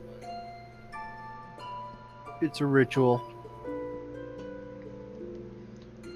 So, it is a magical battle axe, and forged by the Archwizard Agiron. This battle axe is intelligent. This intelligent battle axe was crafted to defend Waterdeep. Its current wielder, or his former wielder, is a former member of the Force Grey named Maloon Wardragon. But the weapon is searching for a new owner. Azure Edge has a solid steel handle etched with tiny runes wrapped in blue dragon hide with a star sapphire set in the pommel. The axe head is forged from silver, electrum, and steel alloys whose edges constantly shimmer with a deep blue luminescence. You gain a +3 bonus to attack and damage rolls made with this magic weapon. The shield spell provides no defense against the axe, which passes through the spell's barrier of magical force. When you hit a fiend or undead with the axe, cold blue flames erupt from the blade and deal an extra 2d6 radiant damage to the target. Hurling the battle axe has 3 charges. You can expend 1 charge and make a ranged attack with the axe, hurling it as if it had the thrown property with a normal range of 60 feet and a long range of 180. Whether it hits or misses, the axe flies back to you at the end of the current turn, landing in your open hand or at your feet in your space as you choose. The axe regains all expended charges daily at dawn. Illumination. While holding the axe, you can use an action to cause the axe to glow blue or to quench the glow. This glow sheds bright light in a 30-foot radius and dim light for an additional 30 feet. Sentience. Azure Edge is a sentient lawful neutral weapon with an intelligence of 12, wisdom of 15, and charisma of 15.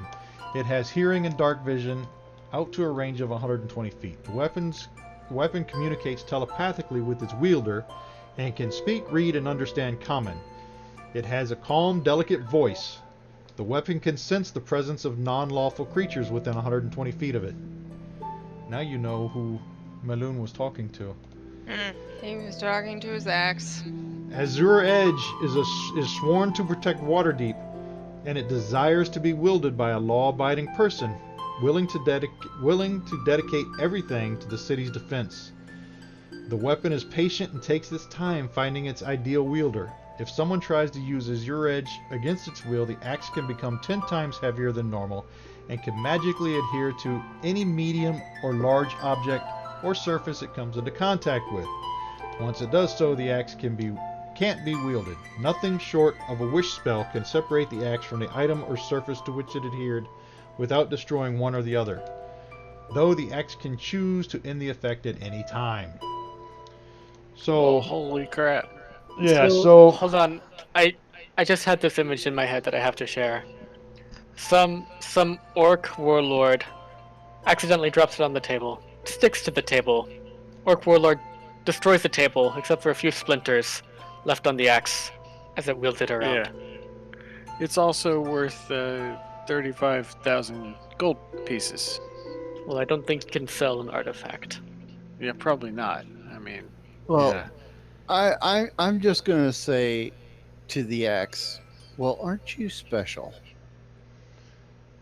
telepathically, the axe says, yes, and I need to be returned to the Grey Hand. Yeah, you do. To the Grey Hand, you say? The Black I'm in the Staff, Grey sorry. Hand? The Black Staff. Oh. Well, I've been okay, never mind. seeking a new wielder ever since Maloon's mind was taken over. Why didn't you just fall to the ground and stick to something? If you Because I knew he didn't- was corrupted. Because I didn't want to. Fair enough. I can tell you from personal experience that your edge is quite sharp.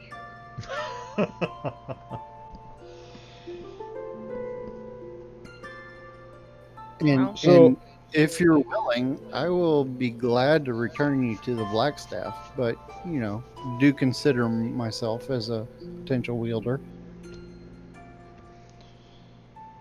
I have worked along with my companions to tirelessly defend the city against both fell and mundane threats. So telepathically, the battle axe tells you, maybe one day, you will be powerful enough to wield me. Maybe one day. But not today. Indeed. And I look up at the group and say, it's got to go back to the Blackstaff. So you hear some ruckus from upstairs, and And some people are coming downstairs, and Vajra appears, and as she walks into the room, Barak changes into his true form.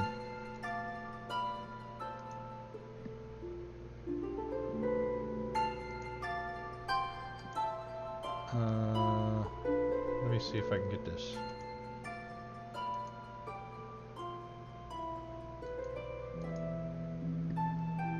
Alright, what'd I do? Hold on, I screwed something up. There we go. There we go, he goes away. And in his place, a big adult dragon. As Vajra approaches.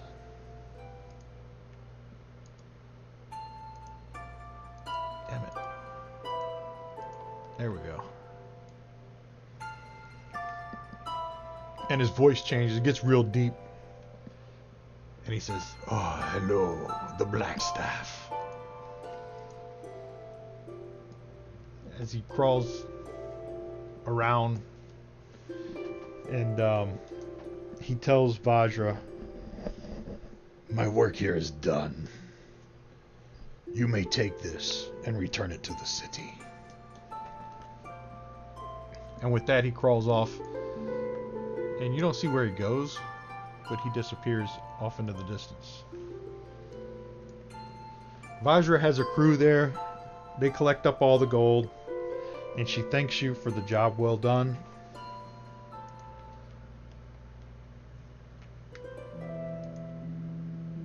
And she says you'll be hearing from us soon.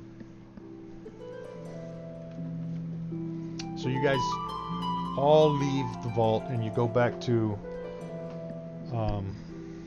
Troll Skull Manor. And then the next day you get a visit from Laurel Silverhand. And she comes knocking on the door. And she thanks you for recovering the city's lost treasure.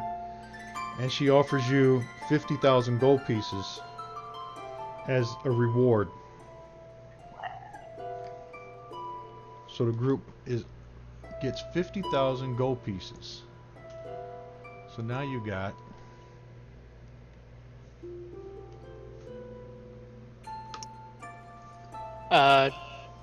we should let her know that the owner of the tower where the vault was located was instrumental in the recovery of the trove. She was the only one we promised to cut to, right?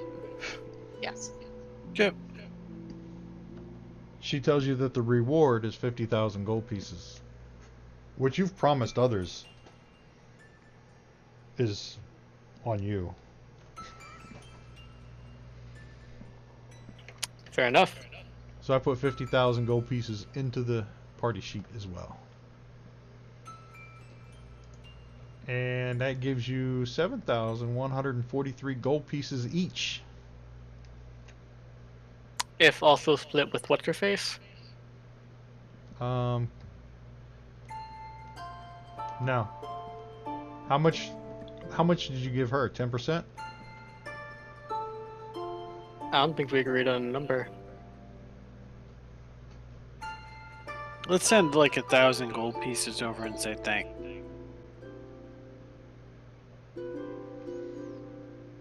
So subtract 1, 2, 3, 4, 5, 6, 7.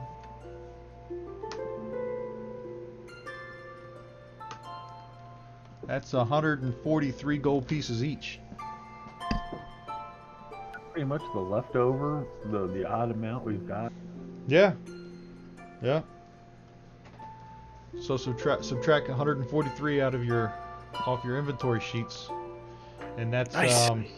That's the Black Viper's cut. You said 50,000? Yep, 50,000 Total though. total. 5,000. Total, not 50,000 to everybody. No, it was a 50,000 Wow. 50,000 gold pieces for recovering the treasure. Divided by 7 is 7,143. Actually, plus you had 6 gold pieces that were already in there. I have a still in there. Think we get enough to. Yeah, now do there's whatever 5 left with- in there. Think we get enough to do whatever with the man. Yeah, that shouldn't be So- a problem anymore. So, as you guys are, your names are getting famous around the city. Everybody's loving you. Word's gotten out. And then, the business owner, you remember he was running the inn or the tavern down the street, Emmett Froon? He comes knocking on your door, and he tells you that he's in a little bit of trouble, and he needs to borrow some money. If he doesn't, and he tells you if he doesn't repay the coin in a 10-day that he owes, Istrid Horn will be sending some Zentarum thugs to hurt him. So he's Can't we coming just to you beat up with the thugs? hat in hand, praying on your generosity to help him out with 1,500 gold pieces What? as a neighbor. That's not a neighborly amount of gold. Just go after the guy. It is when you got 50,000. No, a neighborly amount of gold is like 5 gold pieces to see you through a week's worth of food and groceries. But he needs it to pay off a loan he took out from Istrid Horn. Neighbors don't pay your loans off for you. He's begging. Please help him. He's a beggar, yeah. He's begging. And every beggar in the city is going to be knocking on our door. And if we give to one, then we may as well feed all of the bears. Speaking So of which, You Sid send has him on his decided way. to give. Sid has given all but 300 of his gold pieces to the temple for their help. Subtract it off your inventory. Yeah, Sid now has 300 left, and he gave all the rest, roughly 6,700 gold pieces, to the Temple of Lathander. They gave him a new robe. A pretty white robe. No, So, it's orange. Fuck's sake. Orange. Who were the Zentarum? It was Kregor, Kaz. Gothak. No, it wasn't Kregor. It was Gothak, Kaz, and Oscar, right? Gregor. And Kregor? Krigor was there too. Yep. I'm a friend of the Doomhammer. Right. Okay. And So Vamir, Sid and I you- are black. You receive a message from one of them flying snakes to meet Davil at the Yawning Portal. So you travel to the Yawning Portal, and Davil tells you that that the Doom Raiders are in some trouble, and they need some help in order to keep them afloat in Waterdeep. Recent altercations and legal issues have drained the Doom Raiders' coffers. So he's asking you guys, in return for the help that he gave you in your quest, he's asking if you can help the Doom Raiders out, because if you can't help them out, they're going to be driven out of town. And what that would do would yield control of the Zentarum in Waterdeep to Manchun. So he's asking for 5,000 gold pieces to help keep the Doom Raiders and your faction viable.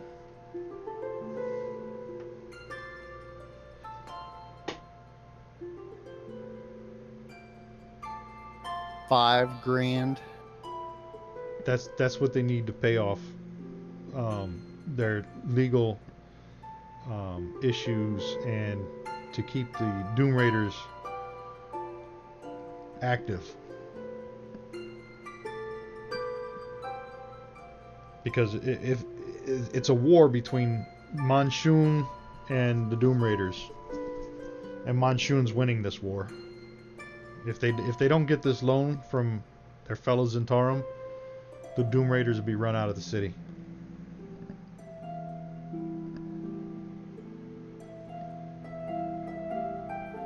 I wonder if we can get the tower that the Black Viper currently owns that has the vault within.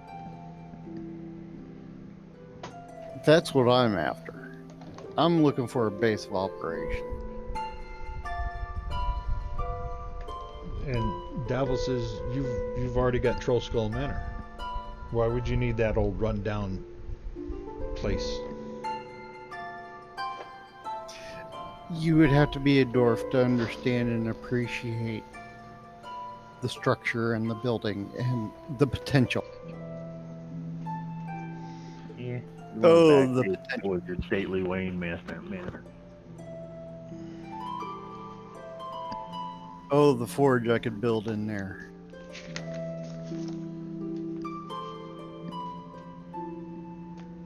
And it's very defensive. Davil strokes his chin. He says, "You'll have to take that up with Esvelda, Miss Rosner." Yeah, she's a crazy woman. But that doesn't help us in our need to keep us going. We're calling on you. We supported you. We backed you when you needed us. We helped you when you needed us. And now we're asking for your help in return.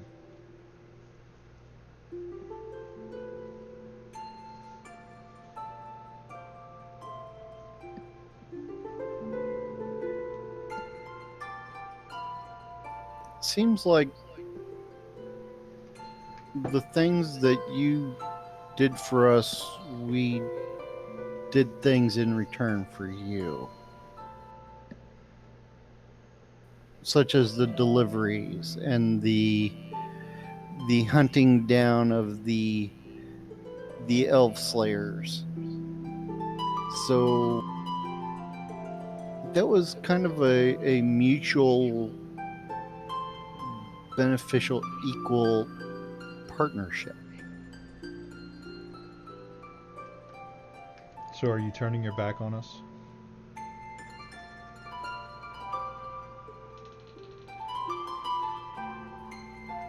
I mean, if we're gonna deal with Manchun, then we need to deal with Manchun.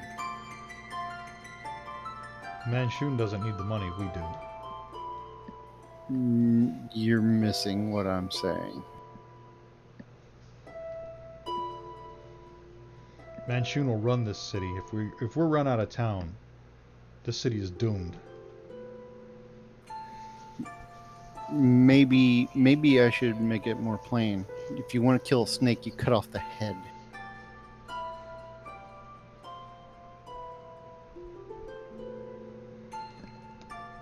Very well then. And then Manchun won't run anything. Who's wanting to run them out of town? It's the war between the two factions of Zentarum, and the Doom Raiders are losing. Apparently there's legal fees they need to pay off. Bribes and Because such. they're criminals. Right. So And who's associated with them in our group? you, Kaz, Gothic, and Kregor. He's asking for he needs 5,000 gold pieces to stay viable, for the Doom Raiders to be viable, and to help. Okay, maybe I missed something here tonight. I wasn't here. How are we related? You're part of the Zentarum, the Doom Raiders faction. It's Davil Starsong. He's been helping you guys throughout the adventure. I am willing to pony up 1,500 of it. So how many people is it showed up in our group now that are part of this 4. faction? The 4 Zentarum.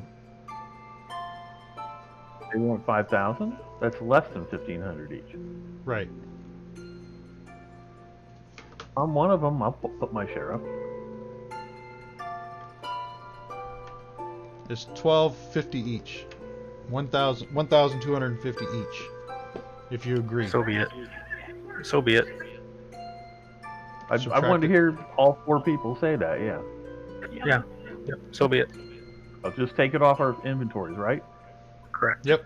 I have a problem. I can't get my character sheet back up, and my shortcuts are all gone. What?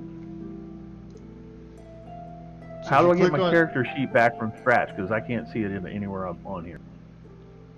Click on your portrait in the upper left-hand corner, and it should pop up. Oh, okay. I didn't know that's how I got it. I'm Yep. looking for somewhere on the right on the menu thing. No, it's on. Click on your portrait, and then just go to your Okay. inventory tab and subtract it off. Done. Done. Pony. Davil thanks you, and he lets you foreknow that you've saved the Doom Raiders, and they will be in your debt in your future adventures. So the next thing that happens is you get a knock. You guys are back at the Troll Skull Manor, and you get a knock at the door, and it's Volo. Volo says, he's telling you guys that he's getting ready to go on an expedition, and he's looking for patrons. And he hopes that it will inspire a future book for which he'll give you special mention in said masterwork. It's going to be his masterwork. Volo's Guide to Ghosts. And he asks for a donation of 5,000 gold pieces. And he reminds you that if it were not for his starting them off on the adventure, looking for Floon, you wouldn't have any gold in the first place.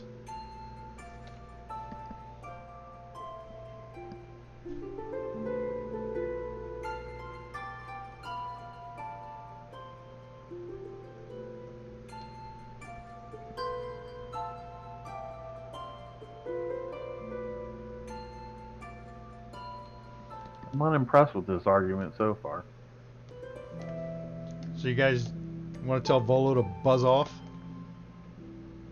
Say that, I'm just unimpressed with what he said so far. I mean, he sent us on a job, we did the job, everybody was cool. And now I'm we got some actually, money, he I'm wants part actually of it. I'm actually gonna stand up, just look down on him, and then walk away. Volo says, okay. If you don't want to have your names attached to a masterpiece that will live in infamy, I mean, forever, then that's fine. That's fine. I'm still I'll- I'm still walking away. There's more nobles in this city. Sounds like a job for a noble anyway. And then Support the book. Floon's with Volo, and Floon says, guys, hey, I got a little problem. You see, I owe these thugs 500 gold pieces to cover a gambling debt. You guys think you can help me out? There's the door. You can't help me out? Yes, sir. Don't gamble if you can't pay. Question for you, Caesar. Sure. What was that for the 4 people? Well, 1250. Yeah, Okay. 1,250. So you guys tell Floon to buzz off, and 2 days later, Floon goes missing. And nobody knows what happened to Floon. Before all these days go by, can we actually do something first? We actually finish up on all the loot we got. Yeah. You guys can go And- through there and... Well, we And- need to identify some stuff in it. There's potions and things in there that need to be checked. And we should probably talk to the black staff. Okay, let me see Uh-huh. what... Let me go through it, and I'll identify anything that needs to be identified. And I got one and this question on guy, mine. This guy wants to go to sleep. So whatever we're gonna do, we gotta wrap it up here. Exactly.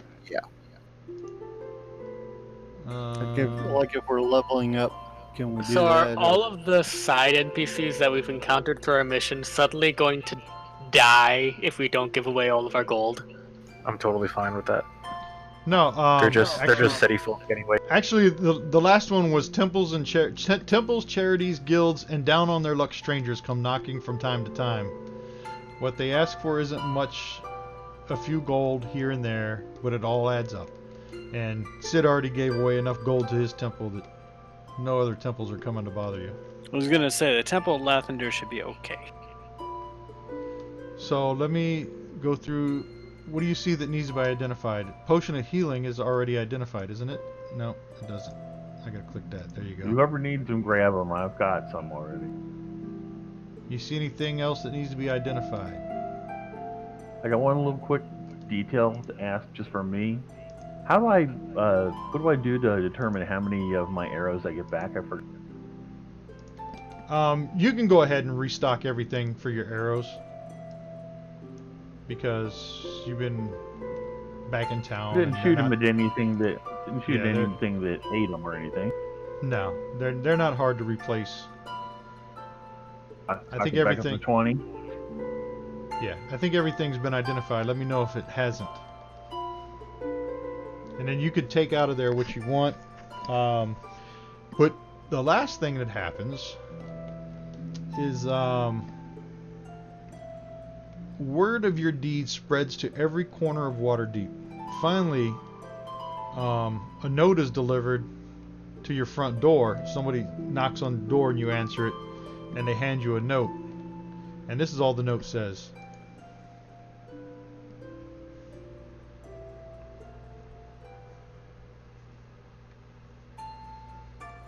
Nice.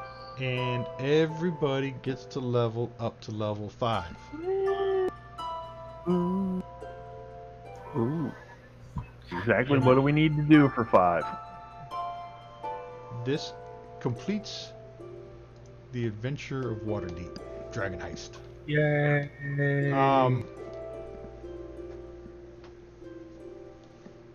To level up, you go to your character sheet, click on the magnifying glass next to Rogue. It'll open up class and level window, and then the shield icon where there's Rogue, drag it off and drop it back onto your class and level, and it should go to level 5. And then over in the chat area, it'll tell you if you got to choose anything. Usually at level 5, you got to choose. Now you could choose.